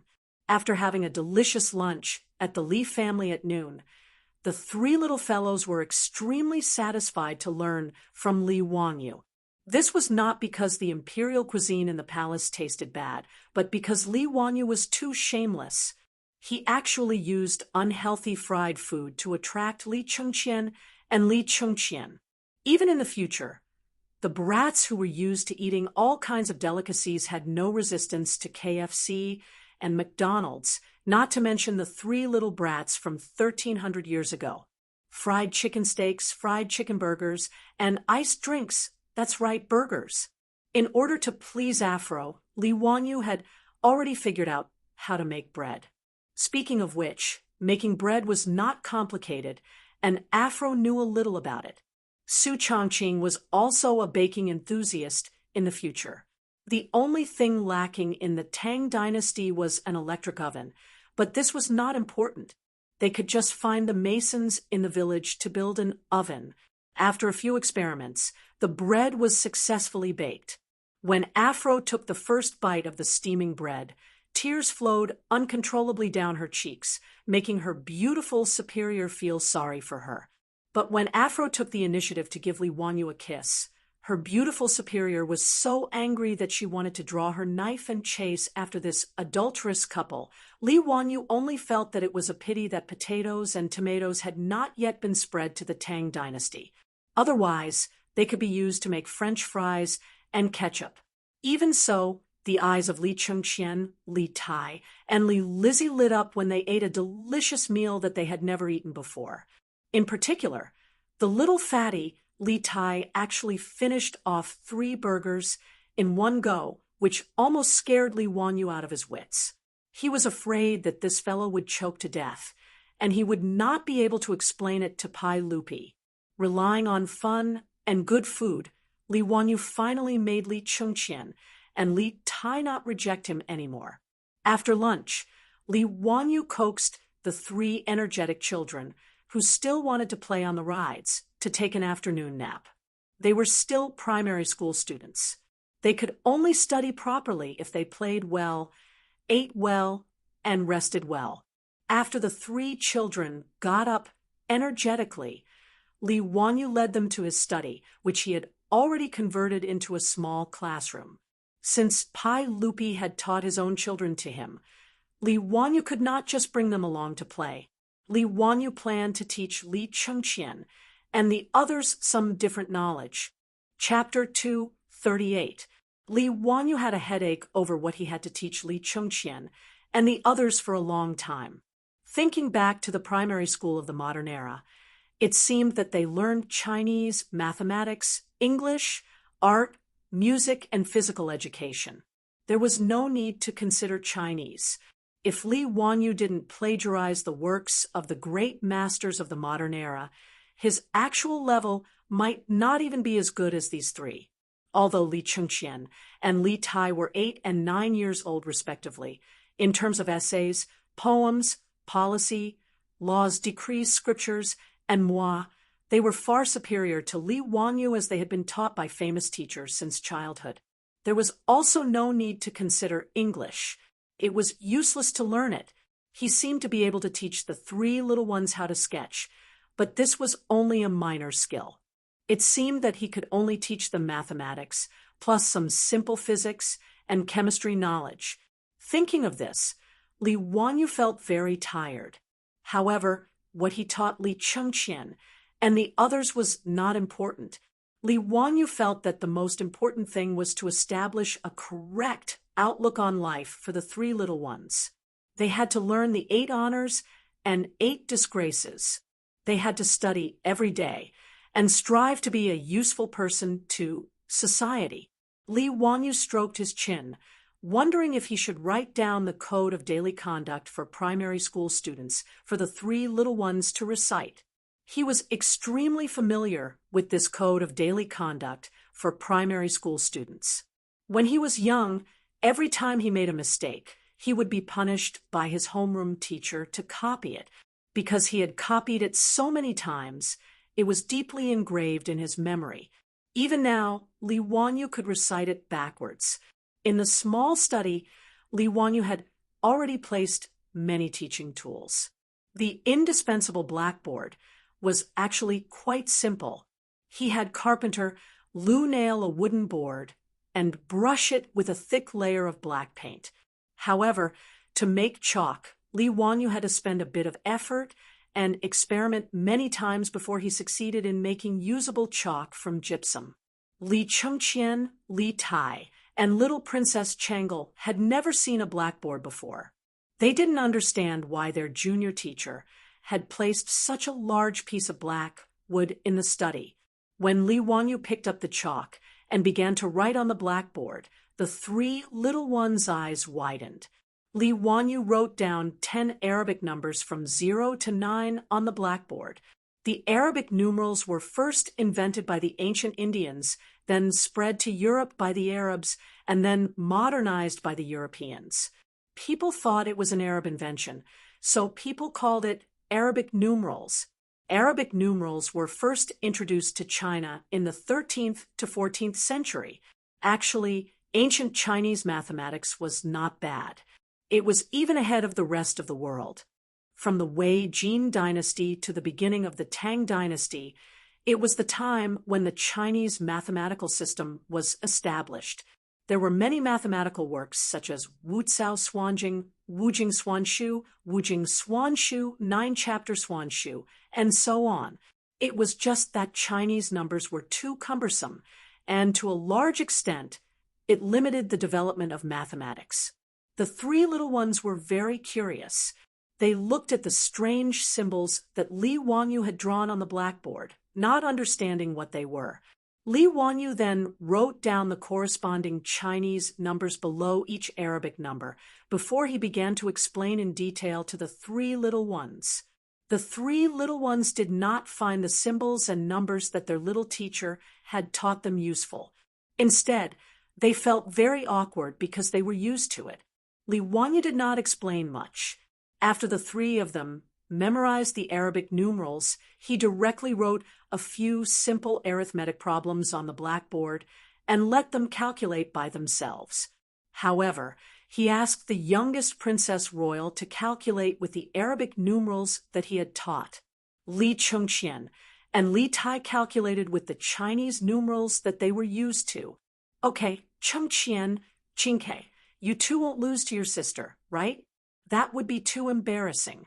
If you win the competition, your teacher will reward you with a bowl of ice cream. It's delicious. Although they did not know what ice cream Li Wangyu was talking about, Li Chengqian and Li Tai were angry at Li Wangyu's underestimation. Arithmetic was something that they had to learn since they were young, especially Qingke, who was good at it. How could she lose to a little girl like Changle? The two snorted. Humph! How could we lose to Changle? Hee hee, that's good. If you lose, you two can only watch Changle eat ice cream. Okay, let's begin, Li Wangyu said with a sneaky smile. What a joke!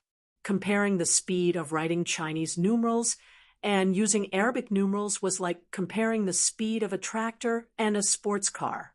Why don't you think about the Chinese numbers? How much time would it take just to write those Chinese characters? The final result was not out of Li Wangyu's expectations. He said a total of 10 questions. When the little girl finished, Li Tai, who was the fastest, had only finished 7 questions. Li Chengqian had only finished 5 questions. How? How is this possible? How can Changle calculate faster than me? The little fatty, Li Tai, was in disbelief. Li Wangyu did not explain.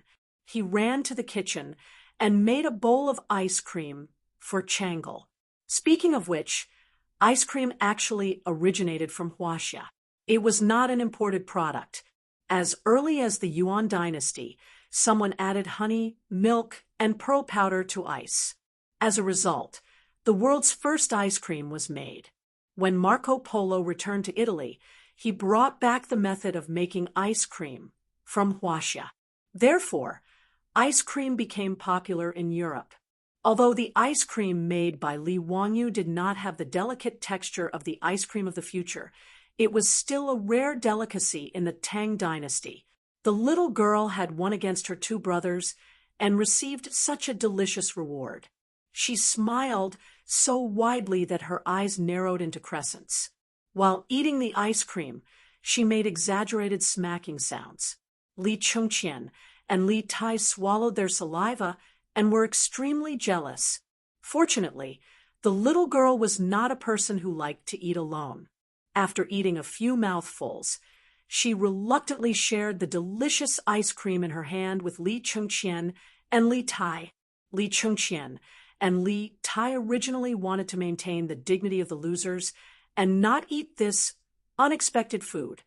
But in the end, they could not resist the temptation of the ice cream and tried to taste it. This time, they could not stop. In order to fight over the little ice cream, Li Chengqian and Li Tai, the 2 little brats, almost fought. Li Wangyu was speechless for a while. The crown prince of the Tang dynasty was really pitiful. If others saw the way he was holding the bowl and licking the last residue, they would probably think he was a beggar. There was fun, and there was delicious food. In just a day's time at Dingzhou village, Li Chengqian and Li Tai had completely forgotten how they had looked down on Li Wangyu. It was not until evening that the three children reluctantly returned to Chang and city after the imperial guards urged them several times. Because Li Wangyu was not interested in being the king of the children every day, he had agreed with Pai Lupi to send Li Chengqian and the others to Dingzhou village twice every 10 days. That was to say, once every 5 days. This made Li Chengqian and the others feel very resentful. When they left, they looked at Li Wangyu with eyes full of resentment. They hated that they could not come to Dingzhou village every day. Li Wangyu did not care about the resentment of the three little brats. He did not want to tire himself out. After sending Li Chengqian and the others off, Li Wangyu did not have time to rest. He was busy negotiating with the Ministry of Works to repair his county magistrate's mansion. Chapter 239. Although Pai Lupi nodded and agreed to build the manor according to Li Wangyu's sketch, the troublesome matters were not over yet. First, there was the location of the manor.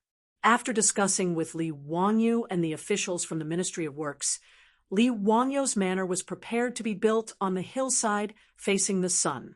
Previously, in order to compete with the Li clan of Hu County, the hillside facing the sun was about 1,000 mu in size. The Li clan's ancestral grave only took up a very small area, and the Taoist temple that Sun Simiao was currently building took up less than 50 mu of land.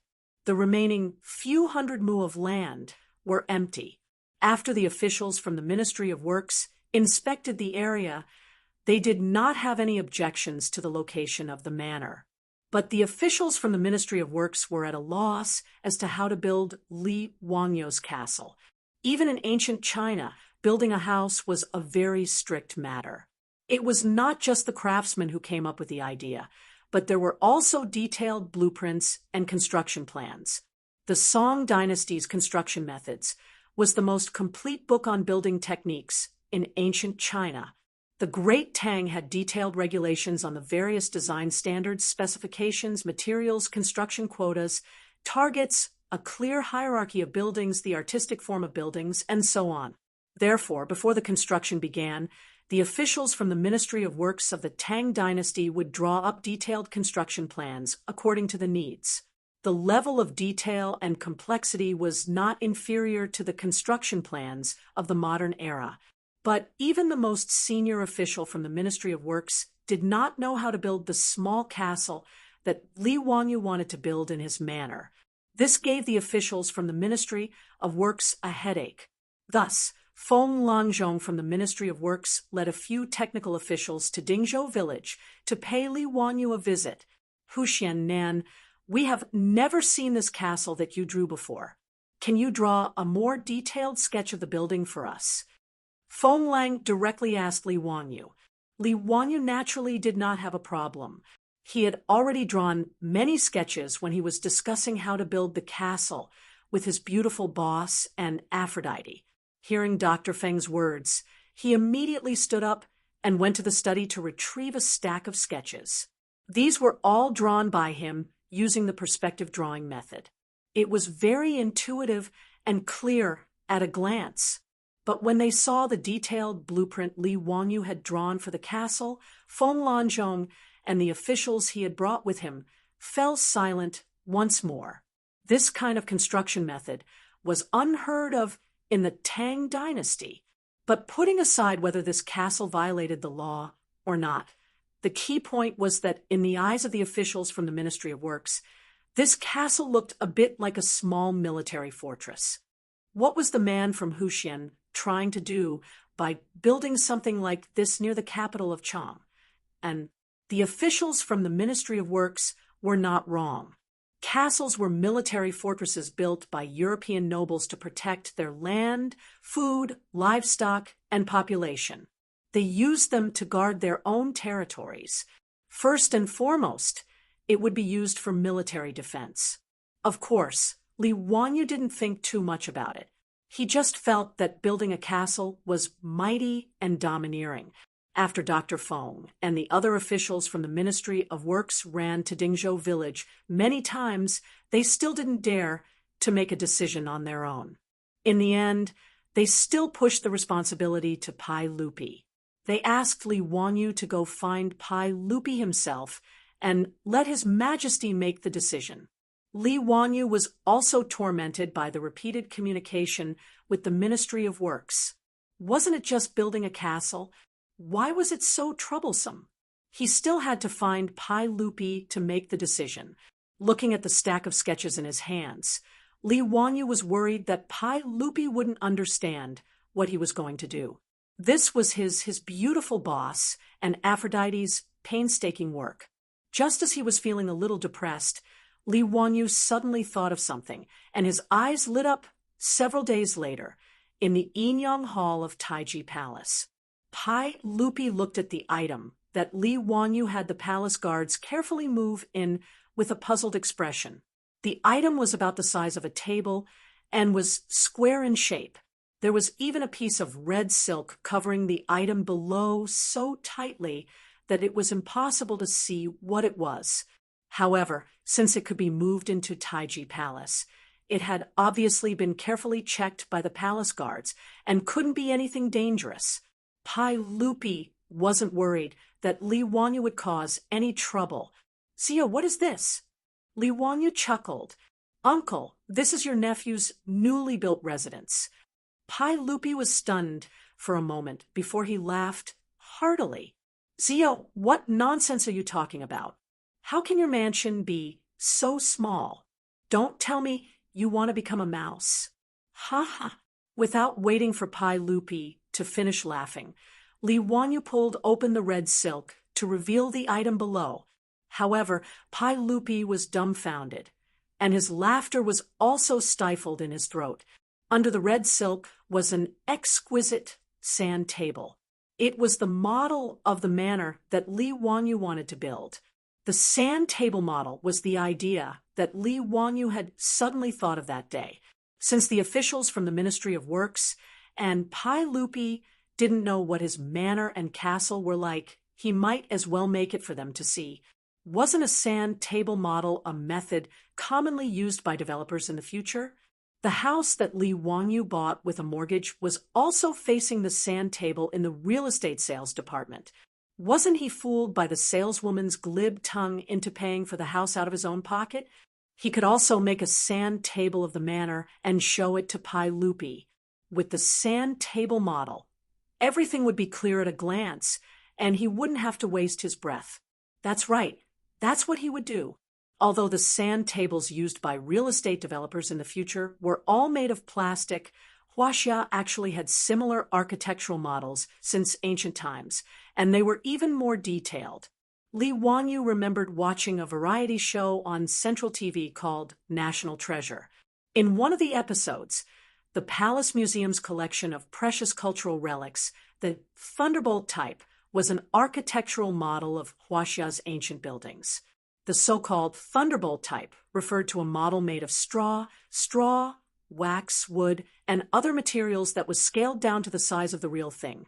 Because there was an ironing process in the manufacturing process, it was called a Thunderbolt type. Li Wanyu naturally didn't know how to make a Thunderbolt type, but he didn't need to make it so detailed. He just needed to give Pai Lupi a direct impression. Moreover, once his house layout sand table was finished, he could also let his beautiful boss and Aphrodite see what their future home would be like in advance. When the Ministry of Works was building in the future, they could also use the sand table to build it, killing 3 birds with 1 stone. At the thought of this, Li Wanyu became excited and immediately asked Niu Wu to help him invite Carpenter Lu over. Without the help of a skilled craftsman like Carpenter Lu, Li Wanyu wouldn't be able to complete the sand table by himself. When Carpenter Lu arrived, Li Wanyu told him about his idea, which piqued Carpenter Lu's interest. Although he had never made such an exquisite object before, he was willing to give it a try. Thus, Carpenter Lu found his 3 sons and worked together with Li Wanyu, and everyone got busy. After several days, they finally made the sand table of the manor. Li Wangyu then carefully transported the sand table to Chang and City in a carriage and moved it into Taiji Palace, inviting Pai Lupi to take a look.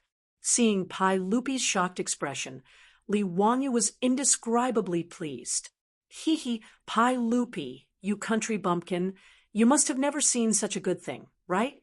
Before Li Wangyu could finish showing off in his heart, he suddenly felt a sharp pain on his head.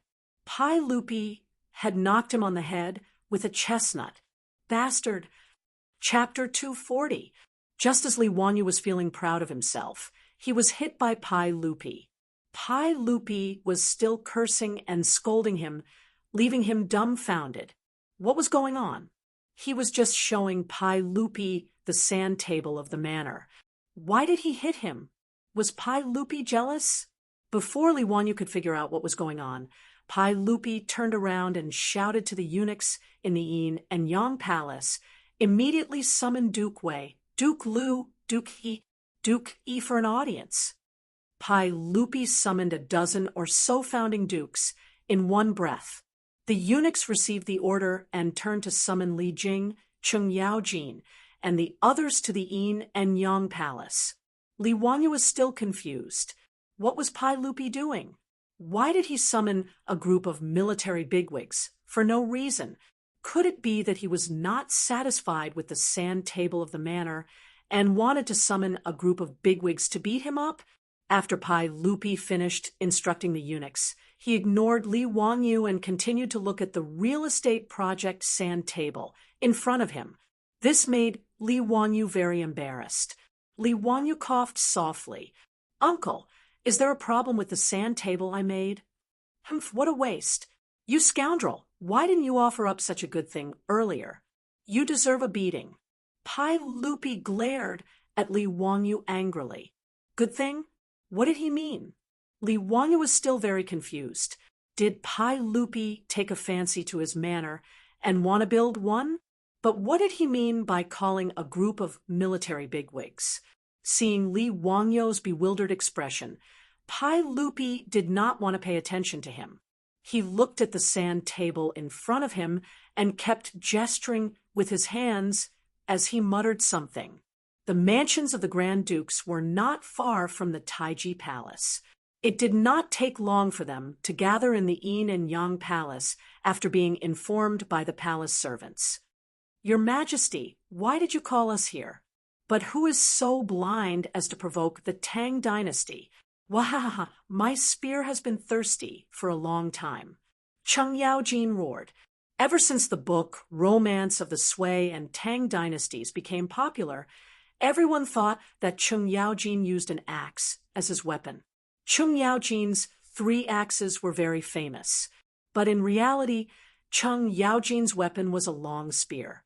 It was similar to the red tasseled spear and axe. These military bigwigs were suddenly summoned into the palace by Pai Lupi. They all thought that there was going to be another war, and all of them were very excited. When Li Wangyu heard Cheng Yaojin's hoarse voice, he couldn't help but shrink back. This old hooligan was really afraid of him. However, although the Yin and Yang Palace was large, where could Li Wangyu hide? Naturally, Cheng Yaojin, who had just entered the palace, saw him. "Hey, nephew of the Li family, why are you here? Don't tell me that you also know how to go into battle and kill the enemy?" Li Wangyu was speechless.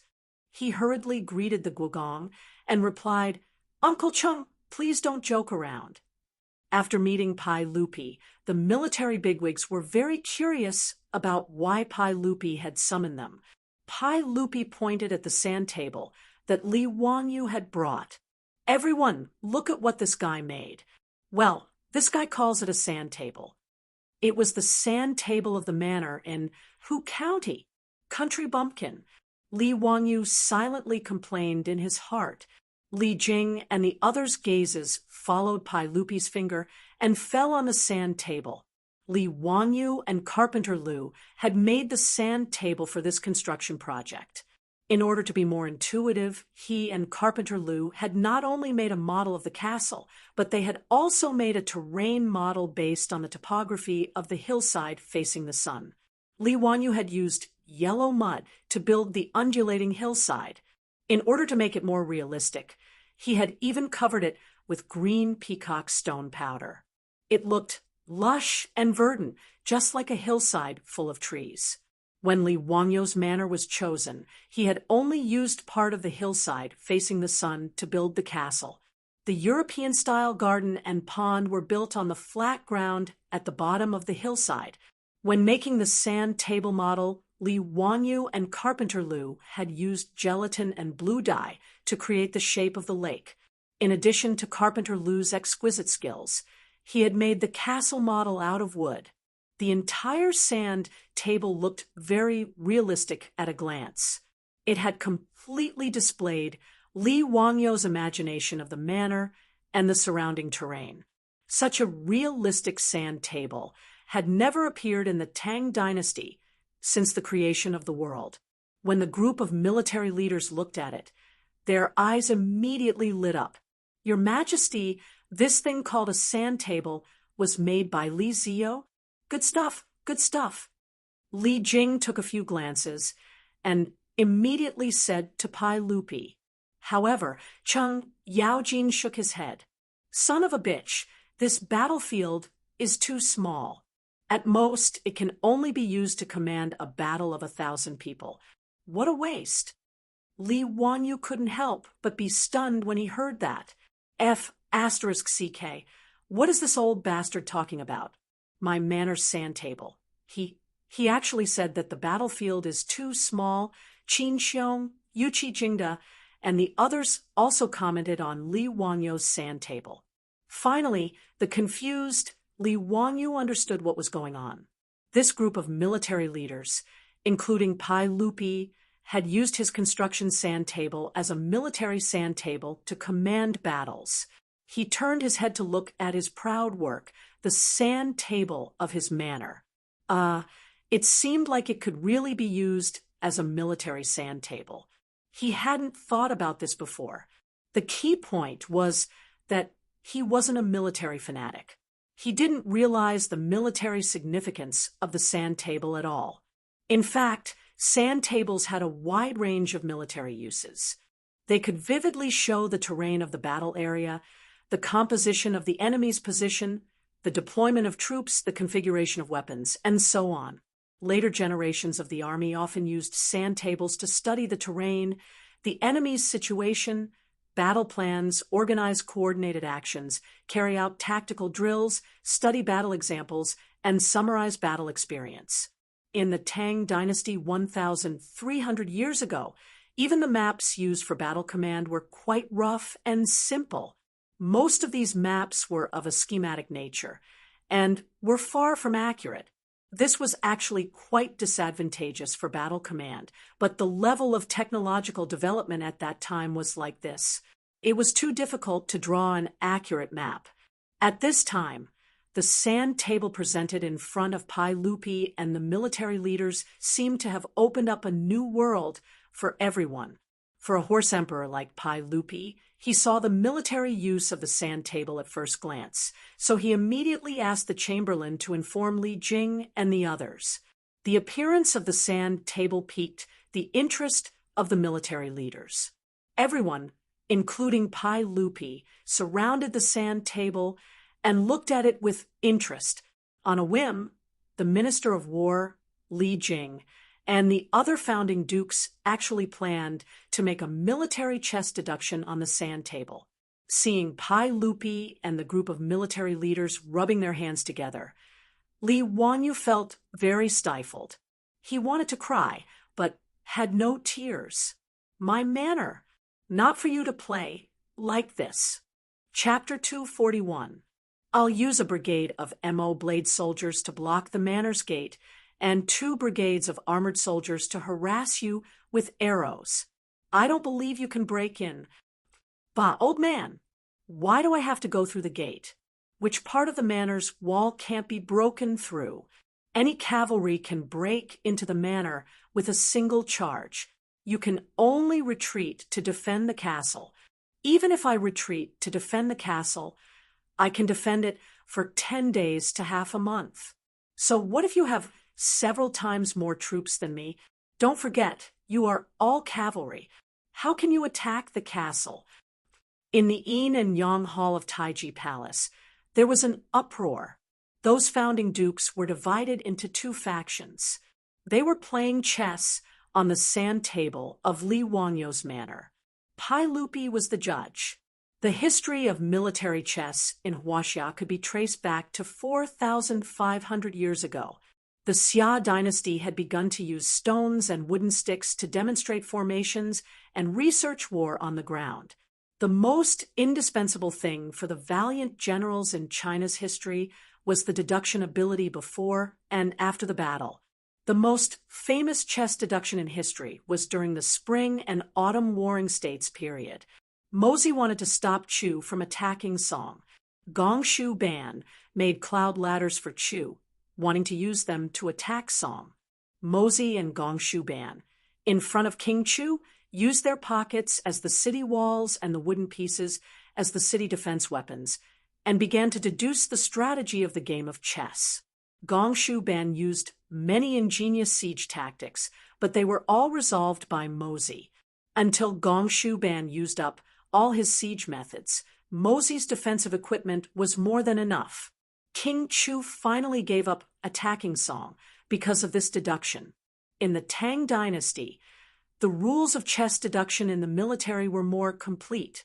There were detailed rules and deduction methods. These military big shots could only do chess deduction based on a map that was not very detailed, which made them very unhappy. But today, seeing Li Wangyou's sand table, this kind of chess deduction method that seemed to have a God's view made these big shots exclaim. The military big shots who were having fun even called the servants to bring wine, drinking while continuing the battle. Even Pai Lupi was the same. He kept drinking the wine in his cup and laughed heartily. Li Wangyou was completely speechless. If it weren't for the fact that he really couldn't beat these bastards, he would have fought it out with these old fogies who destroyed the sandbox of his manor's buildings. This was too much. This was not a F***king military sandbox. A bunch of old men, old killers. Each and every one of them was trying their best to figure out how to destroy the small castle that he hadn't started building yet. This feeling was really too strange. However, he was just a small county official, in front of Pai Lupi and this group of old ruffians who were all dukes. He really had no right to speak. He could only grit his teeth and endure. It was not easy to endure until the group of military bigwigs had their fill. They even drank several jars of wine before the deduction of the military flag was finally over. Satisfied, Cheng Yaojin used his palm leaf fan-sized palm and began to ravage Li Wangyou's small shoulders. "Nephew, not bad. This sand table is a good thing. You little bastard, you finally came up with something interesting. It's simply a waste of time to make water wheels and carriages." Cheng Yaojin's words made Pai Lupi want to beat him up. Water wheels and four-wheeled carriages were so important to the Tang dynasty that he was willing to give Li Wangyou a title. However, this old man actually said that it was a waste of time. Pai Lupi was too lazy to pay attention to Cheng Yaojin. He reached out his hand and called Li Wangyou to his side. "Zio, tomorrow you will teach the Ministry of Works how to make this sand table. Look at how rough you made it. It's really unusable." Pai Lupi even complained that Li Wangyou's sand table was not exquisite enough. Li Wangyou only felt his teeth itch. He really wanted to bite someone. Enduring Pai Lupi's ridicule, Li Wangyou rubbed his hands and looked at Pai Lupi with an embarrassed smile. "Your Majesty, what do you think of my mansion? Is it okay to build it like this?"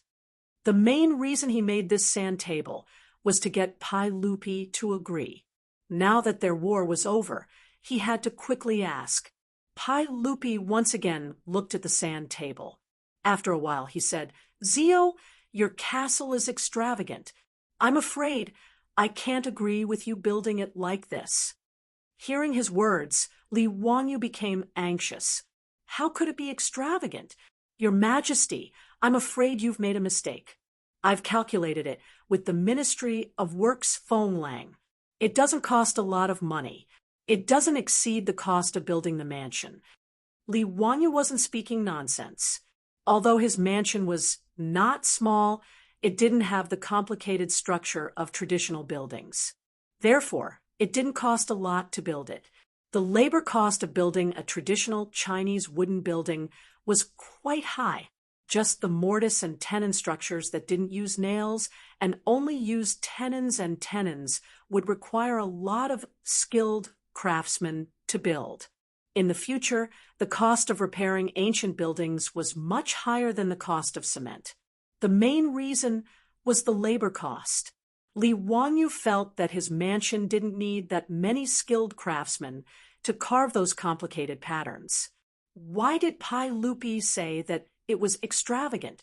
Pai Lupi pointed at the small castle on the sand table and said with a bit of dissatisfaction, "Zio, how many stones do you need to build your castle? How many corvée laborers do you need to transport the stones for your castle? We can't agree to your nonsense. There are still many things to be done in the Tang dynasty. The plague of locusts hasn't been extinguished yet. How can you casually recruit so many corvée laborers just to build a mansion for you?" Hearing Pai Lupi's words, Li Wangyu couldn't help but laugh. It turned out that Pai Lupi had misunderstood. He quickly explained, "Your Majesty, you misunderstood. My small castle doesn't need to be built with stones. It can be built with bricks. I don't need to recruit corvée laborers to transport the stones." Many of the traditional European castles were built with large stones. However, Li Wangyu wasn't preparing for war. He just wanted to build a castle-like house to show off. Therefore, Li Wangyu's plan was to prepare bricks and then use cement to build a castle-like house. Build with bricks? Pai Lupi was slightly stunned, but he still shook his head. Nonsense! How can bricks be used to build a house? When Chung Yaojin and the others heard the conversation between Pai Lupi and Li Wangyu, they all came over. "Zio, how can you build a house with bricks? Moreover, your castle is several stories high." "That's right. This old man has never heard of using bricks to build a house. Zio, you should stop fooling around." "Ha! Zio is a genius, but there are times when you make a fool of yourself. This old man has never heard of using bricks to build a house. Using bricks to build walls and towers, this old man knows. How do you build a castle? In the Tang dynasty, there was no cement. Therefore, the bricks were made with sticky loess mortar. The walls of the Tang dynasty were built with loess and covered with bricks. Although it was strong, it wasn't suitable for building a house. If glutinous rice was boiled and added to lime to make bricks, it would be strong and durable after solidification. It wouldn't be inferior to the cement of later generations. However, the cost of doing this was very high. Only a small number of royal buildings could be used this way. In the history of China, it wasn't until the Ming dynasty's Emperor Zhu Di built the Forbidden City that they started to use bricks on a large scale. Therefore, when Pai Lupi, Chung Yaojin, and Li Jing heard Li Wangyu's words, they only thought that he was talking nonsense. However, Li Wangyu couldn't help but laugh. "Your Majesty, everyone, do you want to make a bet with me?" Chapter 242. Pai Lupi, Chung Yaojin, Li Jing, and the rest were all stunned. "A bet? What bet?" Li Wangyu laughed mischievously. "Let's bet that I have a way to glue the bricks together and make it very firm. If I can do it, your Majesty will allow me to build a mansion. How about that, Uncle Chung? And the rest of you will pay for the wood in my mansion. How about that?" Wood referred to the decorations and furniture of the later generations. Because most of the buildings were made of wood, the mansion was mainly decorated with wood. Pai Lupi said that he would build a mansion for him, but he did not include decorations and furniture. He was as stingy as the developers of the later generations. Since Cheng Yaojin and the rest did not believe that he could build a house with bricks, Li Wanyu naturally did not mind making a bet with them and extorting a sum of money. After all, he was poor. Li Jing suddenly asked, "Ziyu, can you glue the bricks together? How firm can it be?" "It won't fall with a hammer," Li Wanyu replied confidently. Pai Lupi's eyes also lit up. He and Li Jing looked at each other and revealed a smile in their eyes. "Okay, I will bet with you.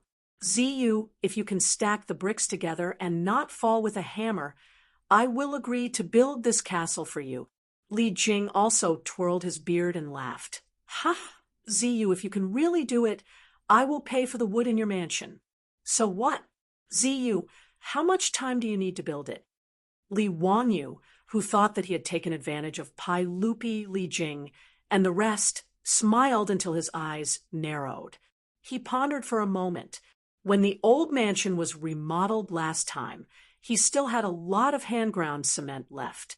When he returned to Dingzhou village, he could ask the masons in the village to help him build a brick wall. After 2 more days, the cement would solidify. Li Wanyu raised 3 fingers to everyone. 3 days will do.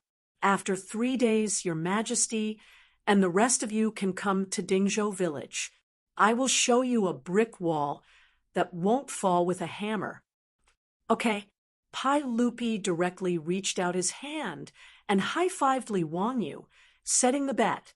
Li Wanyu looked at Pai Lupi and Li Jing's smiles and vaguely felt that something was wrong. But when he thought about it carefully, he did not find anything wrong, so he did not think too much about it. After saying his goodbyes and leaving the palace, Li Wanyu hurried back to Dingzhou village to find a mason to build the wall. 3 days later, at Dingzhou village in Hu County, several dozen riders entered the village. Pai Lupi led a group of dukes to the old residence of the Li family. Speaking of which, ever since Li Wanyu moved from the county seat of Hu County to Dingzhou village, this secluded village at the foot of Qinling Mountain became more and more lively. The farmers in the village were already used to seeing all kinds of nobles that they normally wouldn't see, so they all went to the Li family's old residence. Originally, there were some farmers who were watching from afar and talking to each other. But now, other than the little kids in the village, no one was interested in the Li family's guests. After Li Wanyu was conferred the title of nobility, the Li family's old residence had a plaque with the words, "Hu County Male Residence," hanging on the door.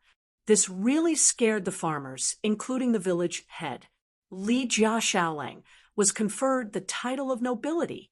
Even if it was the lowest rank of county baron, in the eyes of the villagers of Dingzhou village, he was still an extraordinary noble and was respectfully addressed as Lord Ju. In the eyes of the farmers, Yang Mingfu of the Hu County Yamen was already a righteous official, not to mention the founding county baron, who was a noble of the Tang dynasty. Currently, the 127 families in Dingzhou village were all sealed off by the Li family. From now on, the rent of their houses would be transferred to Lord Li. For a time, no one dared to pass by the road in front of the Li family's old residence. They would rather take a long detour than disturb the county baron. The naughty children in the village were pulled by the ears and scolded for a long time by the adults at home. They were told that they didn't dare to be mischievous. If they offended the county baron, they would lose their heads. Previously, when Li Wangyu's ducks ate locusts, the farmers who blocked the Li family's front door were in fear and trepidation. They were afraid that Li Wanyu would hold a grudge against them because of this. However, the commotion caused by Li Wangyu's conferment of nobility dissipated not long after. This was because the farmers all discovered that Li Jia Shaolang seemed to be the same as before after he was conferred the title of nobility, which family's Lord Ju would squat on the ground and chat with others every day without a care for his image, which family's Lord Jew would act like the farmers and curse people with vulgar words when provoked. Even after Li Wangyu was conferred the title of nobility, in the eyes of the farmers of Dingzhou village, he was still the same old Li Jia Shaolang. In addition, the business of the four-wheeled carriage business was getting better and better, and the farmers had more and more copper coins in their pockets. They felt that the Li family was still the same old Li family and was still so pure and kind. Gradually, the farmers' fear of Li Wangyou's conferment of nobility dissipated. Their attitude towards the Li family returned to normal, but there was more respect. In addition, the way they addressed him had changed. The old villager originally called him Li Jia Shaolang, but now he called him Lord Jew. That was all. Pai Lupi led a group of dukes and bigwigs to Dingzhou village. The farmers passing by only glanced at this group of people and didn't have any strange expressions. They continued with what they were doing. The Li family's old residence, on the other hand, was wide open. Li Wangyu led his beautiful superior, Aphrodite, and the others to respectfully welcome Pai Lupi. Pai Lupi jumped off his horse and tossed the horsewhip in his hand to the imperial guard as he impatiently asked, "Zio, have you finished building the brick wall you mentioned?" Li Wangyu hurriedly bowed to Pai Lupi and the bigwigs before replying, "It has already been built. Your Majesty, please inspect it." Pai Lupi nodded in satisfaction and took the lead to lead the group of bigwigs into the Li family. In the front courtyard of Lai Hat, a brick wall had appeared out of nowhere. This was the wall that Li Wangyu had the village masons build for him.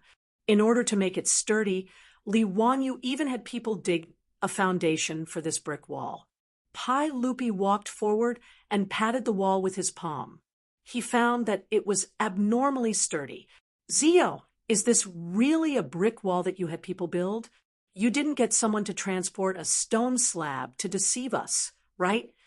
Pai Lupi asked in astonishment.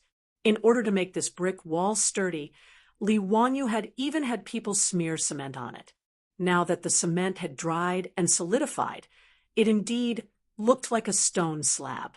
Chung Yaojin also used his fist to pound the brick wall twice and smiled at Li Wangyu. "Nephew, you're cheating. How is this a brick wall? It's clearly a stone slab." Li Wangyu chuckled and pointed to the hammer that he had already prepared. "Uncle Chung, you'll know once you hit it." Could it really be a brick wall? Li Wangyou's attitude made Pai Lupi and the bigwigs somewhat suspicious. Chung Yaojin didn't hesitate. He picked up the hammer and smashed it at the brick wall. With a clang, there was only a white mark left on the brick wall after being knocked. "Son of a bitch, Li Wangyu, are you sure you're not messing with me? This is clearly a stone slab." Chung Yaojin swung his hand that had been shaken by the hammer and cursed at Li Wangyu. Li Wangyu chuckled. "Uncle Chung, how about we make another bet?" Chapter 243. Another bet. Chung Yaojin was amused by Li Wangyou's words. Was this bastard addicted to gambling? "Nephew, what kind of bet do you want to make?" Chung Yaojin asked angrily. Li Wangyu smirked. "Let's bet that this wall is made of bricks. If it's really made of bricks, Uncle Chung, you'll lose 50 troops to me." "How about that? If it's made of stone, I'll give you 50 jars of the best wine." He had his eyes on Chung Yaojin and wanted to get some elite troops from the old hooligan. Originally, the Li family's mansion was not big, and he didn't need any troops. Even the Niu brothers were killed by Niu Yong first, and then asked for permission. Thus, he had no choice but to accept them. But now, he was conferred the title of county man, and Pai Lupi was going to build him a county man's mansion. Thus, he was short of manpower. The new county man's mansion, according to his and the Ministry of Works plans, occupied a few hundred mu of land. When the manor was built, it would be impossible to have no one at home. Servants and maidservants were easy to find. He could go to Chang and spend money to buy them. But there was no place to buy this song. Thus, he had the idea of hiring Cheng Yaojin.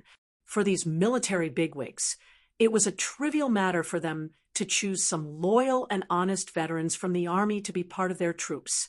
Seeing Cheng Yaojin questioning the brick wall made of cement, Li Wanyu naturally thought of this. He immediately teased Cheng Yaojin with a smirk. He wanted to make a bet with him and swindle some troops from Cheng Yaojin. Cheng Yaojin's big palm was about to fall again. "Bastard! Are my troops only worth a jar of wine? You want to take advantage of me? Get lost!"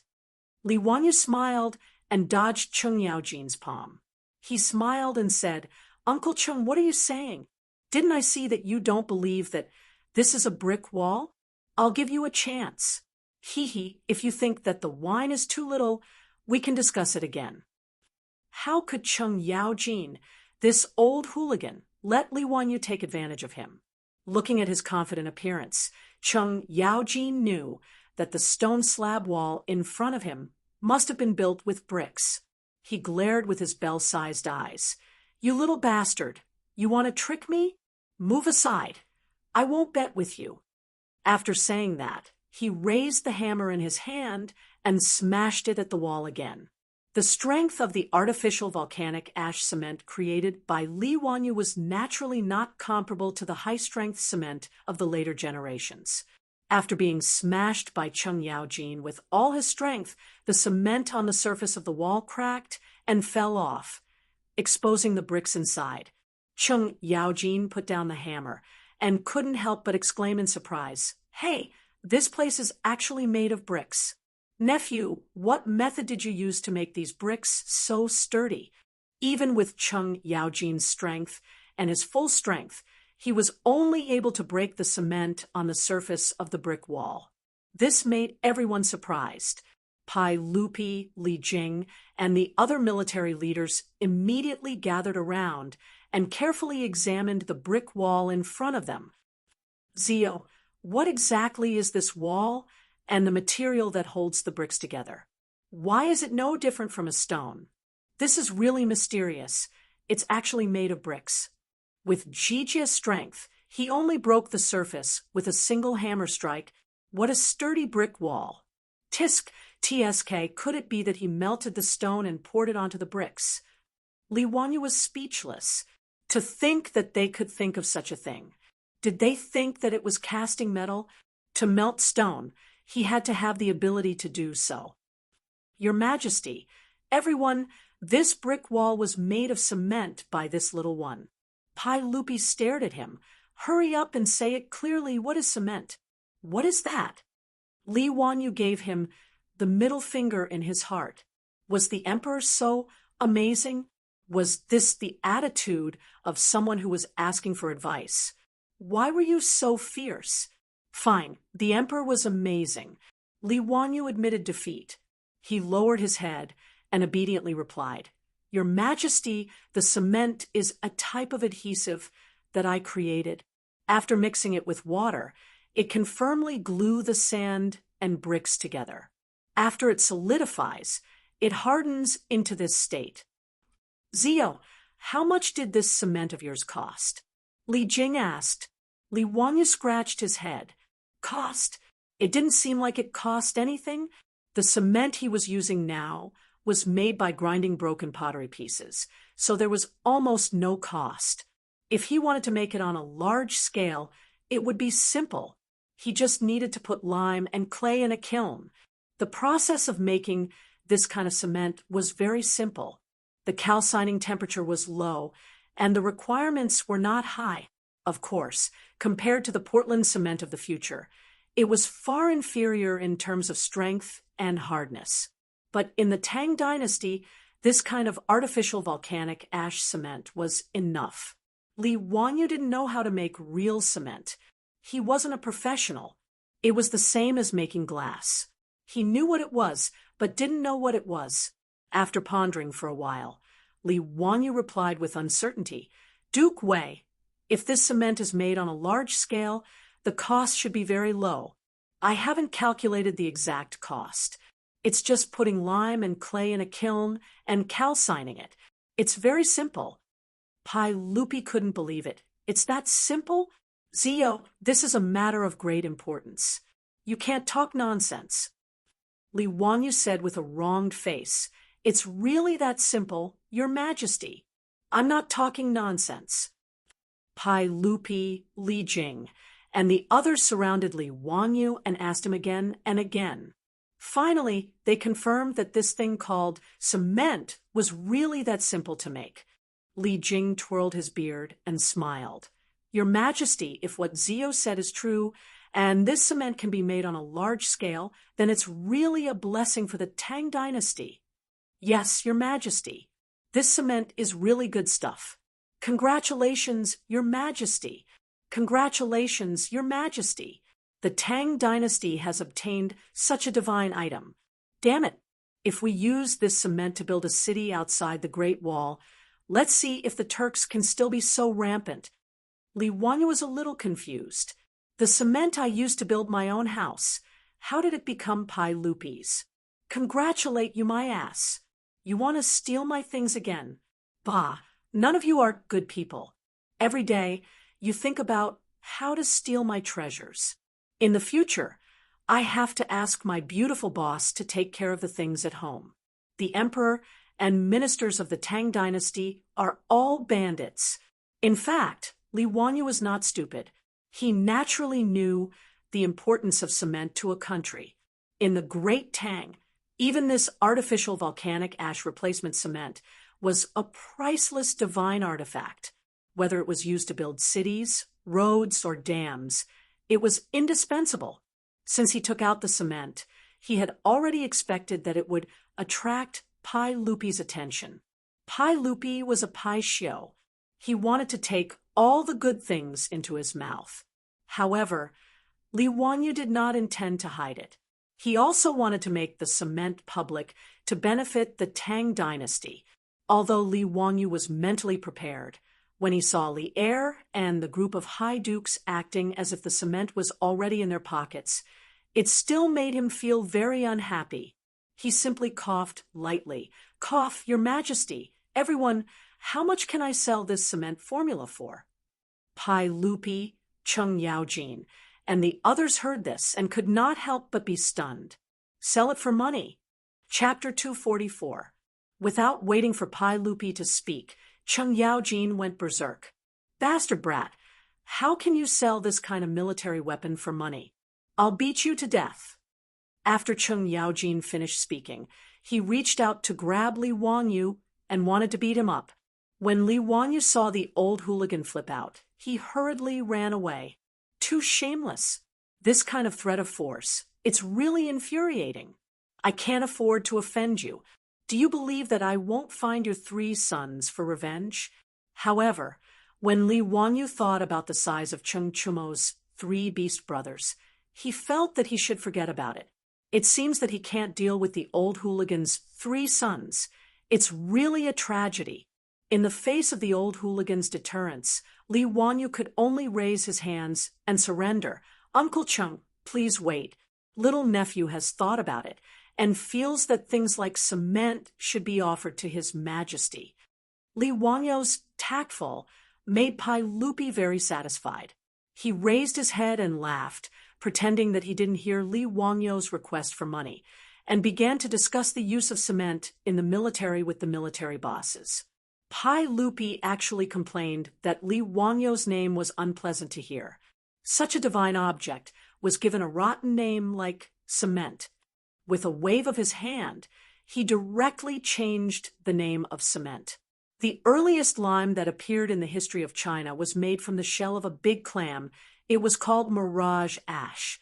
Hong Jiwen State Records. Mirage ash, oyster shell ash, is the top, small oyster shell is the second, and small clam shell is the bottom. The 3 colors are different, and the big clam is the top. Since Li Wanyu said that cement was made from lime and clay, Pai Lupi cited the classics and changed the name of cement to mirage ash. In this regard, Li Wanyu could only silently roll his eyes in his heart.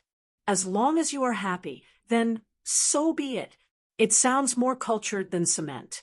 Pai Lupi proudly accepted the mirage mud freely offered by Li Wanyu. He was overjoyed and asked Li Wanyu to prepare a banquet. He wanted to celebrate with Li Wanyu and the other military leaders. Li Wanyu's heart was filled with countless mythological beasts. F***CK, isn't this too much? You stole my cement. Oh no, Mirage Mud, and you want me to hold a banquet to celebrate? You've gone too far. With great resentment, Li Wanyu asked the old steward, Li Heng, to prepare the banquet. Pai Lupi was not polite in the slightest. He went to the Li family's central room and sat down. He also very impolitely asked the servant girls to pour tea and water. Li Wanyu silently criticized Pai Lupi's behavior of not treating him as an outsider. Cheng Yaojin, Li Jing, and the others were very envious. As expected, the Li clan's little boy was favored by both the emperor and the Sacred Hearts. They really treated him as their own nephew. Although Yuchi Jingda was not familiar with Li Wanyu, he was secretly calculating in his heart. His two children seemed to be very close to this county man. It seemed that in the future, he should let them be closer to Li Wanyu. Among this group of leaders, there were many who had the same idea as Yuchi Jingda. How could Li Wanyu know what these leaders were thinking? He was still thinking about how to retaliate against Cheng Yaojin, Pai Lupi, and the others. Hearing Cheng Yaojin shouting for him to bring wine again, Li Wanyu's eyes turned, and he had a plan in mind. Hey, old scoundrel, don't even think about walking out of my Li family's door today. I'll make sure you come in vertically and go out horizontally. Li Wanyu smiled and told Pai Lupi, Cheng Yaojin, and the others to wait for a moment.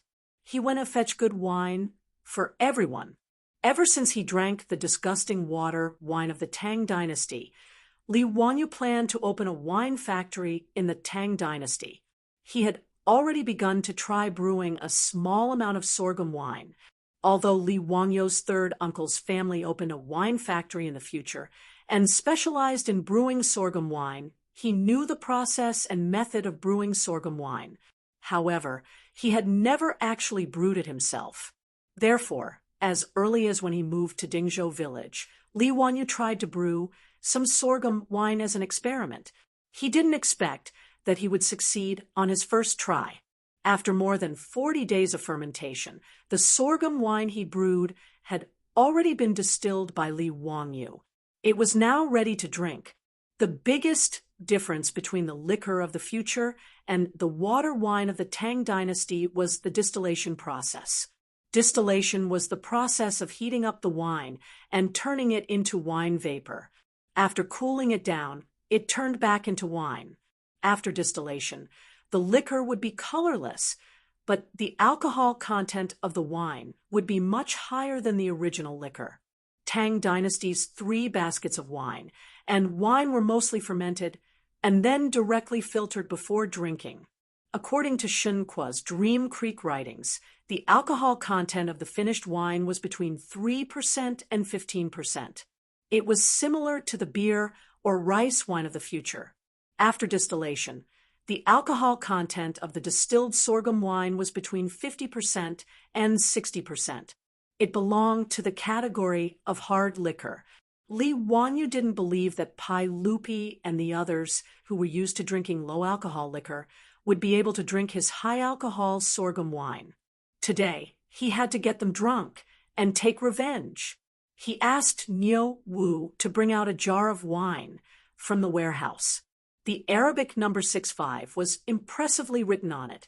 This was Li Wanyu's liquor with the highest alcohol content.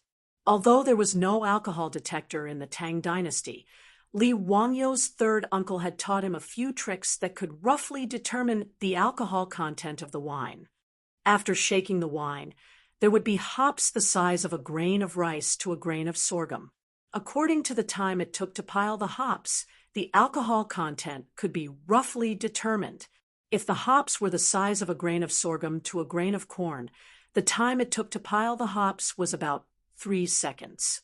The alcohol content of the wine was about 65%.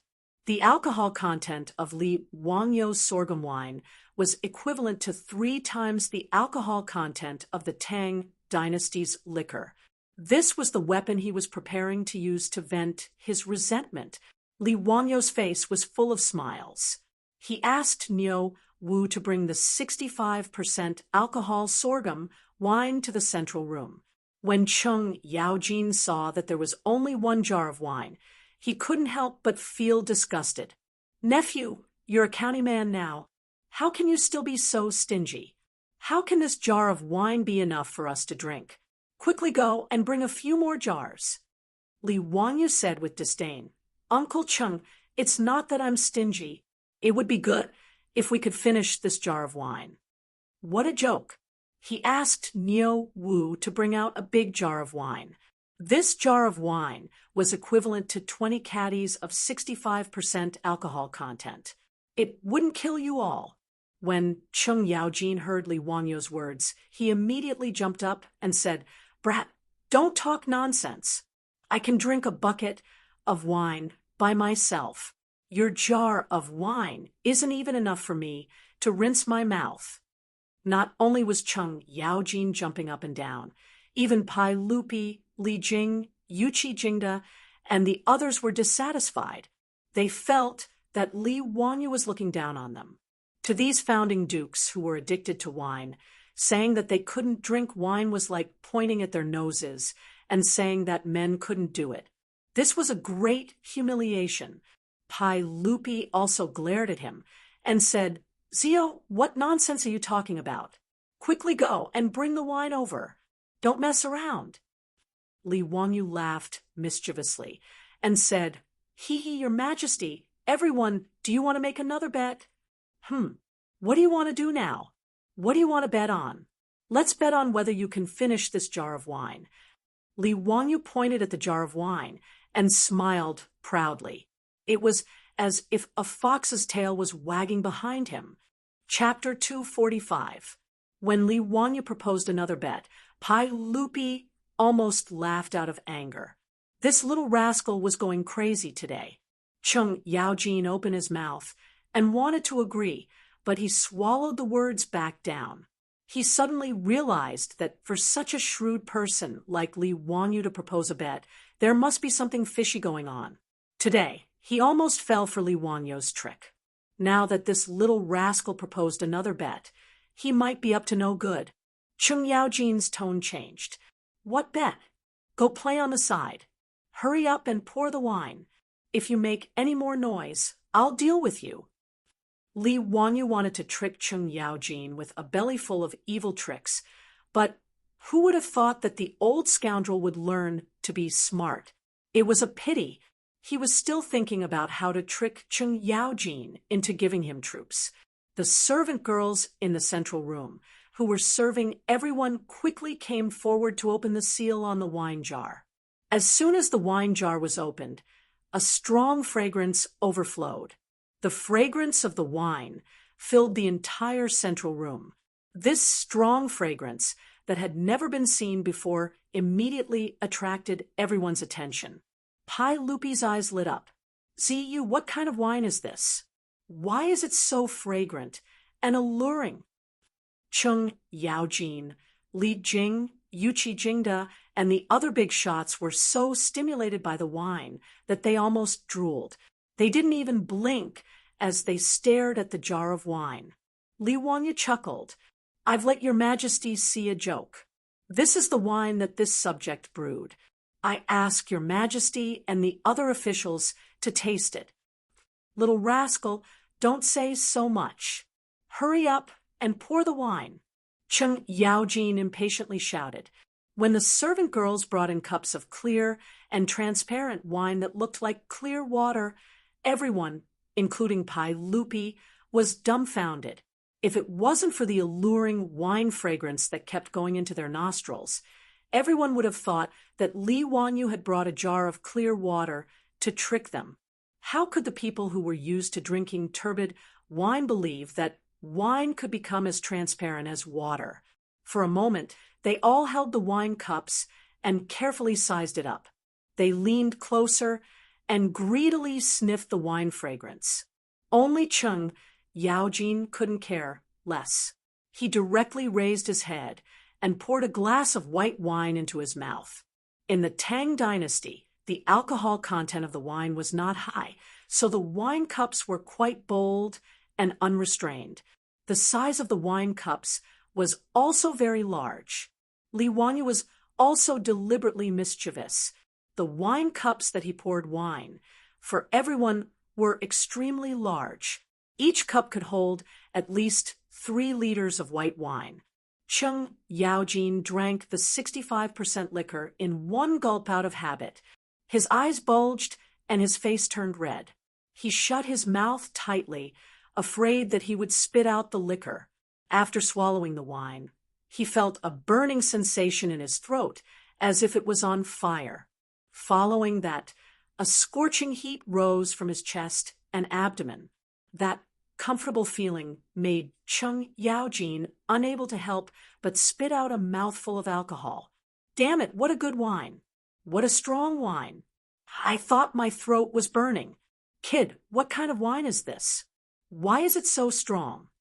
Li Wangyu thought to himself, how could the sorghum wine he brewed have a name?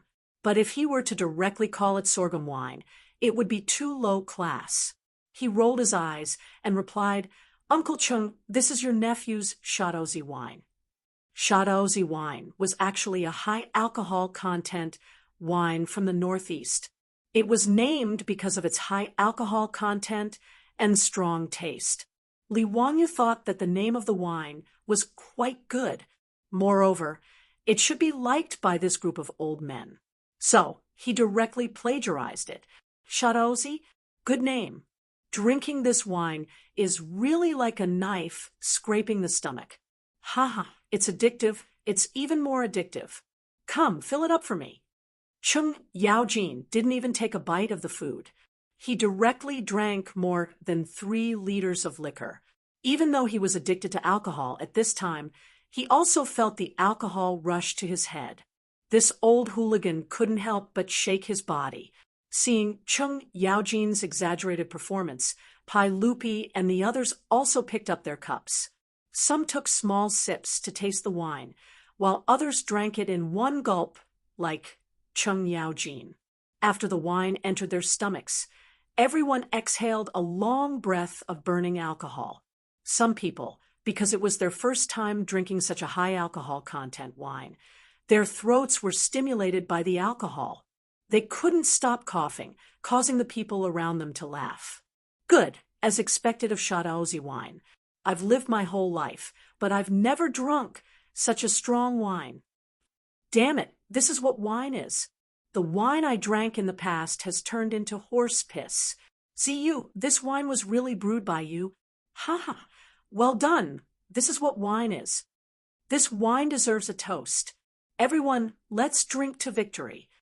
After tasting a mouthful of Li Wangyu's Shadozi wine, Pai Lupi and the group of dukes went completely crazy. Who would have thought that there was such a strong wine in this world? Everyone who was used to drinking wine and 3 baskets of rice felt that Li Wangyu's Shadozi wine had opened the door to a new world. Cheng Yaojin, who was slightly tipsy, grabbed Li Wangyu, who was laughing at the side. Kid, how many Shadozi wine do you have? Quickly give me 100 jars as a show of respect. Otherwise, don't blame me for falling out with you. Don't you want troops? When your mansion is repaired, however many troops you want, I'll give them to you. Cheng Yaojin's words made everyone's eyes light up. They all looked at Li Wangyu. You can't favor one and discriminate against the other. I've treated you well, right? Ha! I don't want much of this Shadozi wine. 100 jars will do. Isn't it just troops? There's no need for the knowledge-seeking festival. I'll give it to you. Li Jing also came to join in the fun. He pushed Cheng Yaojin away and said to Li Wangyu, Cheng Yaojin dared to be angry at anyone except Li Jing, the god of war of the Tang dynasty. He didn't dare to be reckless.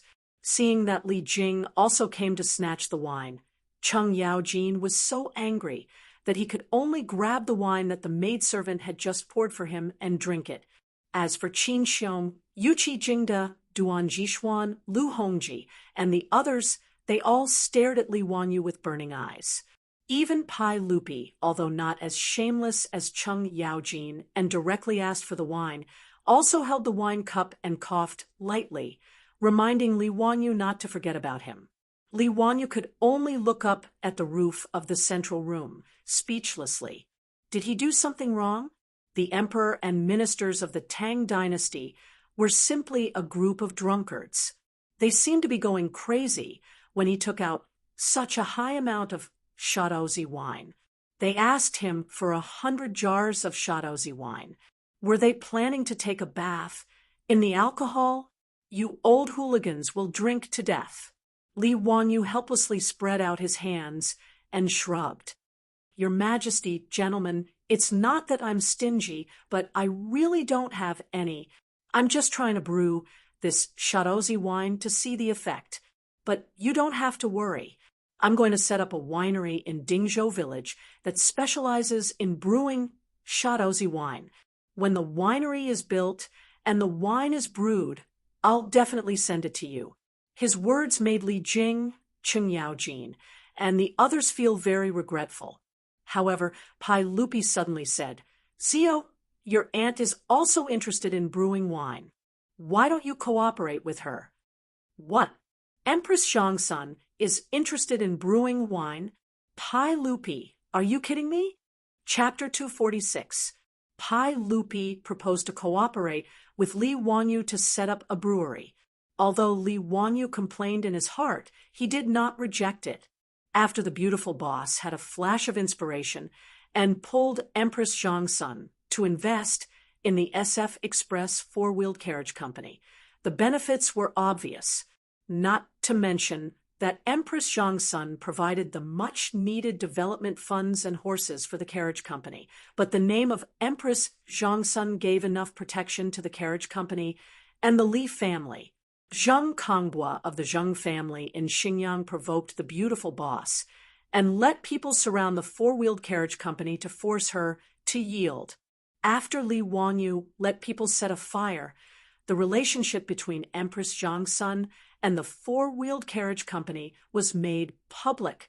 The Zheng family in Xinjiang not only immediately compromised and apologized, but also sent Zheng Kongbua, a playboy, back to his hometown in Xinjiang. Since then, no one dared to obstruct the SF Express four-wheeled carriage company in Chang and City. Originally, as the four-wheeled carriage company slowly developed, its profitability made many aristocratic families in Chang and City envious. If it were not for Empress Zhongsun, Li Wanyu and Su Chongqing alone might not be able to keep their industry, even if Pai Lupi promised them the exclusive right to operate in Chang and City. Maybe they would have been eaten up by those aristocratic families, and even their bones would not be left. With the successful precedent of the carriage company and the royal family, Li Wanyu did not reject Pai Lupi to invest in his brewery business at all. He even felt secretly happy. Just by looking at the reaction of the group of tycoons in the central room to the sorghum wine, it could be imagined that after the brewery was built, this would be another hen that could lay golden eggs. With Pai Lupi and Empress Zhongsun as his backers, Li Wanyu did not have to worry that his industry would be coveted by those aristocratic families. The reason why Pai Lupi proposed to let Empress Zhongsun invest in Li Wanyu's business was actually to protect Li Wanyu and to reward him for offering the Mirage Mud. At this time, there were several military bigwigs in the central room who were unfamiliar with Li Wanyu. When they learned that the Li family was going to build a brewery, they couldn't help but have some thoughts of getting involved. However, after Pai Lupi spoke, the few big shots immediately threw their thoughts to the back of their minds. Everyone began to toast and drink to their heart's content. The Li family's delicacies cooked with pork were constantly being served to the table. The military leaders who were tasting such delicacies for the first time couldn't help but exclaim in admiration.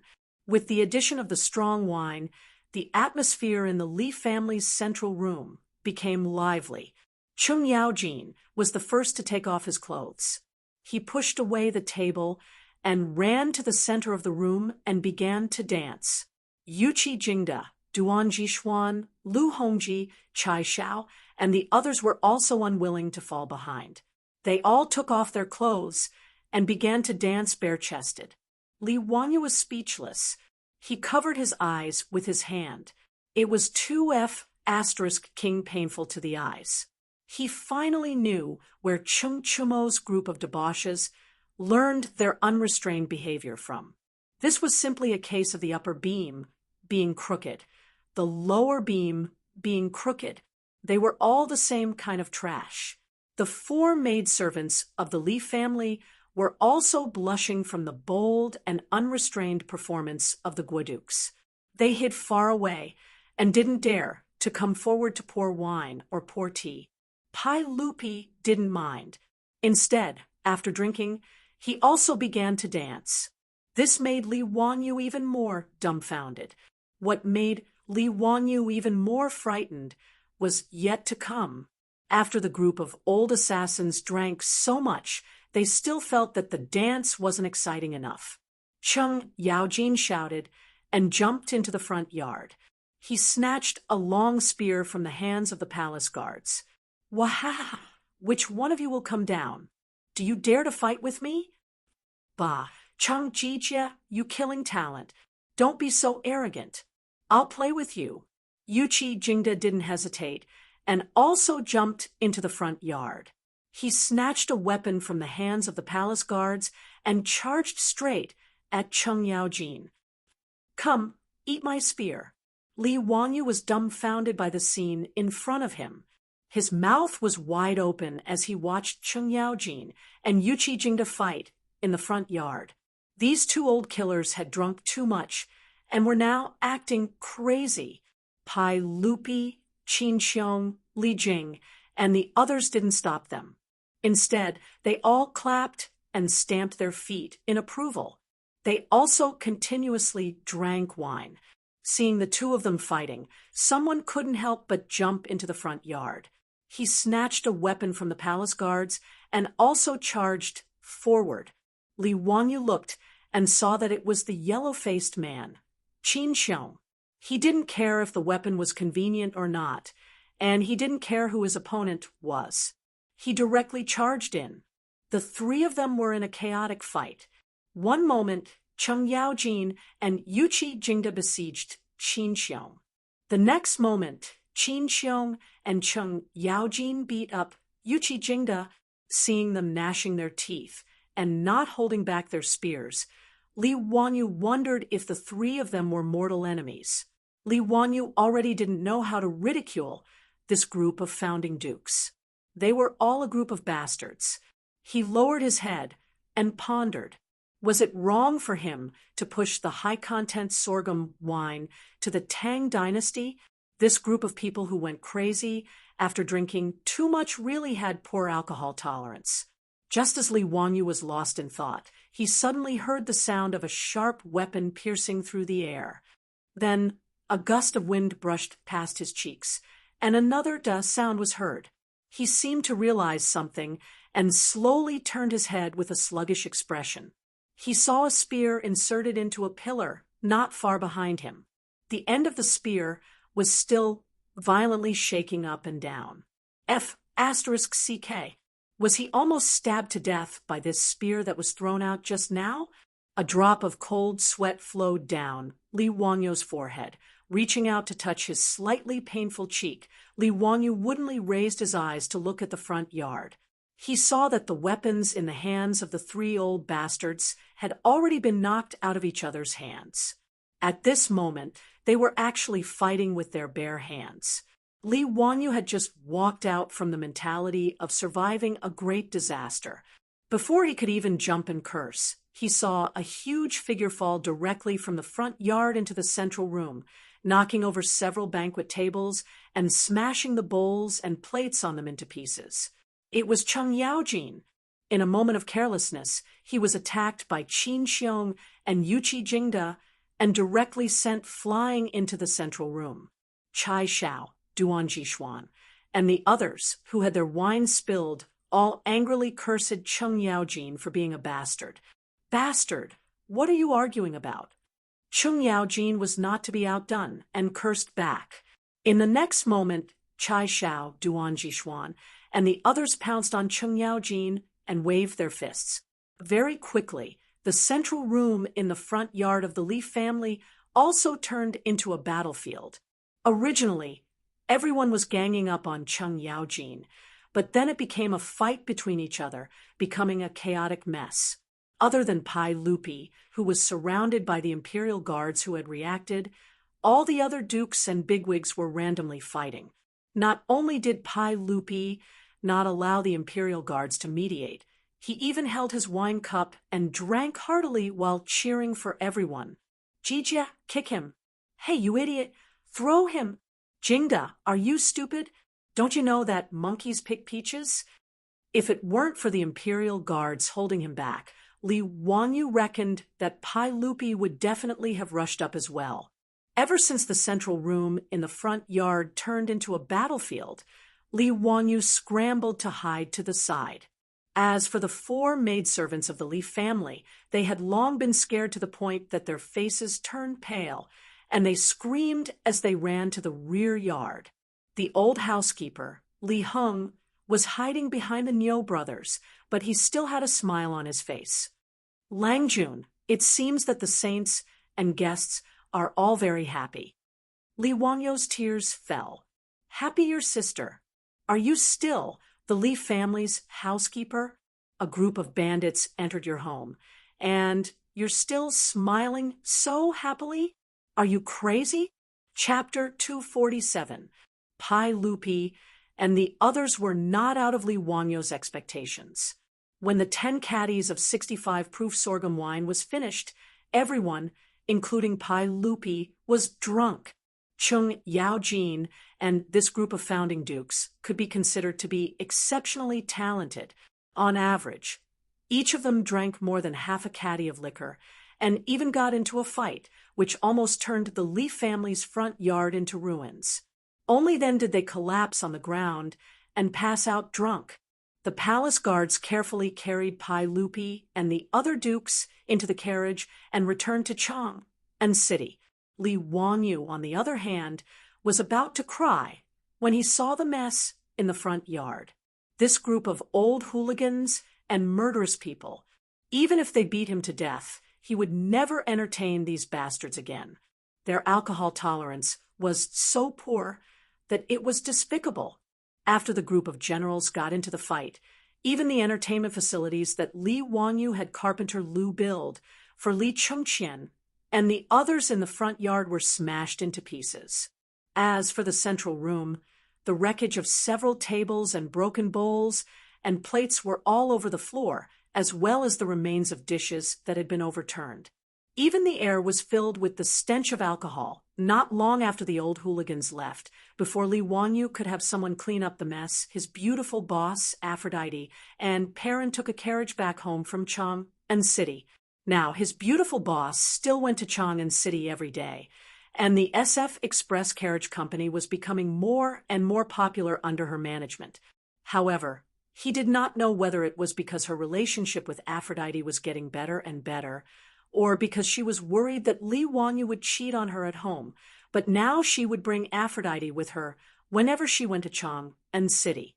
In this regard, Li Wanyu could only secretly gnash his teeth in hatred. How could he say no? When the 3 girls returned home, they were shocked to see the situation in the front yard. What was going on? Was there a war at home? When Su Changqing found out that it was Li Er and a bunch of dukes who were drunk and causing trouble in his house, causing his house to look like it had been hit by a war, he glared at Li Wanyu. She was sure that Li Wanyu must have taken out the highly concentrated liquor he brewed to show off, resulting in such a result. Clean it up yourself, the beautiful boss said coldly before pulling Avro and Perrin back to the backyard. The teenage version of Angelina Jolie and Perrin both made faces at Li Wanyu and stuck out their tongues, indicating that Li Wanyu deserved it. Then they left with Su Chongqing. Looking at the backs of Su Chongqing, Avro, and Perrin, Li Wanyu opened his mouth, but he didn't know how to explain. His current mood was like AF * King Dog. Why did he feel like he had shot himself in the foot? If it weren't for the fact that he was afraid of pain, he really wanted to give himself 2 slaps. Why did he have to bring out the liquor for no reason? However, Li Wanyu also felt that he had been wronged. He only wanted to get Chung Yaojin and the others drunk to vent his anger. Who would have thought that these bastards would have such poor alcohol tolerance? They actually drank too much and resorted to martial arts. How immoral! Li Wanyu was furious. He turned around and raised his middle fingers in the direction of Chang and City to show his disdain. After venting his grievances, Li Wanyu shook his head helplessly and began to call the old butler, Li Heng, and the maidservants to clean up the mess in the front yard. After cleaning up the front yard, Li Wanyu smiled apologetically and talked to Su Chongqing for a long time before the expression on her beautiful boss's face changed. However, what made Li Wanyu even more depressed was that the next morning someone knocked on the door of his residence again. The fops were all shocked when they saw their father drunk like a pile of mud and sent back to the residence by the palace guards. It was the first time that Chung Chumo and the others had seen their father so drunk. After questioning the palace guards, they learned that their father had gotten drunk at the house of Huxian man Li Wanyu. According to the guards, Huxian man had brewed a kind of liquor called burning knife. It was as clear as water, but as sweet as fire. The saints and dukes had all gotten drunk because they had drunk too much. How could the fops hold themselves back after hearing the words of the guards? If it weren't for the fact that it was late and the evening drum of Chang and City had already sounded, they would have rushed to Dingzhou village overnight to taste the burning knife wine. Early this morning, when the gates of Chang and City had just opened, the fops couldn't wait to ride their horses to Dingzhou village. When Li Wanyu heard the report from the old housekeeper, Li Heng, his head was about to explode. He didn't need to think to know why these fops were here. Was everyone in the Tang dynasty a drunkard? Helpless, Li Wanyu changed his clothes and came out to meet the guests. He bowed to the fops and said, "Brothers, what brings you to my residence so early in the morning?" "Zio, tell me honestly, how do we treat you?" Chung Chumo asked in a low, muffled voice. Li Wanyu said, "Of course they treat me very well." "That's good. If that's the case, why do you treat us like this? Since you've brewed the burning knife wine, why don't you share it with us?" Li Wanyu rolled his eyes. He knew that these bastards were here for the same reason. Faced with the aggressive gazes of the group of profligate sons, Li Wanyu could only explain, "Brothers, you've wronged me. This burning knife has just been brewed. Yesterday, the saint and Uncle Chung happened to meet. I was just about to send an invitation to my brothers to invite you to my residence in 3 days to taste this wine." Chung Chumo waved his hand and said, "It's better to hit the nail on the head. Today is fine. Zio, quickly take out the burning knife wine." Fang Yai, Chai Lingwu, and the others also urged, "Yes, yes, quickly take out the burning knife wine." Li Wanyu was speechless. He looked up at the sky. Damn, what kind of wine are they drinking so early in the morning? The fops had left the city as soon as the city gates opened. They rode their horses to Dingzhou village. It was only 8 o'clock in the morning, but they were already clamoring to drink strong wine. Li Wanyu really couldn't understand these drunkards. In the future, Li Wanyu often met with his friends.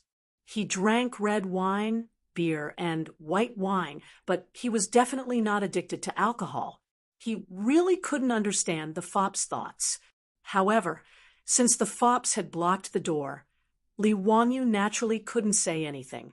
He simply went to get the wine for them.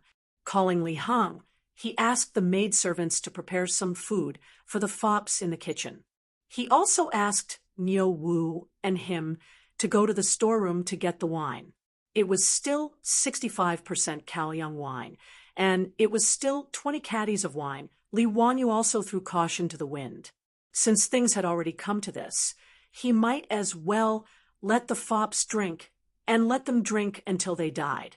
Thus, yesterday reappeared. It was incomparably melancholy, apart from the fops' fighting strength not being as frightening as the old ruffians. The events of yesterday's Lie Hot were almost replayed. Li Wangyu expressed that he was very calm, and it'll be fine once you get used to it. However, he still wanted to chop these bastards to death. Chapter 248. Li Wangyu didn't even bother to look at the drunken debauches in the central room and the mess on the ground. After instructing Li Heng to clean up the mess, he went back to the backyard to sleep. When he woke up, he found that the group of debauches was already gone. The debauches woke up with a splitting headache and no longer had the mood to ask Li Wangyu for wine. Instead, they climbed onto their horses and went back to Chang and City. After the debauches left, Li Wangyu let out a long breath. Looking at the smashed tables in his house, he turned around and instructed Li Heng to find Carpenter Lu.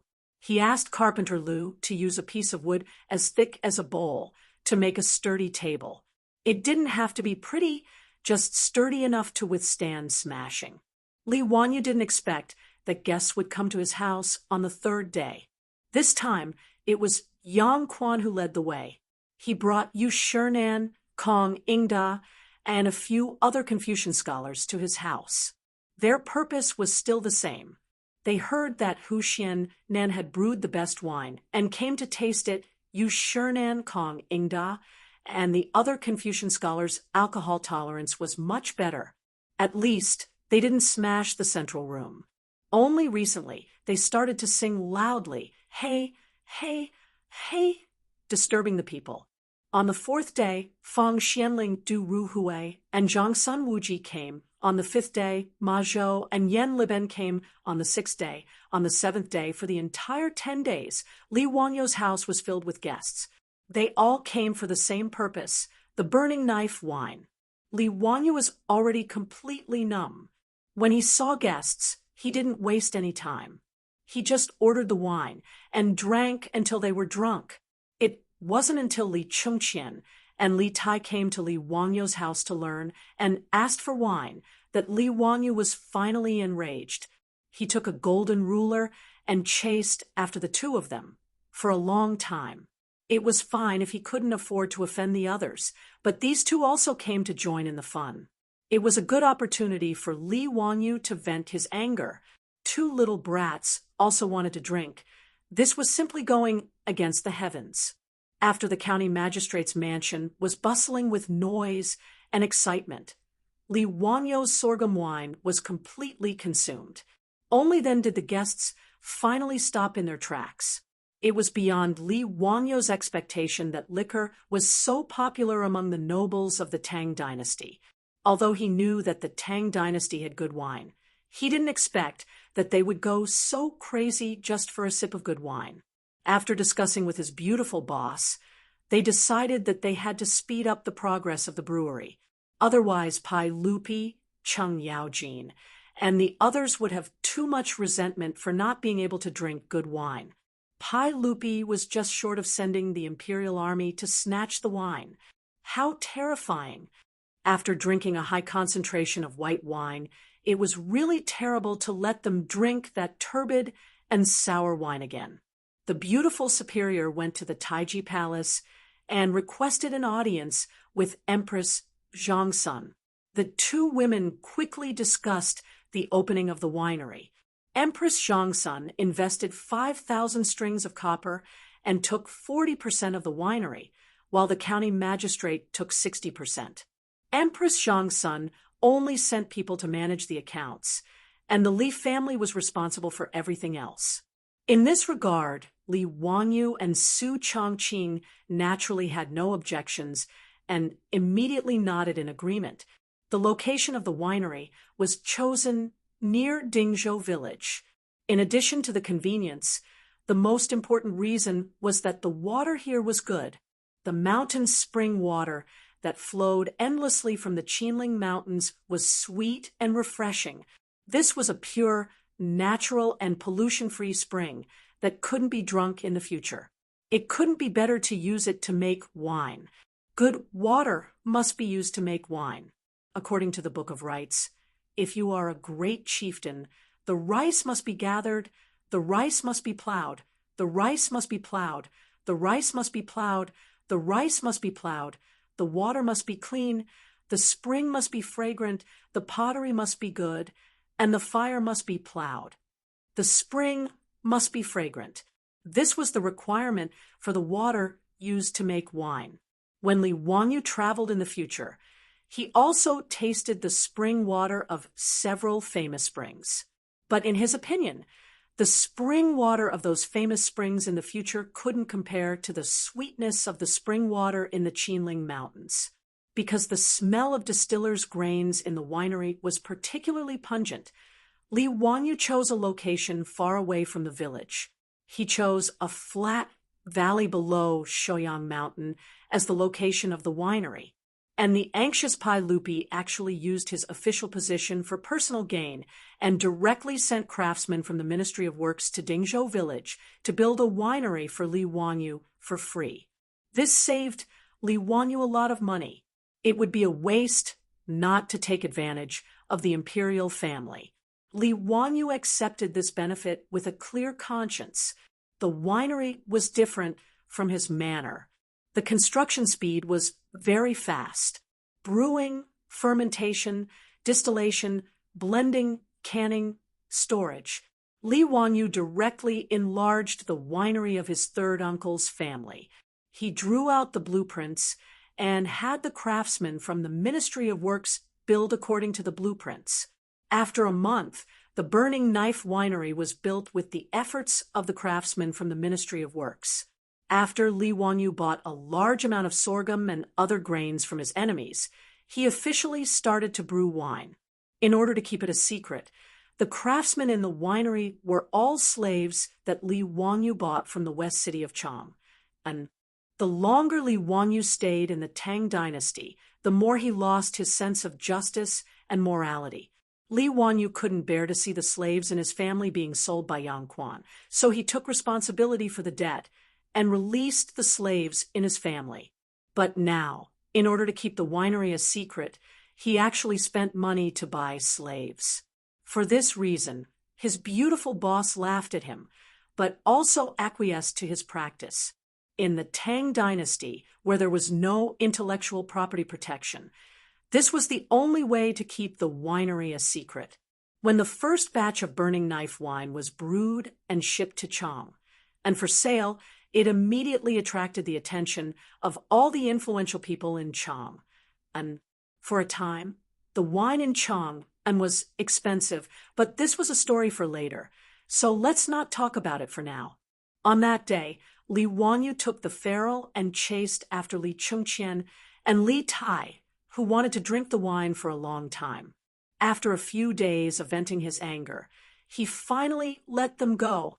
This time, when the three little ones came to Dingzhou village, Li Wangyu planned to let them have more contact with children of the same age, so that they wouldn't be raised in the palace all year round and develop problems. Li Wangyu remembered that he had read a document in the future which said that if children couldn't play freely in their childhood, they might be unhappy when they grew up. So Li Wangyu wanted to correct the tragedy of Li Chongqian and Li Tai in the future and create a happy childhood for them. In his opinion, it was necessary to create a happy childhood for them. Children of 8 or 9 years old, learning everything from the old masters in the palace every day, and being surrounded by the servants and eunuchs who were physically disabled. It would be strange if they didn't have psychological depression. Li Wangyu felt that most of the tragedies in the imperial family were due to childhood depression, which caused the children to become mentally deformed. Teacher, what are we learning today? Ever since Li Tai mastered Arabic numerals, he became more interested in mathematics. He also had a direct understanding of Li Wangyou's ability. In addition, the temptation of the Li family's fun and delicious food made it very natural for Li Tai to call him teacher. Li Wangyou shook his head. We're not learning anything today, we're going out to play. Li Chengqian and Li Tai looked at each other suspiciously, their eyes full of astonishment. But when the little Changlu girl heard that they were going out to play, she cheered and jumped for joy. Li Wanyu didn't care about the three little ones' reactions. He ordered the palace guards to stay away from them and not follow them so closely. Then he leisurely led the three little ones out of the door. Chapter 249. In Dingzhou village, the spring plowing had long been completed. As for the villagers, those who could work, most of them had already gone to work as drivers for the Shunfeng Express Carriage Company. During the day, most of the villagers only had women and children at home. Those half-grown children would play all over the village. Li Wanyu didn't spend much effort to find a group of naughty children in the village. He brought them to the grain sunning field and said that he wanted to teach them how to play games. Naturally, none of the naughty children dared to disobey Lord Ju's words. They all obediently followed behind Li Wanyu. Li Chengqian and Li Tai looked at the group of dirty children with tattered clothes behind them, and their expressions of disdain were clearly expressed. Actually, the families in Dingzhou village didn't lack copper coins to buy clothes made from a few feet of coarse cloth. However, the naughty children in the village jumped up and down every day, rolling all over the ground. If they weren't climbing trees, they were fishing in the river. No matter how good their clothes were, they were no different from beggars at the end of the day. Therefore, the villagers couldn't be bothered to make new clothes for the naughty children and let them do as they pleased. Li Wanyu glanced indifferently at the two little ones whose faces were filled with disdain, but didn't say anything. He gathered the naughty children in the village together and began to explain the rules of the new game to them. Li Wanyu had prepared quite a few games, such as eagle catches chicks, cockfighting, jumping goat, wooden man. When Li Wanyu explained the rules of the game to the children in the village, the three little ones listened very seriously. However, only the little lowly Changle cheered excitedly. She didn't dislike the naughty children in the village at all and immediately played with them. As for Li Chengqian and Li Tai, their faces were proud and aloof. They were like little adults, coldly watching from the sidelines with their hands behind their backs. Li Wanyu didn't pay attention to the two naughty children and led the group of children to play by themselves. This group of naughty children in Dingzhou village had never played these modern games before. After hearing Li Wanyu explain the rules, they were abnormally excited and threw themselves into the game. The grain sunning field instantly became a sea of joy, filled with the laughter of the children.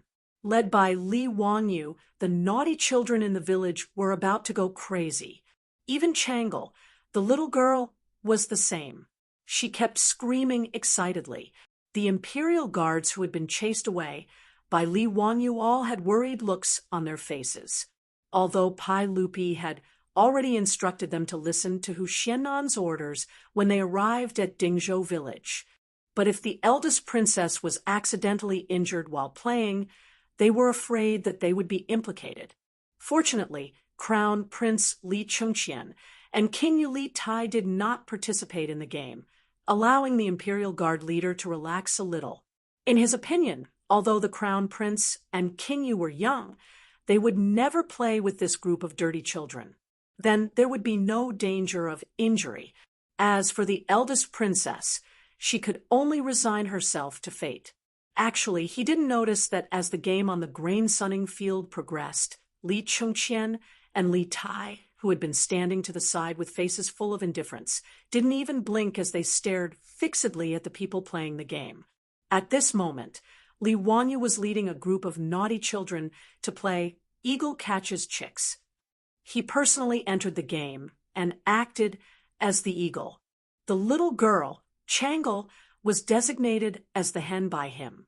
She was trying her best to open her arms and block Li Wangyu's attacks. After Li Wangyu caught another chicken, Li Chengqian couldn't hold back anymore. He jumped up and shouted, "Changle, you're so stupid. Hurry up and stop the teacher. Turn left and run." Li Tai also had an empathetic appearance.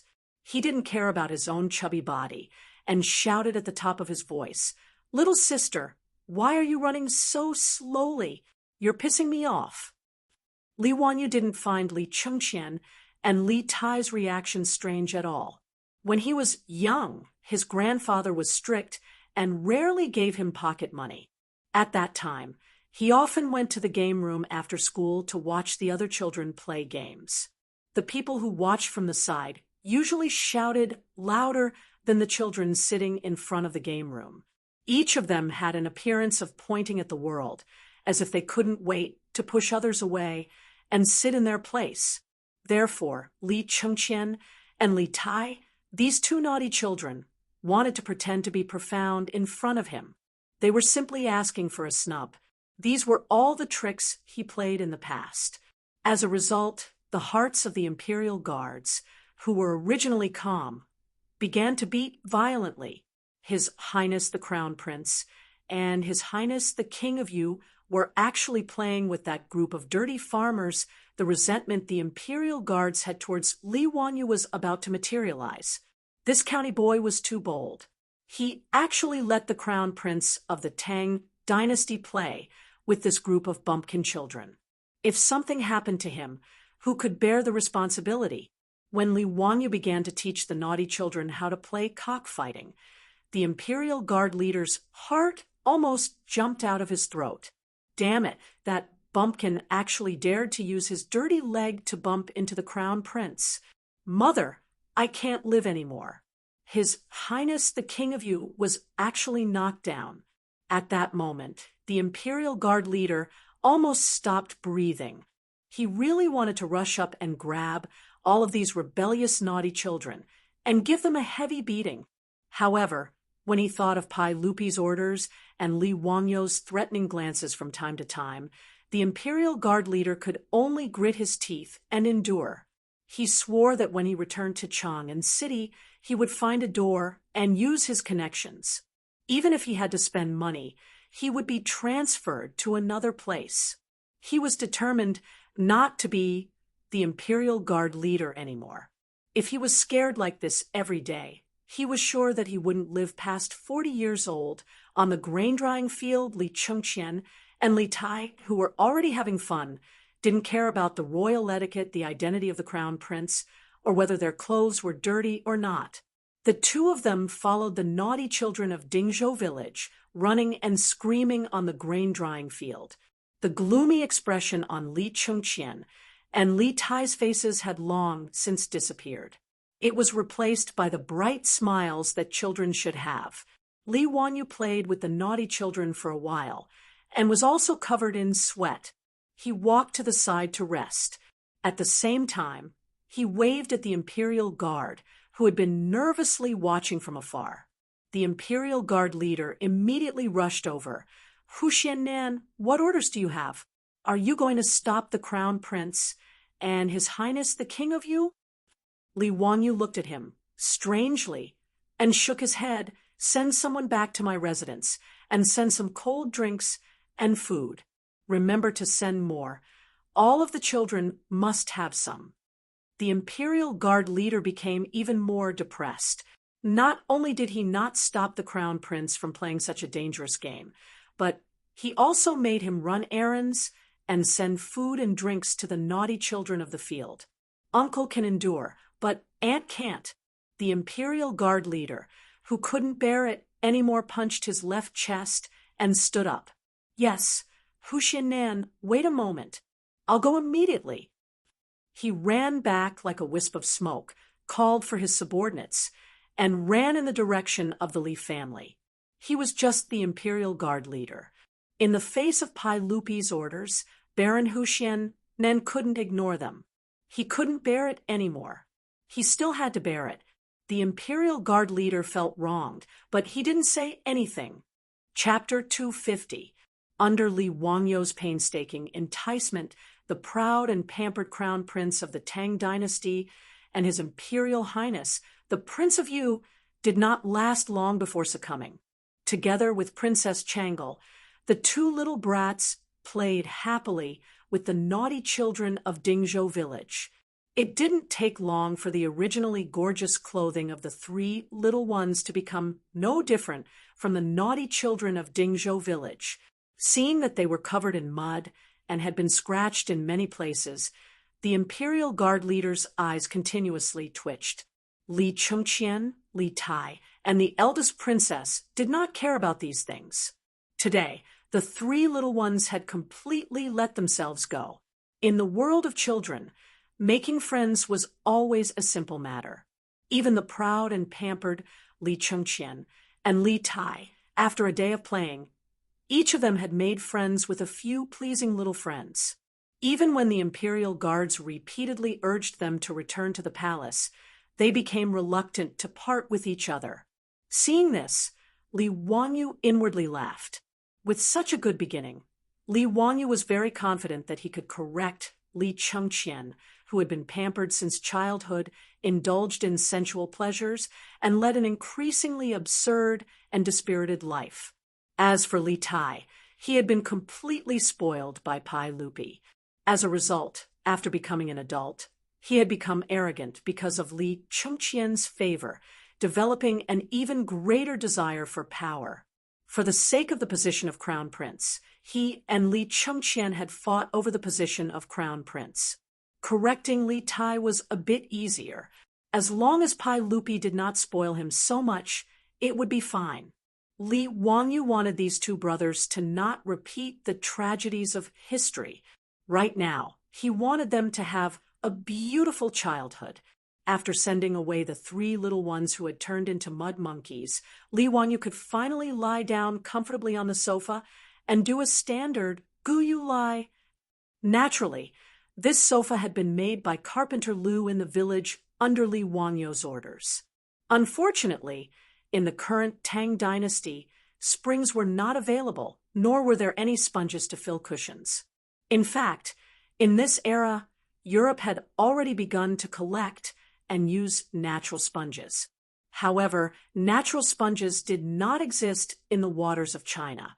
They were mainly found in the Mediterranean Sea, the Gulf of Mexico, and the Bahamas. Therefore, the sofa could only be filled with a thick layer of cotton to comfort itself. Cotton was also a rare item in the Tang dynasty.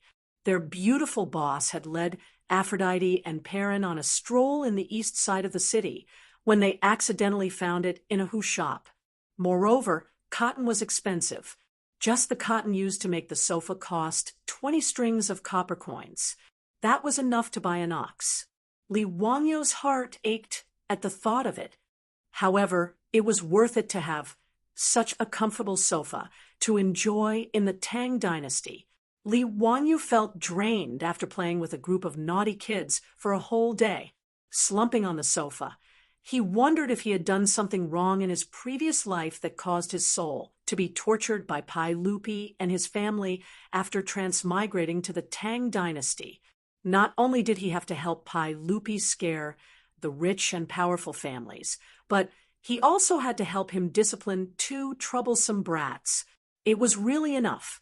However, when he thought about his manor that had already started construction and was expected to be completed in half a year, Li Wangyu felt that it made sense.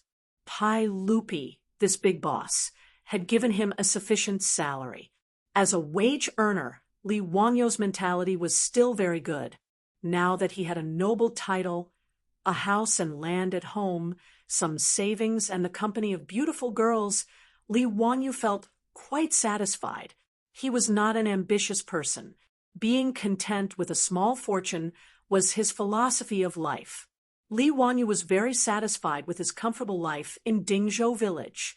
However, his good mood was disrupted the next day. Someone actually wanted to cause trouble again. At noon the next day, After lunch, Li Wanyu asked the maidservant to make a pot of tea for him. He leisurely lay down on the recliner in the backyard. He hummed a song and enjoyed the quiet and beautiful leisure time. Then he heard the old butler Li Heng's hurried footsteps. Lang Jun, Ma Zhou, and Yen Liben are here. They have urgent matters to discuss with you. Li Wanyu turned his head in confusion, counting the days. Today was not the day off. Shouldn't Ma Zhou and Yen Liben be at work? Why did they come to Dingzhou village? Invite them in. Anyway, they were not outsiders, and his beautiful superiors were not here. Li Wanyu was too lazy to be polite, and did not want to get up from the recliner. He simply asked Li Heng to invite Ma Zhou and Yen Liben to the backyard. Ma Zhou and Yen Liben followed Li Heng to the backyard. Their faces were full of indignation, which made Li Wanyu feel strange. What was going on? Teacher, you still have the mood to drink tea leisurely. Do you know that the city of Chang and is full of rumors about you? Seeing Li Wanyu's tired look, Ma Zhou shouted first. Li Wanyu was stunned. Why would there be rumors about him in Chang and city all of a sudden? He had not been to Chang, and for a long time, since he was appointed to the imperial court. Who had he offended while staying in Dingzhou village? However, Li Wanyu did not take it seriously. It was just rumors. It was not a big deal. He asked his two disciples to sit down and poured tea for them. Then he asked, King Bin, tell me slowly, what rumors about me are there in Chang? And Ma Zhou picked up the teacup and drank a mouthful of tea. He said angrily, now in Chang, and there are rumors in the big and small markets that you are a sycophant and lucky minister.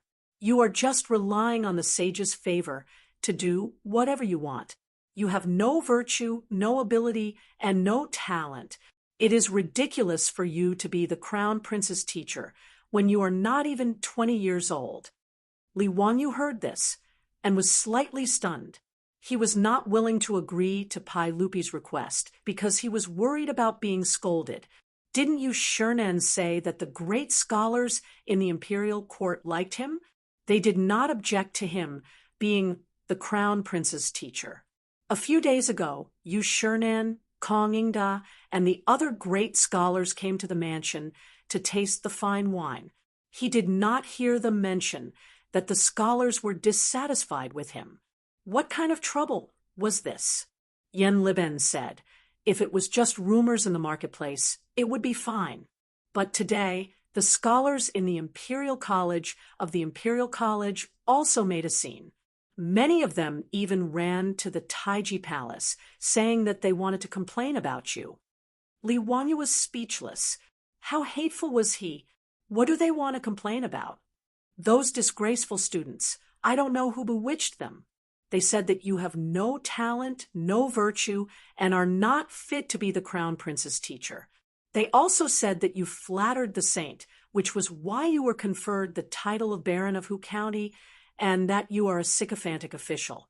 They even said that you are a lucky official, Yixing, who sits in the northeast of the imperial capital and attends to the crown prince.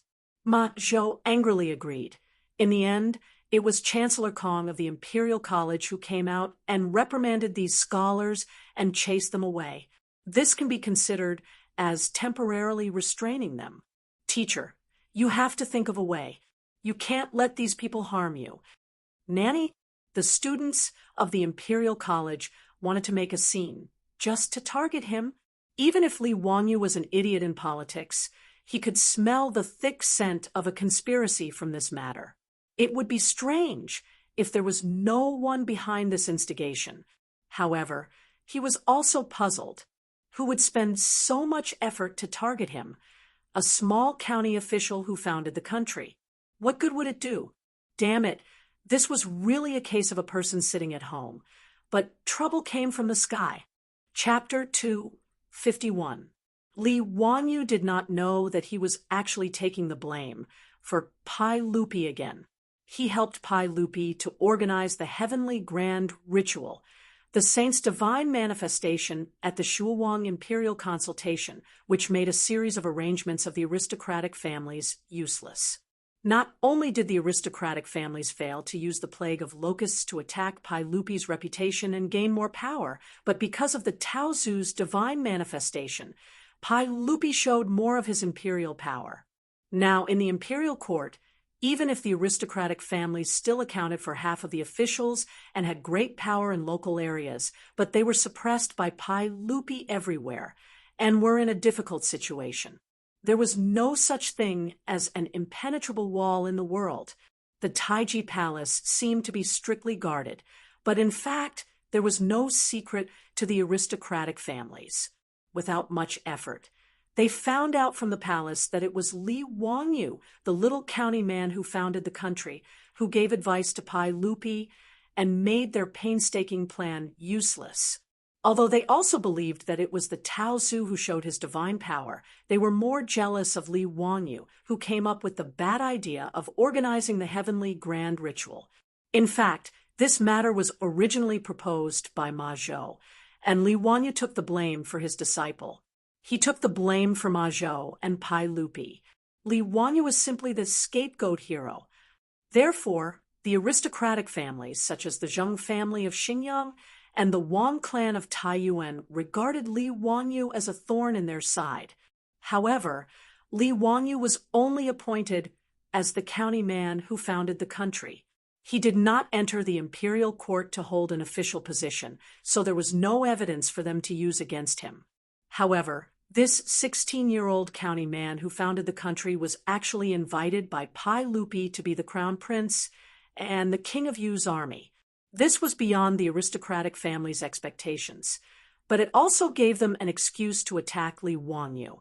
The aristocratic family's usual tactic was to use their pen as a knife and use their influence in the scholarly circles to discredit others. Words hurt people more than swords and sabers. Even Pai Lupi, the emperor of the Tang dynasty, was put in a difficult position by the aristocratic families using such means. If it weren't for Li Wangyu's shenanigans, Pai Lupi probably wouldn't have had an easy time either. Originally, the Wang clan of Taiyuan was dissatisfied with Li Wangyu because of the annulment of the engagement. The Zheng clan of Xingyang was even more disgraced because of Zheng Konghua. As for the Zheng clansmen, Zheng Shangyi was demoted to the Yeding Palace, which made the Zheng clan of Xingyang hate Li Wangyu even more. Even if he couldn't touch Pai Lupi, he could still deal with a little boy from Huxian. Thus, under the manipulation of the aristocratic families, they used their usual methods to attack Li Wangyu. They asked people to spread rumors in the marketplace, and then asked people to encourage students and scholars to make trouble in the imperial college. These were all manipulated by the aristocratic families behind the scenes. Their purpose was to make Li Wangyu's reputation so bad that everyone wanted to beat him up. This move could not be said to be not vicious. If Li Wangyu's reputation was really bad, no matter how much Pai Lupi liked him and thought highly of him, he couldn't compete with the boiling public opinion. Public opinion could distort gold, and accumulation could destroy bones. Rumors were terrible. They could reverse right and wrong and put people to death. This was also the reason why Ma Zhou and Yan Liben hurried to Dingzhou village after the imperial college students made trouble today. Li Wangyu was also stunned by the scene in Chang, and this was the method of using public accounts and Weibo influencers to discredit their opponents in the entertainment circle of the future. He was originally quite calm, but because he was being smeared for no reason, he was also angered. Li Wangyu pretended to be calm and comforted his two students. He told them not to worry and that he had a plan. Ma Zhou and Yan Liben were worried that their little teacher would be at a disadvantage and wanted to say something, but they were stopped by Li Wangyu. After sending away Ma Zhou and Yan Liben, who came to report, Li Wangyu immediately jumped up from the recliner. Counterattack. This kind of thing must be counterattacked. Did they really think that Li Wangyu was made of clay? If the tiger doesn't show its power, You think I'm Hello Kitty? He also vaguely guessed who was targeting him. It seemed that in the Tang dynasty, other than the Li clan of Hu County, he only had grudges with the Zheng clan of Xinjiang and the Wang clan of Taiyuan. The Li clan of Hu County probably didn't have the ability to set up such a trap. Other than the 5 clans and 7 nobles, there was no one else who could incite the students of the Imperial College to make trouble. Thinking of this, Li Wanyu became more and more angry. The Wang clan of Taiyuan and the Zheng clan of Xinjiang were really haunting him. He just stayed in Dingzhou village and lived in a remote place, but they still remembered him. They were really domineering and scrupulous. Wang Ziqiao of the Wang clan of Taiyuan found the head of the county government who had been working for 10,000 years and wanted to frame him. He hadn't taken revenge yet, but now they attacked him. It was really hateful. The cynical man paced back and forth in the backyard, thinking about how to fight back. Since they said that Li Wanyu had no talent and no virtue, then he would show his talent to the world and make them blind. But how to show his talent was a bit troublesome. After thinking about it, Li Wanyu decided to ask for help. Niu Wu, go to the carrot shop in Chang and city and find Su Changqing. I have something urgent to find her. For crisis public relations, well, it was reliable to ask the beautiful boss to give him advice. This was the specialty of the top students of the University of Pennsylvania. Li Wanyu didn't feel that there was anything embarrassing about asking a beautiful superior to give him advice. After Su Changqing hurriedly returned from Chang and city, Li Wanyu pulled her into the study and closed the door. The two of them discussed in whispers for a long time. When the door of the study was open again, Li Wanyu called Niu Wu again and told him a few words. Niu Wu nodded and rode to the county seat of Hu County.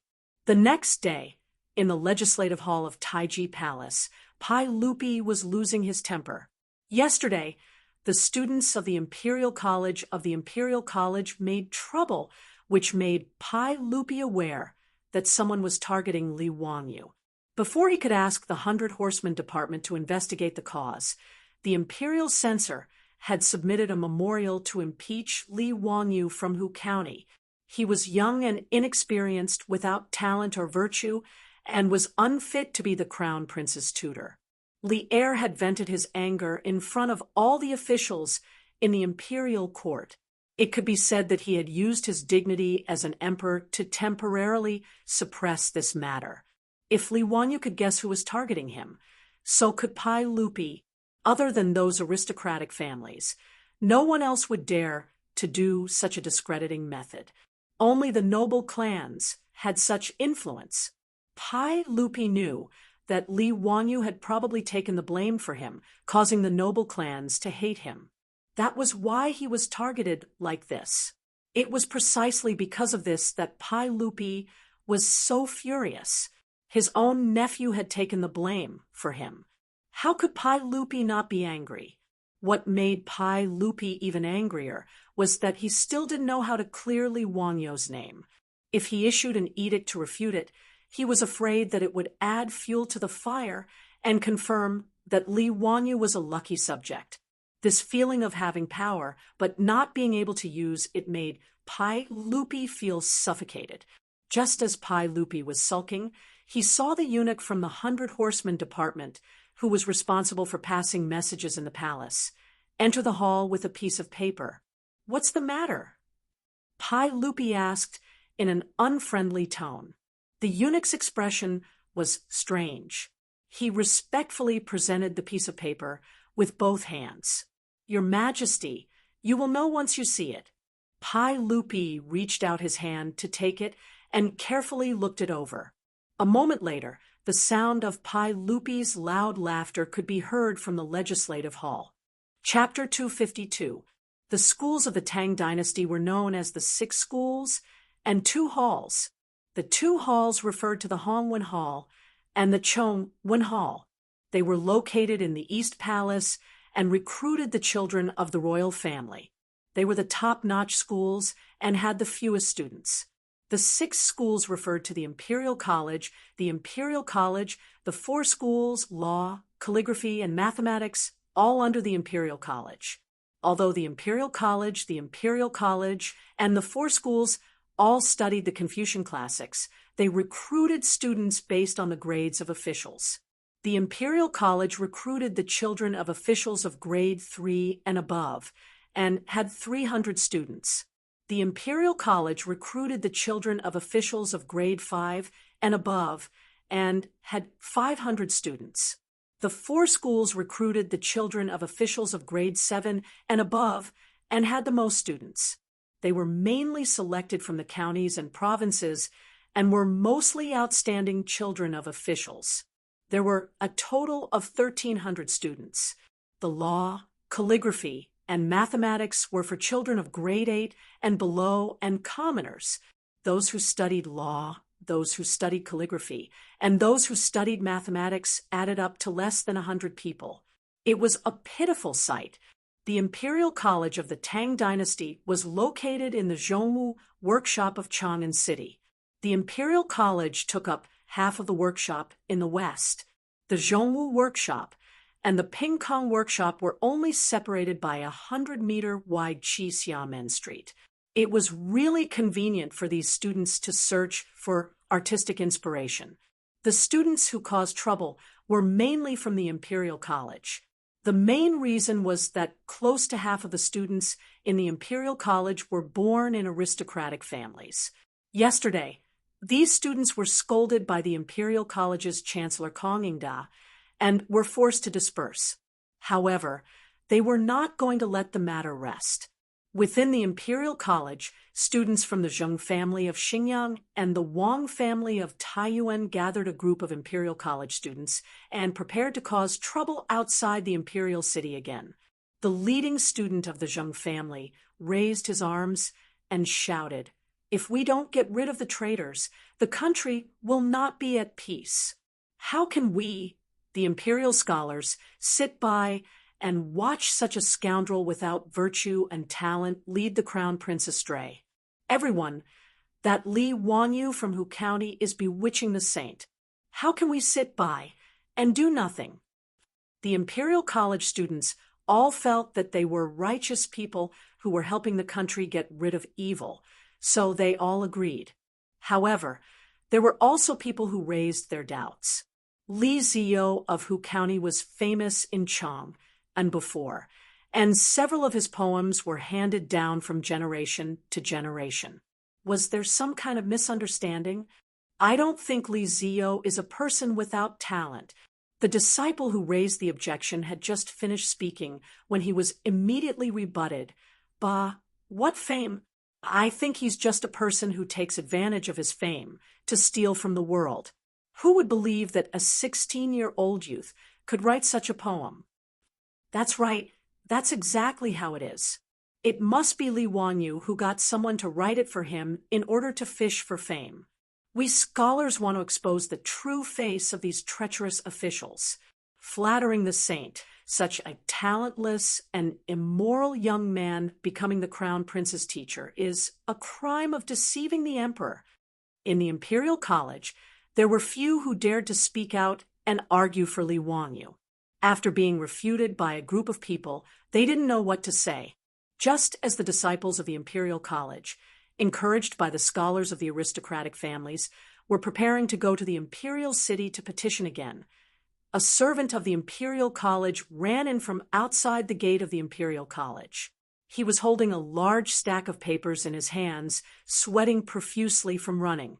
As he ran, he shouted, "Young masters, someone just sent these things over and asked me to bring them to you." "What is this?" A student curiously took a piece of paper from his arms. After looking at it for a moment, his expression changed greatly. How is this possible? Brother, what's wrong? What happened?" The student of the Imperial College couldn't help but look at the leaders of the Wang clan of Taiyuan and the Zheng family of Xinjiang. With a complicated expression, he replied, "Take a look for yourselves." Everyone curiously took the paper from the servants' hands and began to read it. After reading it, they couldn't help but gasp. This Li Zio is really hard to predict. These were all written by that young man from Hu County. It's really too shocking. Works passed down from generation to generation. All of them are works passed down from generation to generation. How could he create so many poems that can be passed down from generation to generation? Brother, did you notice that? It says here that it's the first issue. Does that mean there's a follow-up? How is this possible? Could it be that this Li Wanyu is really a genius? Just by looking at these poems, it seems like we've wronged him. Everyone, did you notice this handwriting? It's so unique. The handwriting is thin and strong, yet it doesn't lose its meat. I've never seen this kind of handwriting before. All of the papers have the same handwriting. Could it be that Li Zio copied them himself? There's a description below. This handwriting was created by Li Zio from Hu County. It's called Thin Muscle Body. Li Zio was inspired to create this handwriting when he saw that the bamboo branches were thin but had strength of character. The words on it were all personally written by Li Zio and then printed. Printed? How could it be printed like this? Incredible, incredible. Not to mention Li Zio's poems. Just based on this handwriting, Li Zio's name will definitely go down in history. After the students of the Imperial College saw what the servant brought, they were all discussing it. Some were exaggerating the poem, some were discussing the calligraphy, and some were curious about how the paper was printed. Tai Yuan Wang clan and Xinjiang Zheng clan's leaders saw the huge reaction of the crowd and suddenly felt that something was wrong. They quickly separated the crowd and ran to the servant and grabbed the paper. On the paper, there were a few big words, Zio's compilation. Below it, there were the words first issue. Below it, there were 10 poems written by Thin Muscle Body. These 10 poems made Tai Yuan Wang clan and Xinjiang Zheng clan students palpitate more and more. Their faces slowly turned pale. These 10 poems, all of them were works that could be passed down from generation to generation. Any one of them, in their opinion, was enough to win the favor of the examiners in the spring imperial examinations. However, Li Wanyu directly printed these 10 poems as if they were free. He even asked someone to send them to the Imperial College to distribute. The students who did not manage to grab the paper were urging people to read it out loud. Immediately, there were people who did not care about the ugly faces of the aristocratic family's disciples and loudly recited. The first poem, Lime Song, hammered thousands of times deep into the mountains, burned by fire as if it were nothing, not afraid of being crushed to death, to keep my innocence in the world. The meaning of this poem was that I was brave enough to sacrifice myself to maintain my loyalty and innocence. However, in the eyes of these aristocratic families, Li Wanyu was using this to mock them for their despicable actions. Li Wanyu, would rather keep his innocence in the world than wallow in the mire with them. Bastard, he actually wrote such a poem to scold them. If Li Wanyu was innocent, wouldn't that mean that the aristocratic families were all filthy? However, no matter what they thought, once the poem was recited, the Imperial College was full of cheers. Many students even looked at the aristocratic family's disciples with mischievous eyes. That student raised his voice and continued to recite the next poem, Dark Plum. My family washes the inkstone on the head of the tree, blooming flowers with a light ink mark. Don't want people to praise the good color, only leaving a clear air that fills the universe.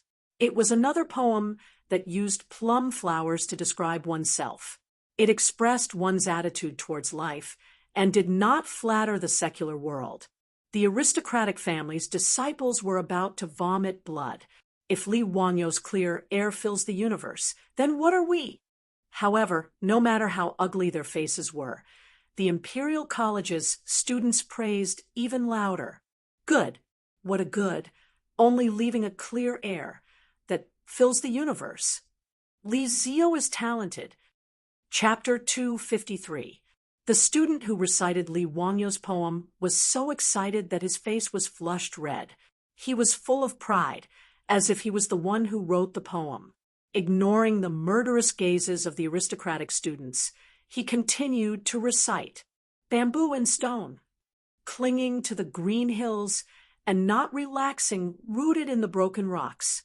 Even after thousands of blows, still strong, no matter where the wind blows." The 5 surnames, 7 gazes, and the other students who had taken the lead to cause trouble all felt a burning pain on their faces. This was Li Wangyu, who said that he had to be like bamboo, tenacious and persistent. Only after listening to 3 poems, the students of the Wang family of Taiyuan and the Zheng family of Xinjiang had cold sweat on their foreheads. Is this who County Li Wangyu so terrifying? The students of the Imperial College had already started to applaud and cheer. Good, clinging to the green hills and not relaxing, truly a masterpiece. Continuing to listen, the next poem was Crab Song. Yu Canghai is well known, bones grow from flesh. Don't fear thunder and lightning. The Sea Dragon King also runs amok. It was another poem that used other objects to express one's emotions. Although it was talking about crabs, it was actually talking about one's unyielding bones, fearless heart, and daring to offend one's superiors.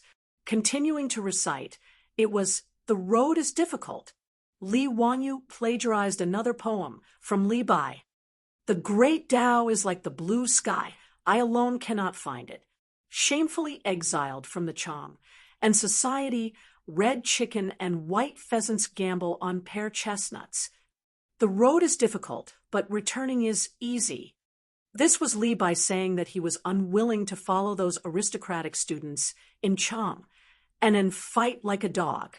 Bowing to the aristocratic families was not what Li Bai wanted. The road is difficult. I can only return. However, the students of the Imperial College thought that Li Wangyu was talking about his own experiences. Everyone seemed to see a young man who was unwilling to follow the aristocratic families. They could not help but feel that he was wronged. When they thought about how they almost helped the tyrant and beat this young man into a traitor, they felt ashamed. How could a young man who could write such a poem be a treacherous traitor? How could he be without talent and virtue?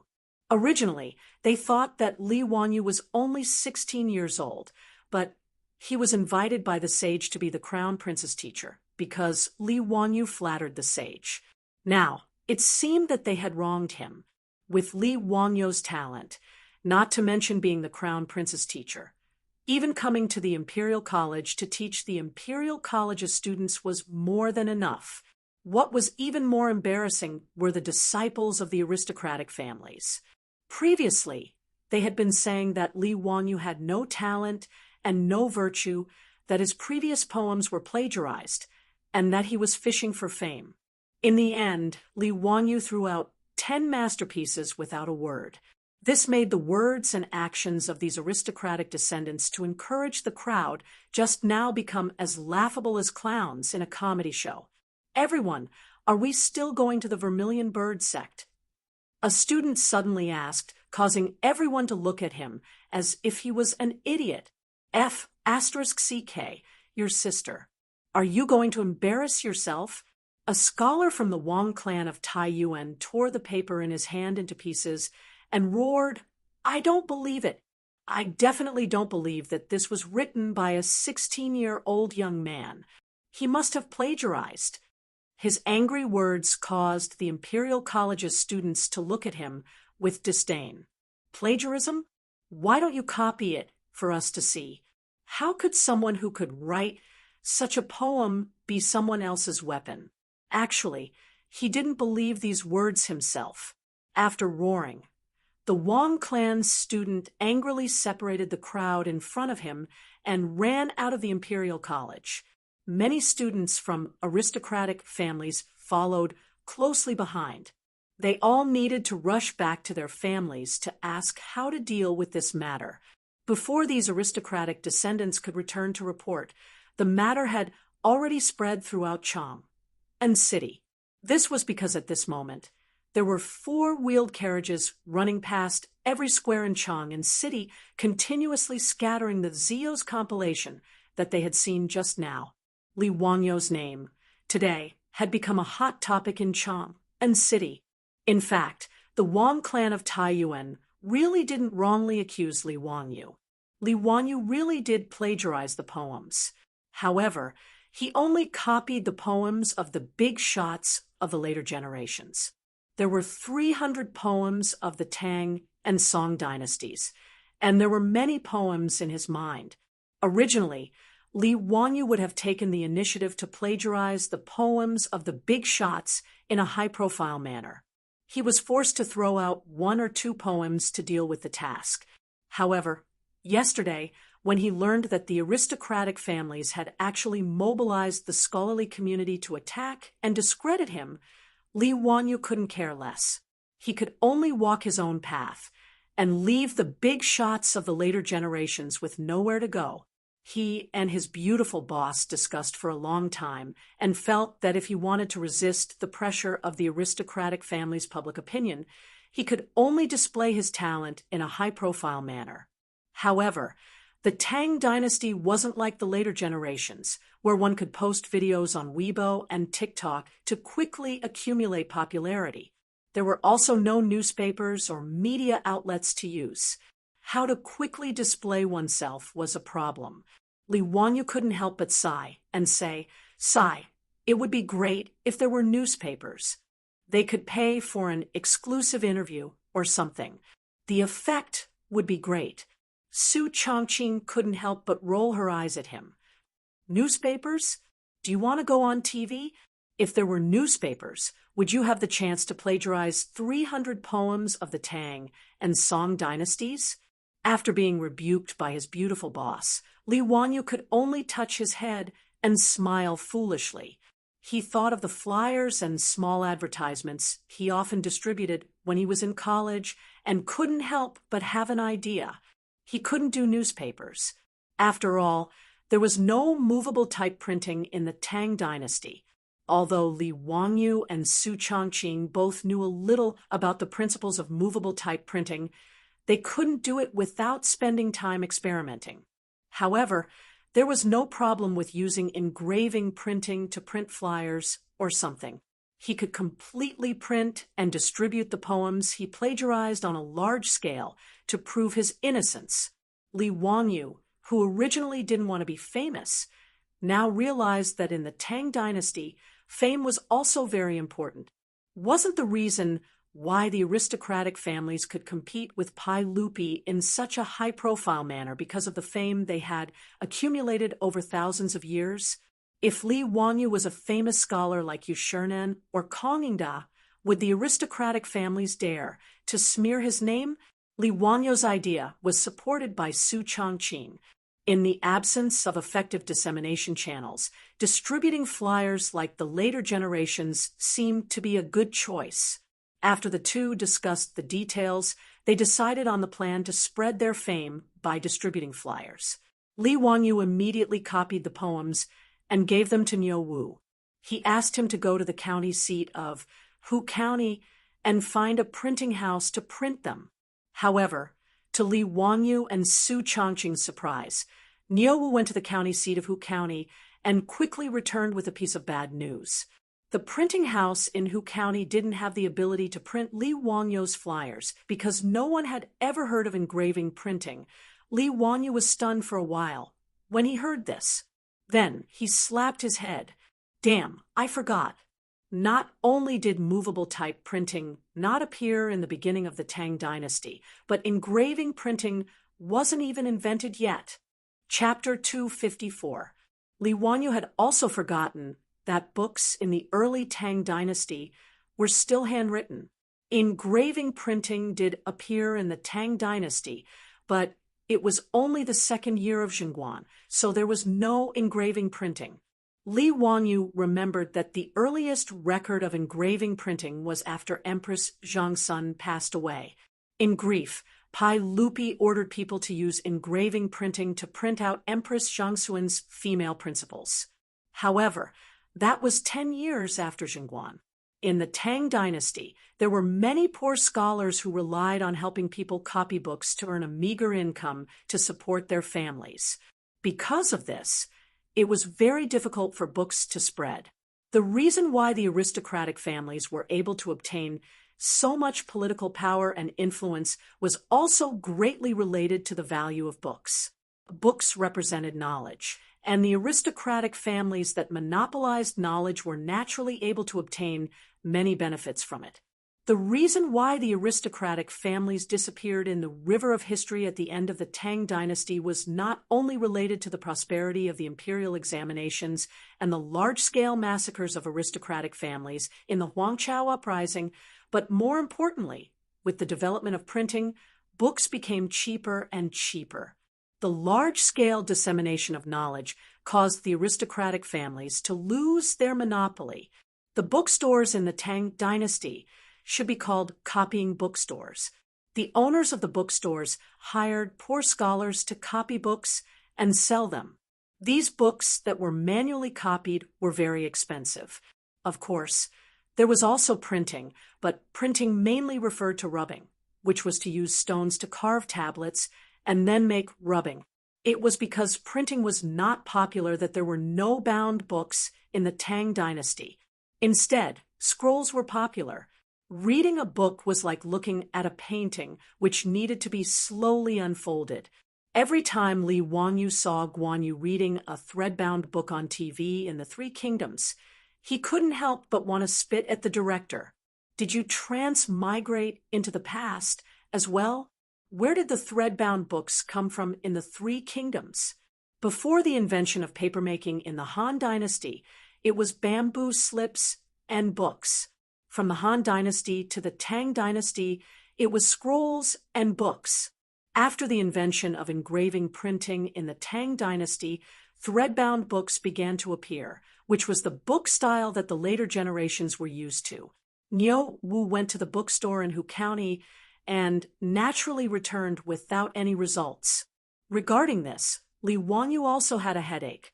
This was forcing him to invent and create more things. In any case, engraving printing had only been around for a few years, and he had only slightly accelerated the course of history. Li Wangyu could only go with Niu Wu to the county town's bookstore. The owner of the bookstore in Huxian was surnamed Sun, and he was in his 50s. Although he was a merchant, he was also a scholar. Seeing that the Baron of Huxian had personally come to visit, he immediately came out to greet him. Old me greets the county's transfer agent. Owner Sun, there's no need to be so courteous. I'm here because I have a request. I hope Owner Sun can help me. Owner Sun smiled bitterly. Huxian Nan, your troops have already explained the matter to Old me, but it's impossible to copy 10,000 manuscripts in a day. Old me is powerless. Li Wangyu wasn't in a hurry to answer. He just smiled and asked, Owner Sun, do you have any craftsmen who can do seal carving? Owner Sun froze for a moment, then nodded and replied, Of course we do. Does Huxian Nen need seals or stone tablets? Our bookstore can do both. Old me has a few craftsmen who are very skilled. They definitely aren't inferior to the seal carvers in Cham, and that's good. Owner Sun, do you have any wooden planks? They don't need to be too big, just about the same size as my manuscript. Li Wangyu waved the manuscript in his hand and continued to ask.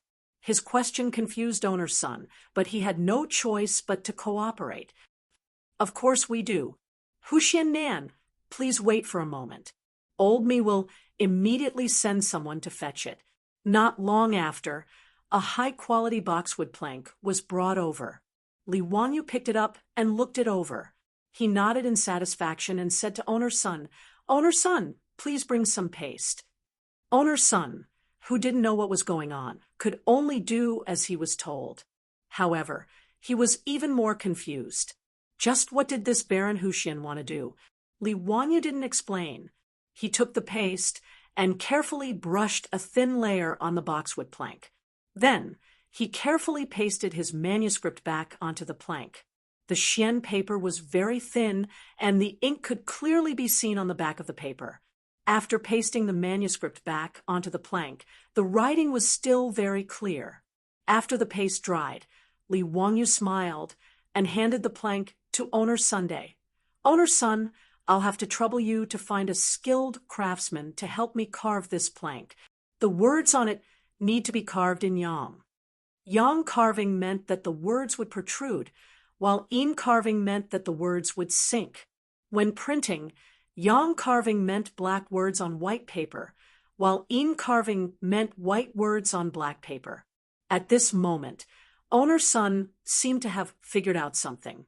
When he realized why Li Wangyu wanted to carve this plank, he was so excited that his beard was about to curl up. Huxian Nan, this can be used for printing. Dao Ancestor, how could I have never thought of such a simple and convenient method? Huxian Nan, please wait a moment. I'll immediately find the best craftsman in the bookstore and have him carve it for you. In fact, block printing wasn't complicated. It was just a combination of Chinese seals and printing. Whether it was seal carving or printing, China had existed since the Qin dynasty. However, no one had thought that by enlarging a seal, it could be used to print books. Sometimes the development of technology was like window paper. It could be broken with a light poke. Owner Sun wasn't bragging.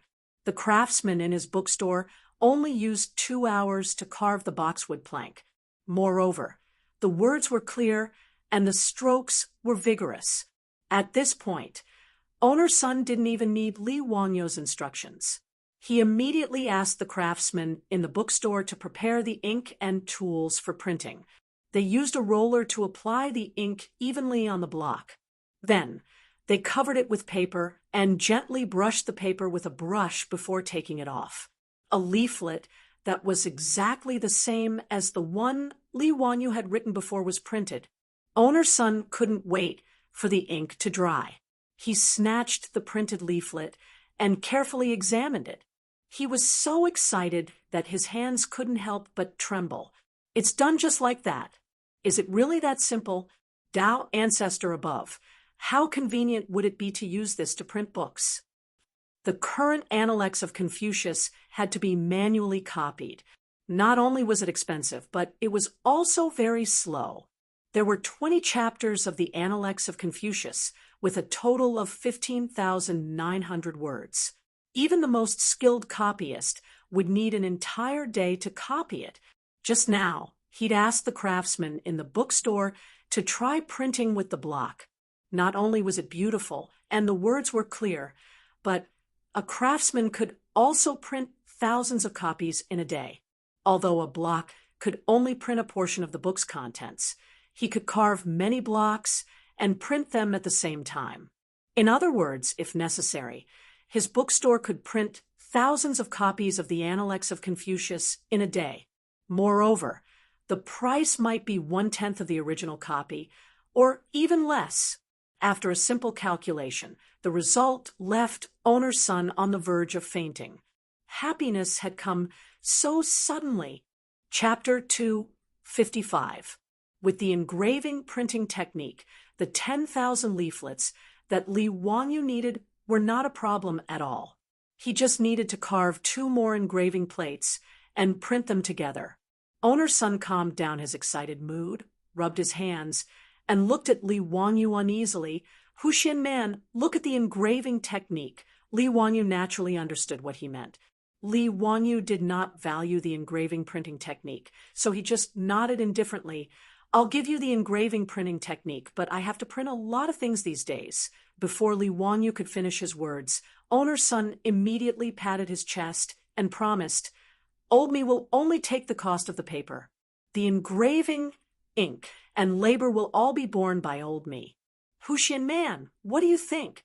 Seeing that the owner of the bookstore was so agreeable, Li Wangyu naturally nodded and agreed. Although paper was invented in the Han Dynasty, The price of paper was still high until the Tang dynasty. His leaflets this time used a lot of money, so owner's son of the bookstore did not dare to pat his chest and say that he would bear the cost alone. After settling the matter of the engraving printing, Li Wangyou's propaganda offensive began smoothly.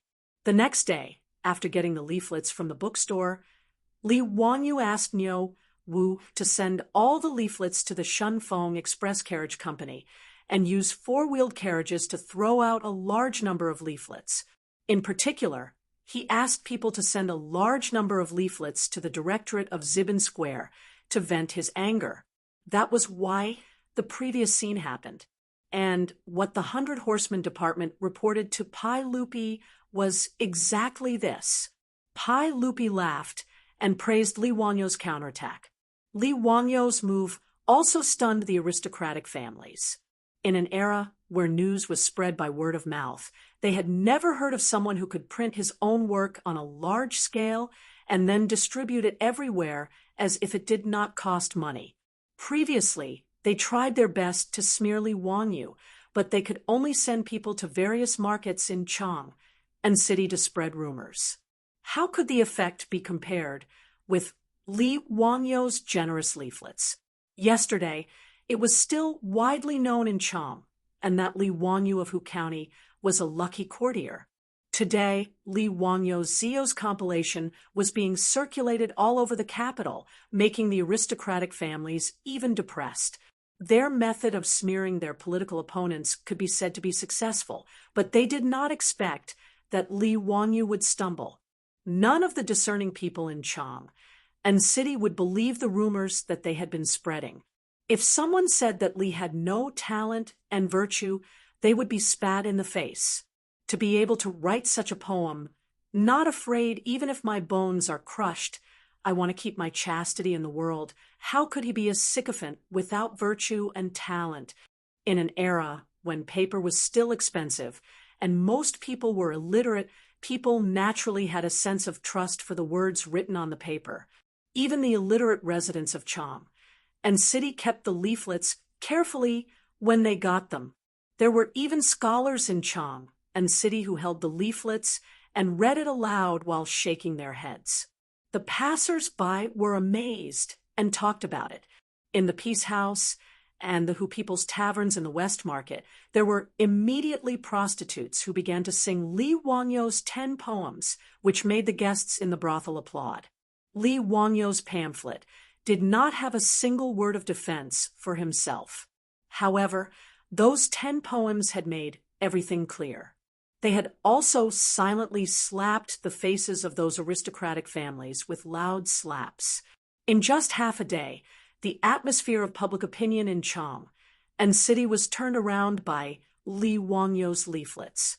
Even in the directorate of Wuban Square, no students were discussing whether Li Wangyou was a sycophant. Instead, they were discussing his poems with interest and whether there would be a second issue of Zio's compilation. On the other side of the daily court, Pai Lupi proudly asked the ministers in the hall, with Li Wangyou's leaflets in his hand, "My lords, yesterday there was an imperial censor that impeached a man from Huxian County for being young and inexperienced, lacking talent and virtue. What do you think about this?" Zhang Sun Wuji, Feng Xianling, Du Ruhui, and the others were all smiling. They naturally knew that Li Wangyou had made such a big fuss. The imperial censor who impeached Li Wangyou yesterday was now blushing like a monkey's, but the aristocratic families and ministers who agreed with him were also embarrassed and did not know how to answer Pai Lupi. "No one says anything? Humph! Jean has here a few poems written by Hu Xianan. Why don't you read them for everyone?" Li Er handed the leaflet in his hand to the eunuch, indicating for him to read it for the officials. In the hall, the chamberlain read the poems loudly with a sharp voice. Zheng Shanguo, Zheng Yuanshou, and the others became more and more angry, but they could not do anything. They could only stay silent with a pale face. The imperial censor who impeached Li Wangyou knelt on the ground and apologized profusely. not to mention how proud Pai Lupi was in the court. Today in Chang and City, whether it was the brothel of Pinkong Square or the directorate of Woburn Square, there were people looking forward to see if Zio's compilation would be distributed today. Li Wangyu naturally would not let them down. In the expectation of everyone, the four-wheeled carriage of SF Express set out again and distributed Zio's compilation to everywhere in Chang and City. Another 10 poems that had been passed down for generations. On the third day, there were still 10 poems. On the fourth day, there were no more poems on the paper. Instead, there were 2 essays, Love of Lotus and Epigraph of My Shack. Love of Lotus grows from the mud, but is not stained. Clear ripples, but is not evil. Straight from the middle, neither creeping nor branching. Fragrance is far and clear. Beautiful plants can be seen from afar, but not touched. As soon as the 2 essays were published, there was another frenzy in Chang and City. The aristocratic families completely shut their mouths. They could not afford to offend this young man. Even the young ladies in their boudoirs were all holding a copy of Ziyu's compilation in their hands and reading it out loud. It was unknown how many young ladies from noble families were infatuated with the 16-year-old young man of the Li family just because of these few poems and anthologies. There were even clever peddlers who collected Zio's compilation all over Chang and City and prepared to bind it to sell. The business was unexpectedly good. As for the scholars in Chang and City, some of them were envious of Li Wangyu. Some of them were disdainful of him. Now, they were only left with admiration. Just like the bad students in school, they might be jealous of the top students who were good at studying, but they were only left with admiration for the genius who was the top scholar in the college entrance examination. Everyone was a scholar, but why was he so outstanding? The original base of Li Wangyu, the directorate of Wubenfang, had now become the largest gathering place of Li Wangyu's fans. Countless students were looking forward to seeing if there were any new copies of Zio's compilation. Li Wangyu's poems and essays were constantly analyzed by the students. Even the words on the flyers were copied by the calligraphy students and regarded as classics. Zio's compilation had ignited Chang and City. On the 5th day, Li Wangyu finally threw out his trump card. Chapter 256. In the main hall of the Taiji Palace, the pregnant Empress Zhongsun held a leaflet and read it in a low voice. Pai Lupi no longer had the smug look on his face. Instead, it was replaced with a serious expression. Li Wangyu had been throwing out his works in Chang, and for 5 days in a row, every time Pai Lupi saw those poems and articles, he was full of pride. The more outstanding Li Wangyu was, the more it showed that Pai Lupi had a unique vision and was able to stand against all opposition and choose him as the Crown Prince's teacher. However, in Pai Lupi's eyes, Li Wangyu could not compare to those great scholars. He was only more intelligent than others. The reason he chose Li Wangyu as his teacher was more because of Li Wangyu's status as a member of the imperial family. He hoped that his 2 sons would have someone to restrain them in the future, so that they would not be too arrogant and despotic and destroy his Li Tang empire. However, today's article made Pai Lupi reevaluate Li Wangyu. Someone who could write such an article could already be called a great scholar of the present age. However, when he thought of Li Wangyu's age, Pai Lupi could not help but shake his head and think that he was a monster. Empress Zhongsun read softly. A teacher preaches, receives, and dispels doubts.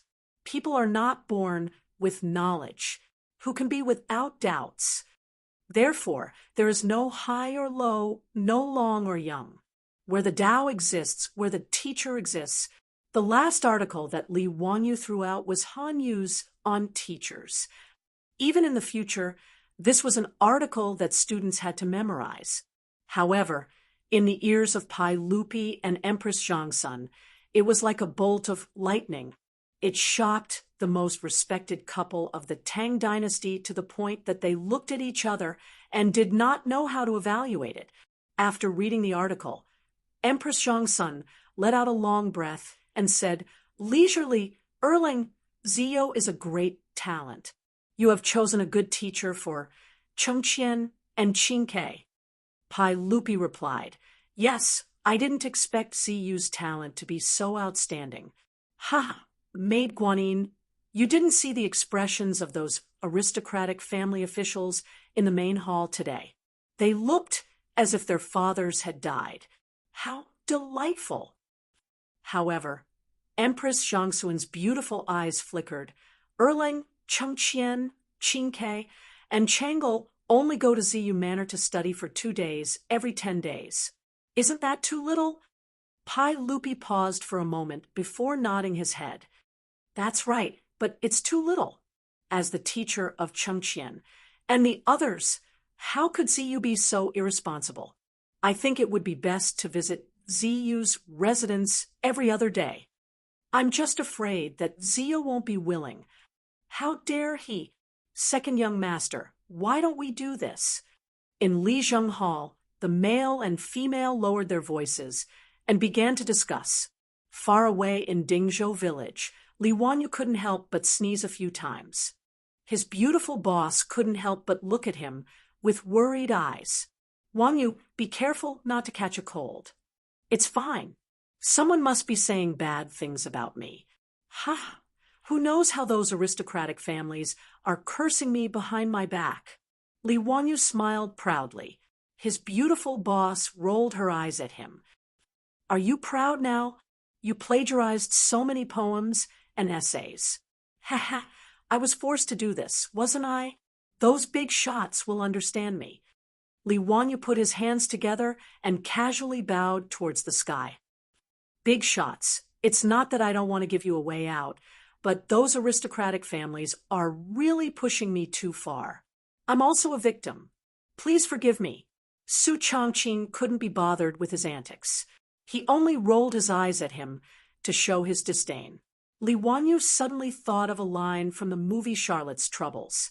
He couldn't help but smile and ask, Changqing, do you think that in the future, Li Bai, Hanyu, and the other big shots will say, I really admire Li Ziyu, but I've always felt like I'm living in his shadow?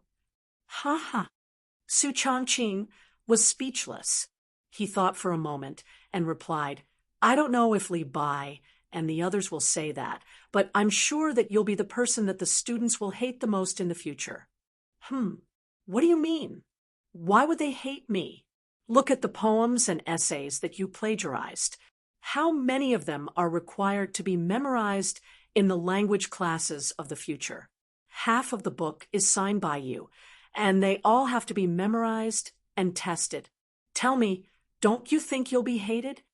Li Wanyu was momentarily stunned by Su Changqing's words. After pondering for a long time, it seemed to be true. A drop of cold sweat slid down Li Wanyu's forehead. F***CK. How much hatred would he receive in the future? Li Wanyu felt a chill down his spine when he thought of the countless students who would grit their teeth and memorize all the essays that were signed by him. Forget it. Anyway, that was more than 1,000 years in the future. They could do whatever they wanted. It was none of his business. Li Wanyu quickly threw this question to the back of his mind. He moved closer to his beautiful boss and began to flatter her with a cheeky smile. However, he didn't know that a huge wave had been set off in Chang and city because of this on teachers. Previously, the poems and essays that Li Wanyu threw out were only indirect responses to the slandering of him by the aristocratic families. However, this on teachers was seen by the public as Li Wanyu's public reply and refutation of the slandering. This on teachers had a clear argument, a strict structure, a thorough reasoning, and a majestic momentum. It was extremely persuasive and infectious. In particular, the sentence, everyone has their own specialization in learning the Tao, and everyone has their own specialization, made people applaud it. In Chang, and City, the aristocratic families closed their doors and refused to receive any guests like cowards. In Chang and City, a group of Confucian scholars led by Yu Shinan and Kong Ingda also applauded Li Wangyu's on teachers. However, no one dared to mention that Li Wangyu was too young to be the crown prince's teacher. As for the aristocratic families like the Wang clan of Taiyuan and the Zheng family of Xinyang, it was too late for regrets. They didn't achieve their goal of smearing Li Wangyu's reputation. Instead, they gave him the limelight in Chang'an City. This was simply asking for trouble. As for the students in the Imperial College, they started to make a fuss. This time, they didn't want to go to the Vermilion Bird Gate to impeach Li Wangyu. Instead, they wanted the Imperial College to invite Li Wangyu to teach them. Currently, in Chang'an City, the two places with the most fans of Li Wangyu were the Pingkong Square and the Wuban Square of the Imperial College. One was the admiration of the prostitutes in the brothel for the handsome young man Li Wangyu. The other was the admiration of the scholars for Li Wangyu. As for the request of the students of the Imperial College, the old man Kong Ingda actually agreed with a smile. He even used Yu Shinan as a lobbyist and went to Dingzhou village to find Li Wangyu. Li Wangyu originally thought that these two old men were greedy again and wanted to freeload the wine. When he heard that Kong Ingda wanted to invite him to the Imperial College to be a doctor and teach the students of the Imperial College, and the four schools, he almost had a heart attack. With the amount of knowledge he had, he could still fool Li Chengqian, Li Tai, and the other brats, but if he were to teach the students of the Imperial College, what would he teach? No matter how Yu Shinan and Kong Ingda tried to persuade or coerce him, Li Wangyu wouldn't budge. He was determined not to be a doctor of the Imperial College. Regarding this, Kong Ingda and Yu Shinan didn't regret it. They could only turn their grief into appetite. They ate another delicious meal at the Li family and drank the last of Li Wangyu's secret stash of sorghum wine. Chapter 257. Li Wangyu became a plagiarist and created the engraving and printing of flyers, eliminating the trouble caused by the aristocratic families. However, he did not expect that his actions would bring him even greater trouble. After he became famous in Chang, and everyone praised his poems and essays, which attracted many scholars in Chang and to Dingzhou village, wanting to meet him and ask for advice. Some scholars even submitted their essays to him.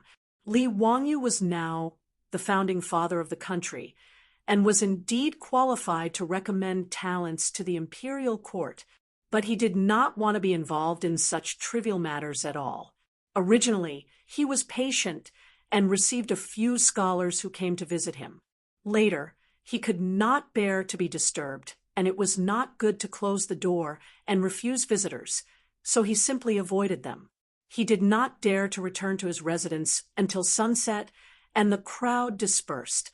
He could only wander around to pass the time. In the first 2 days, he went fishing by the Gan River. After feeling bored, he went to the Taoist temple that Sun Simiao was building and chatted with Lu Xinwei. Sun Simiao's temple was progressing very quickly and would be completed in a month. Yan Liben also agreed to paint murals for the temple, which made Sun Simiao very satisfied. In the next few days, he went to the brewery and the construction site of the manor. But he heard from Miao Wu that there were still scholars in the residence waiting tirelessly for his return. Li Wangyu was very depressed about this, but there was nothing he could do. In the end, he simply did not go out and hid in the backyard of his residence. If any scholars he did not know came to visit, Li Heng would say that he was not in and had gone out to visit friends. But the most unbearable thing for Li Wangyu was that it was too boring to stay in the residence. In the future, Li Wangyu could be considered half an otaku. When he was not at work, he liked to stay in his rented room, play games, watch videos, or read novels on the internet. He did not feel bored at all. But in the past few days, his beautiful boss, Aphrodite, and Perrin were not in the house during the day, so he found that the Tang dynasty was really too boring and seriously lacked entertainment. After forcing Li Heng, Niu Wu, and the maidservants in his house to play mahjong with him for 2 days, Li Wanyu was bored to death and was lying on a deck chair in the backyard, staring blankly into space. No wonder his beautiful boss didn't mind going back and forth between Dingzhou village and Chang and city every day, concentrating on managing the four-wheeled carriage business. It seemed that her life in the Tang dynasty was really boring, so she wanted to find something to do to pass the time. Think about it. People who were used to all kinds of modern facilities, but after transmigrating to the Tang dynasty, there were no novels to read, no television, no games, and no internet. If they didn't find something to do, it would really drive them crazy. I'm so bored that I'm about to explode. Of course, it was not that there was no entertainment in the Tang dynasty, but that Li Wanyu was not interested in it. The entertainment in the Tang dynasty, especially among the dignitaries, was first of all kinds of banquets. Banquets big and small included toasting each other, reciting poems, and laughing. It was beautiful and wonderful, but in Li Wanyu's opinion, it was really boring.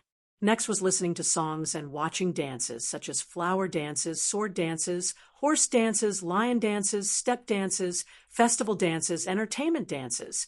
But Li Wanyu still didn't find it interesting.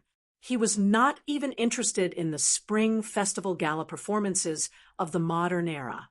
The songs and dances of 1,300 years ago, well, although unique, were just SOSO. Li Wanyu was not interested in other entertainment activities such as watching plays, cockfights, and juggling.